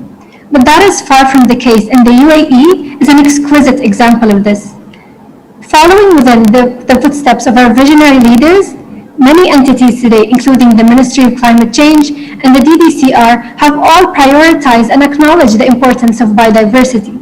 And this is only given because we are a part of this complex system, and their downfall will surely be ours. So, moving on to the big question. Who is responsible for restoring biodiversity? Before we answer this, let us first watch a video prepared by the ZU team.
Sitting in my place, not knowing where to go and how to go about answering this question. But it's simple, really. And so here's what we do know. While it is true that we have created a rift in what was once a rich metapopulation, trying to restore everything back to the way it was may never be completely plausible. And that's okay, because surely, plant a flower and it shall bloom. And that one small, seemingly insignificant act could have an impact that is greater than we could ever imagine. In the very last part of our video, we said, all it takes is, and the reason why we left this empty is because there's not a single reply. And perhaps, just maybe, the answer that you're looking for is the very one that popped into your mind. And so, what our team really wanted to focus on is not who, but how. How do we go from being responsible for the loss in biodiversity to taking responsibility for it? And this concludes the ZU team presentation. Thank you so much for listening.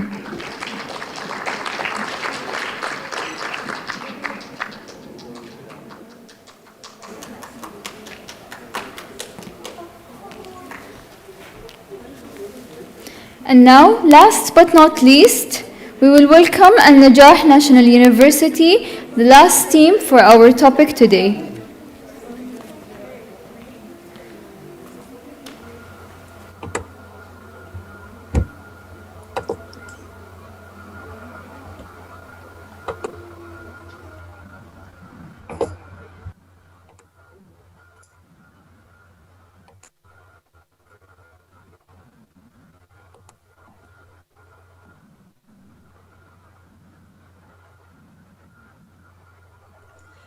Good afternoon, everyone. Let me start by introducing my... Do you hear me? Okay. Good morning, everyone. Yes, okay. Good afternoon, everyone. Let me start by introducing myself. My name is Reem Shaheen. I am a final year student studying biotechnology at Al-Najah National University, Palestine. My supervisor is Dr. Raed Al-Koni. My topic today is biodiversity restoration. Let's get started. Okay.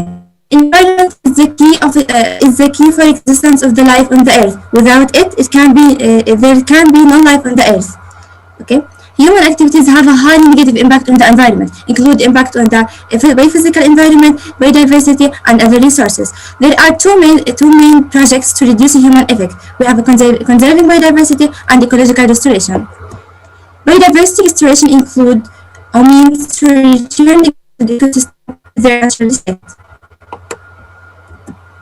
As we see here, there's a connection between human activities and the biodiversity of the earth. We all know that when human population increases, the human activities will increase too. Human activities include agriculture, industry, economic production, etc. There's a direct and indirect effect of the human activities toward the environment. We have a direct effect. Direct effect include change the number and destruction of species, pollution and degradation and destruction of natural ecosystem, and alteration of natural chemical cycle.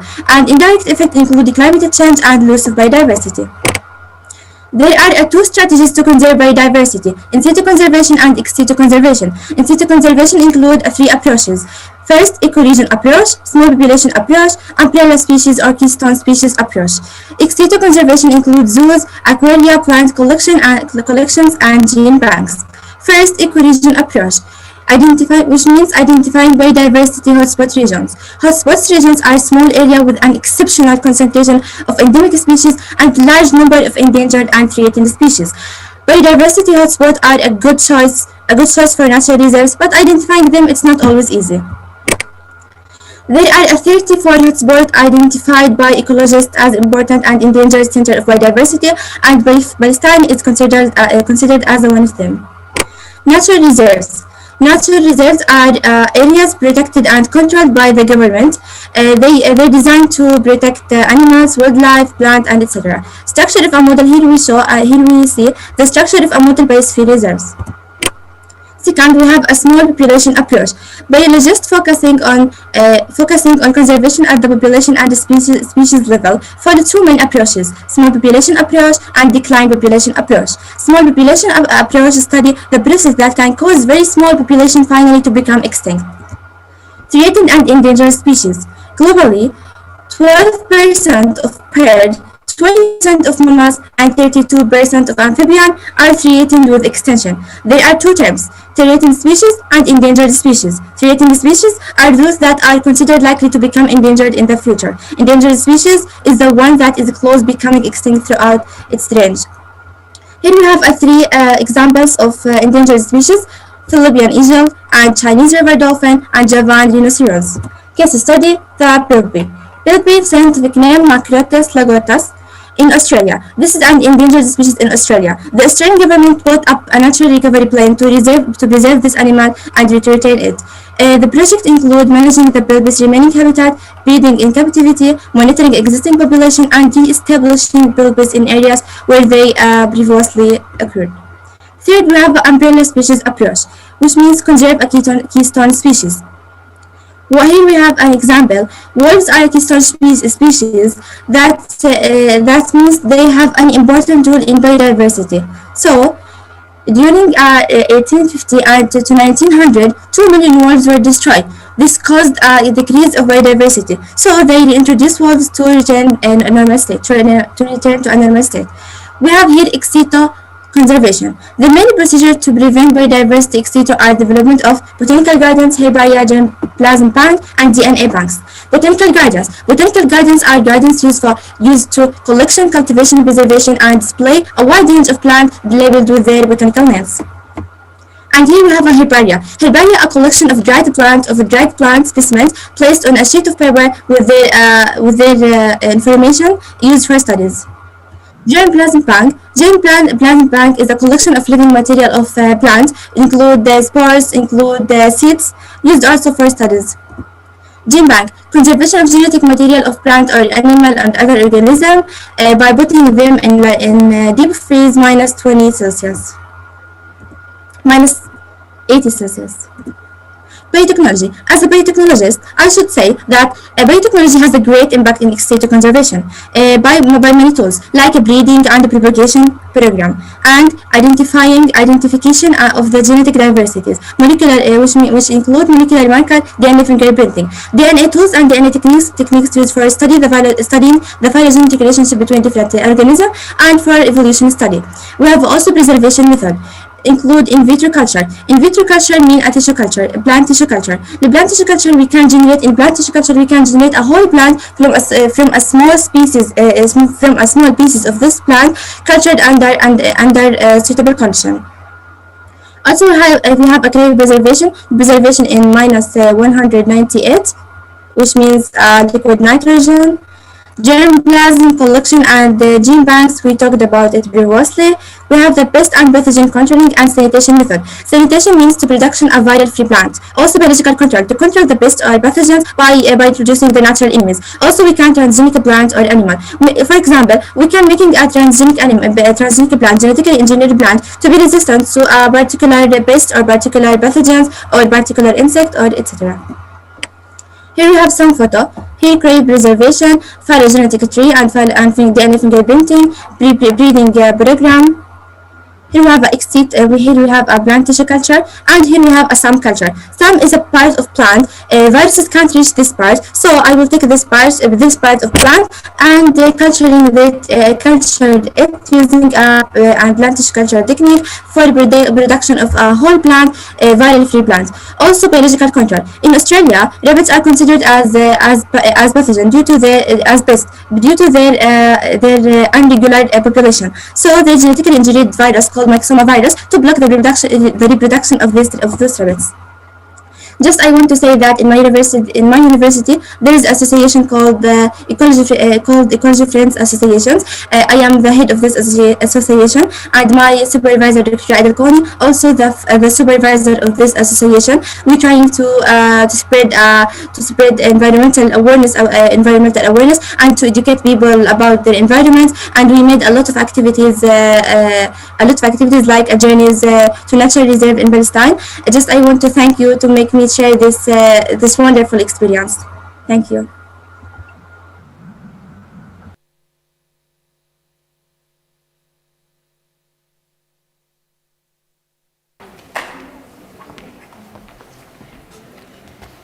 Ladies and gentlemen, that brings us to the end of today's competition. Let's give all teams a big round of applause.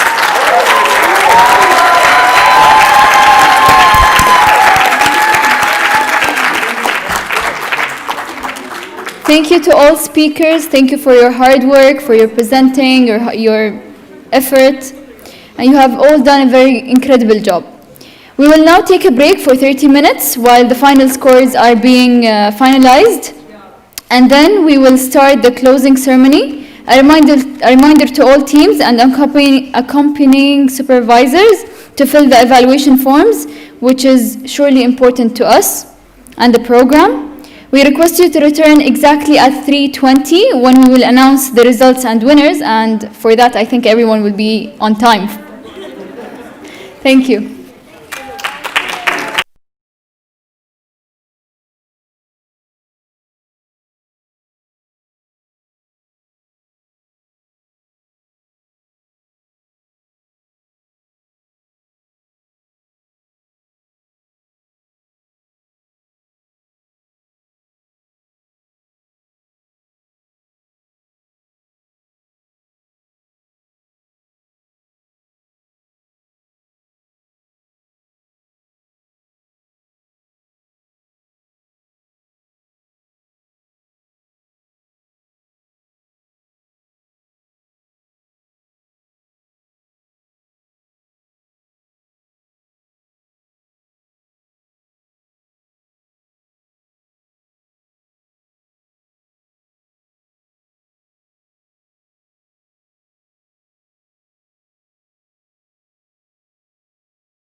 Welcome back, everyone. I hope you enjoyed your break. Students, you're on your nerves.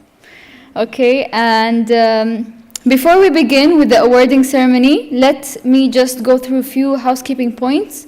Please ensure your mobile phones are switched off or are on silent mode.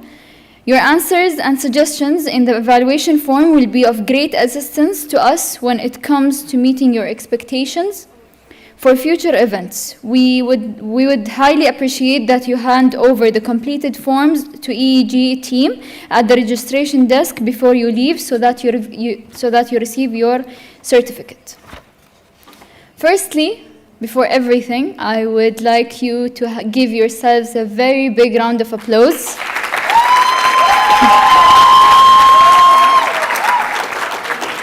And another round of applause for our panel of judges.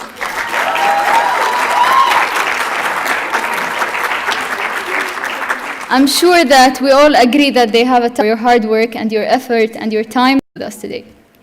And now for the moment of truth, the moment we've all been waiting for. The results of the competitions are in. The judges have done their work, but before we announce the winners, we would like to congratulate all the contestants on their effort again. And Jasmine Cruz, a student of the Philippines Emirates School at AD, school members at EEG, has contributed to the competition with a song called Colors of the Wind. We are going to share the song and then start awarding ceremony.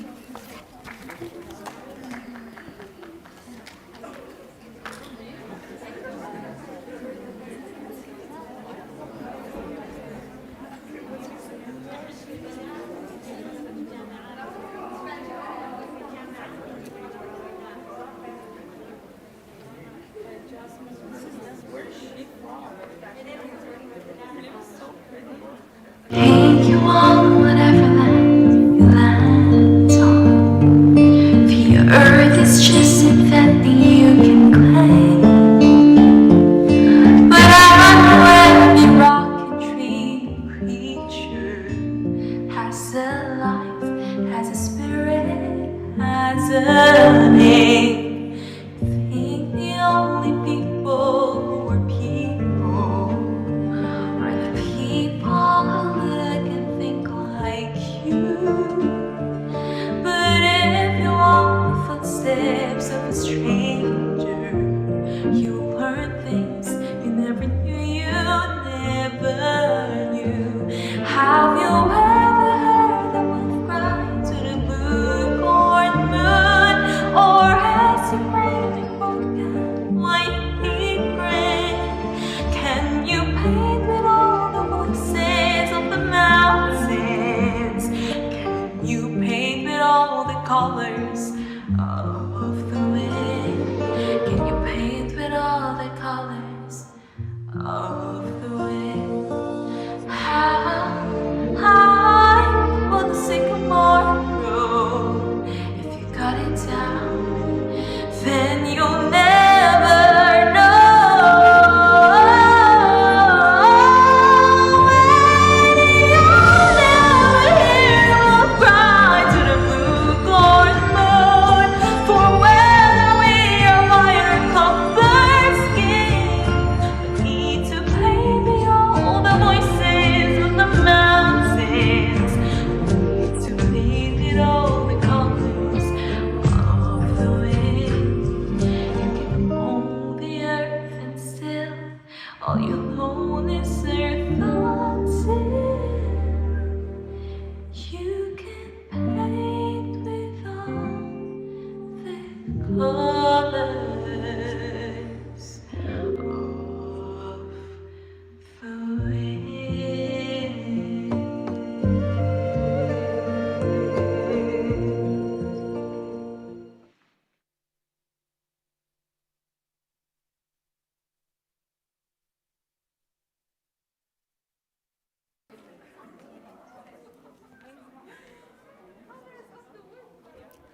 Let us begin by announcing the runners-up and the winners in each category. To do the honors of giving away awards to the winners, may I ask Mrs. Habiba Al-Marashi and the respected members of the jury panel to take the floor, please.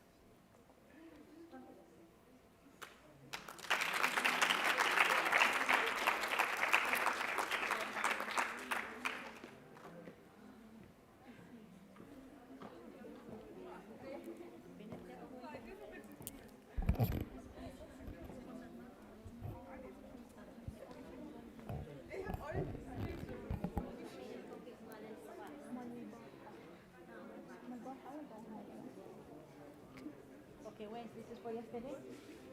Guli, they were not here. Before mentioning today's winners, we would like to appreciate yesterday's winner for the topic, the sixth mass extinction. Is it upon us? The winner was from Zayed University in Dubai.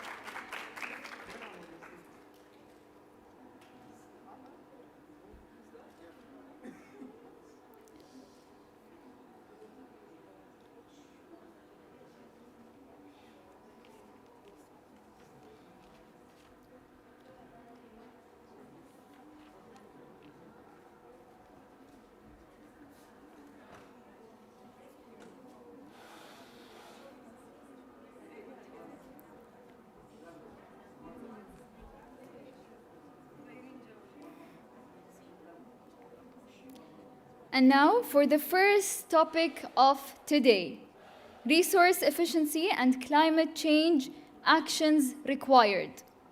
Second runner-up is the team from, well, actually we have a tie. Okay. Second runner-up is the team from Manipal Academy.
Second runner-up is the team from Curtin University in Dubai.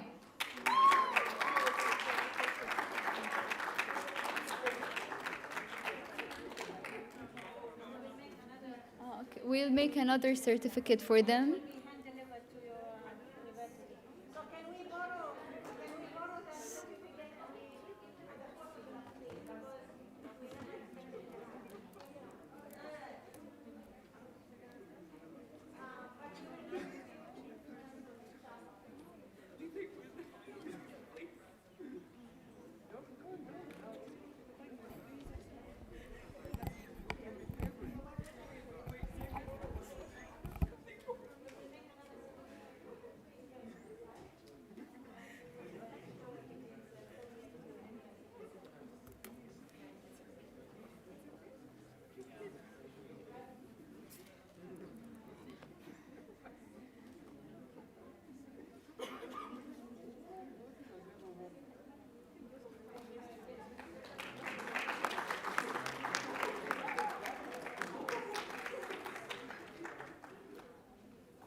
First runner-up team is from Westford University.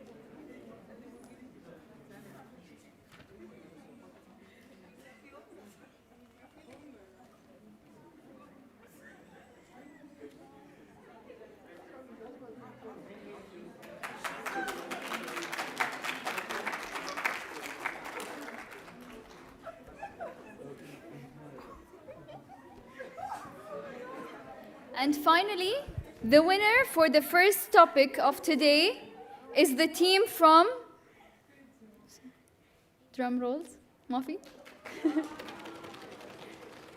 Heriot White University.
And now, let's find out who the winners are for the second topic, biodiversity restoration, whose responsibility.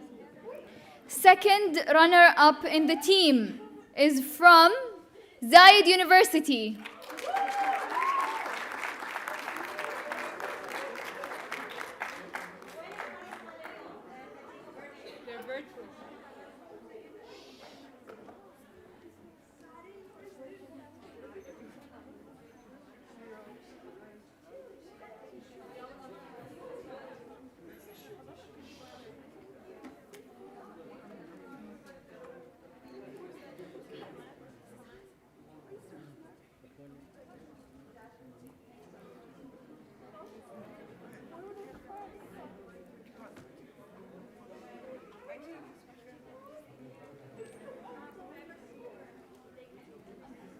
First runner-up is the team from Emirates Aviation University.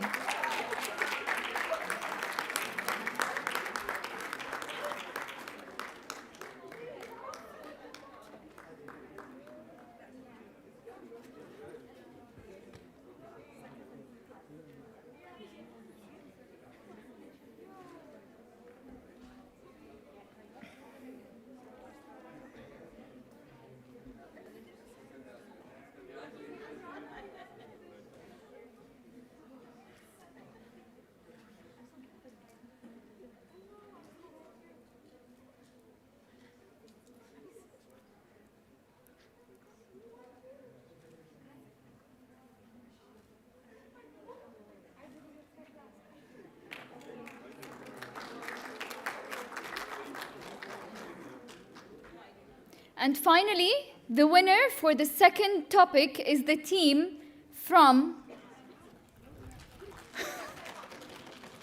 RAK Medical and Health Sciences University.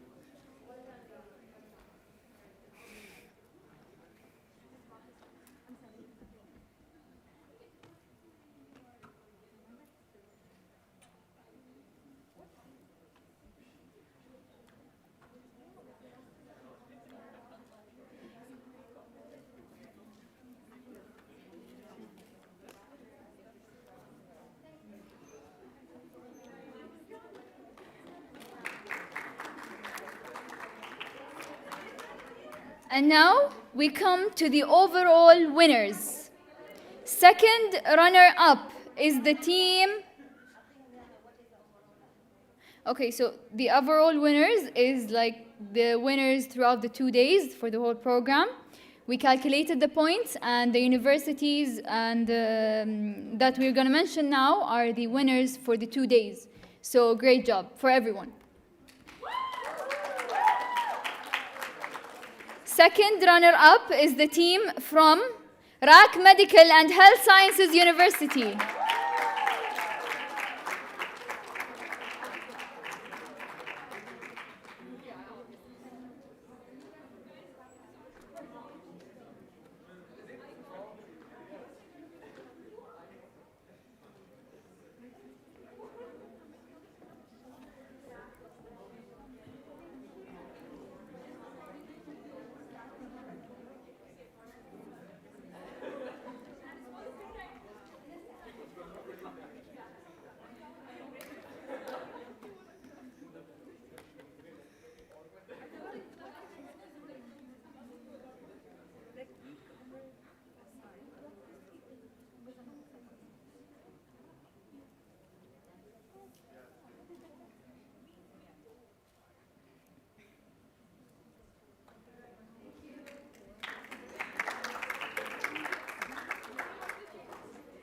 First runner-up team from Westford University.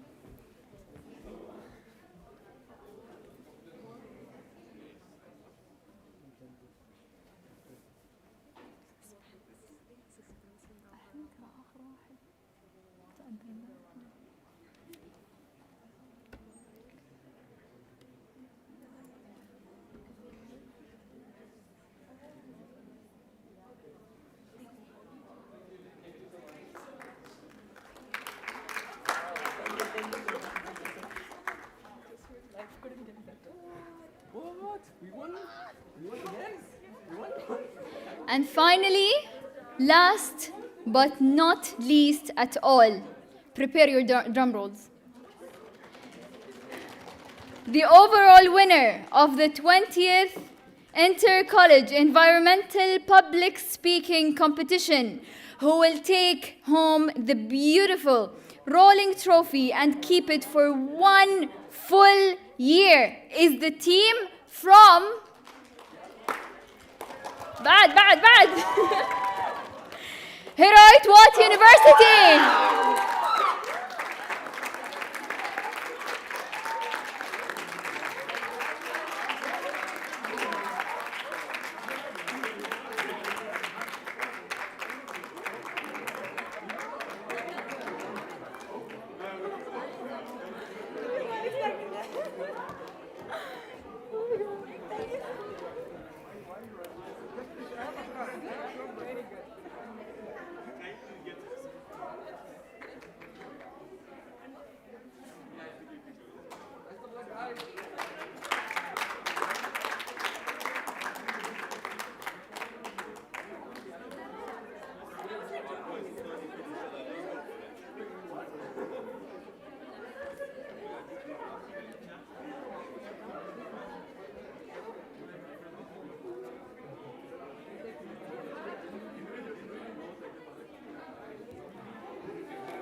Guys, we're still not done. Please remain seated.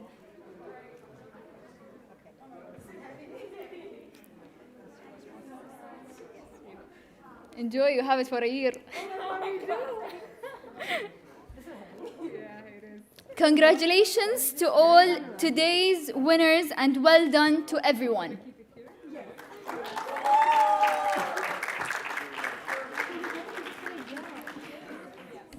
Emirates Environmental Group extends their sincere appreciation of the strategy's partnership with Emirates National Oil Company, ENOC.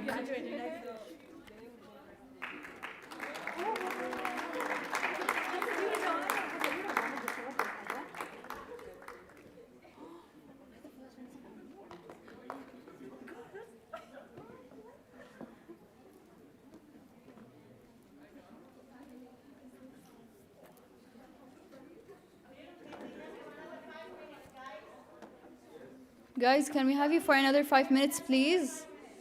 Remain seated, please.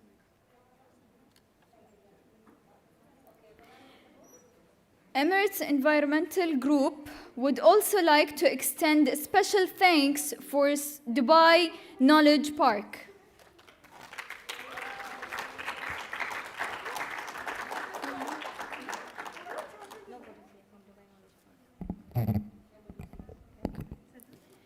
Also, a special thanks to Abella & Co. for providing the catering for the event.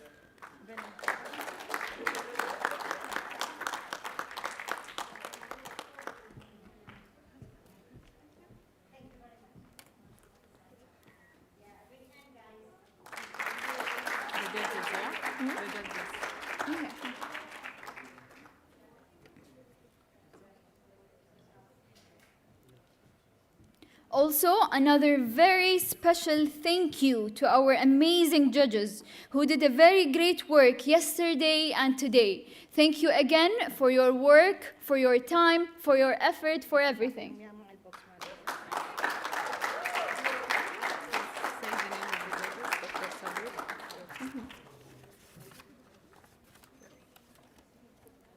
Judges, Dr. Sabih Kisaf,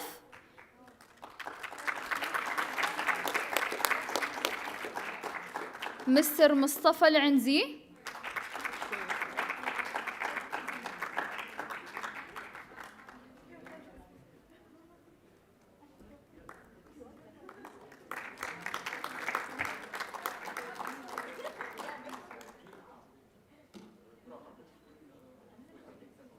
Miss Hamda Al-Ma'soom,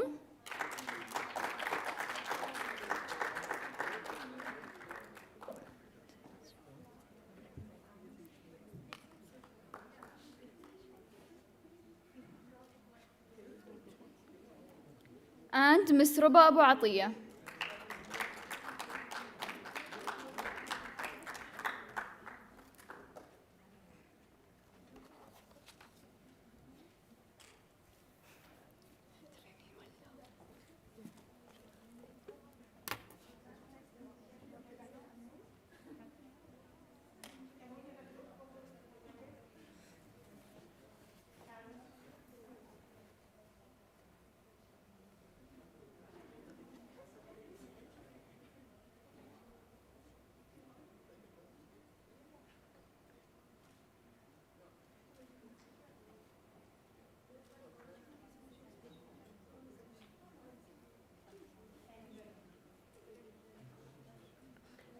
Ms. Habiba, we still have someone to thank.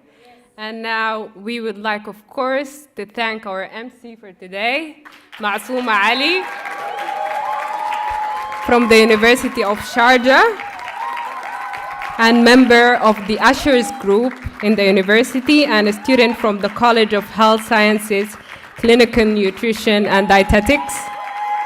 Please give her a big hand.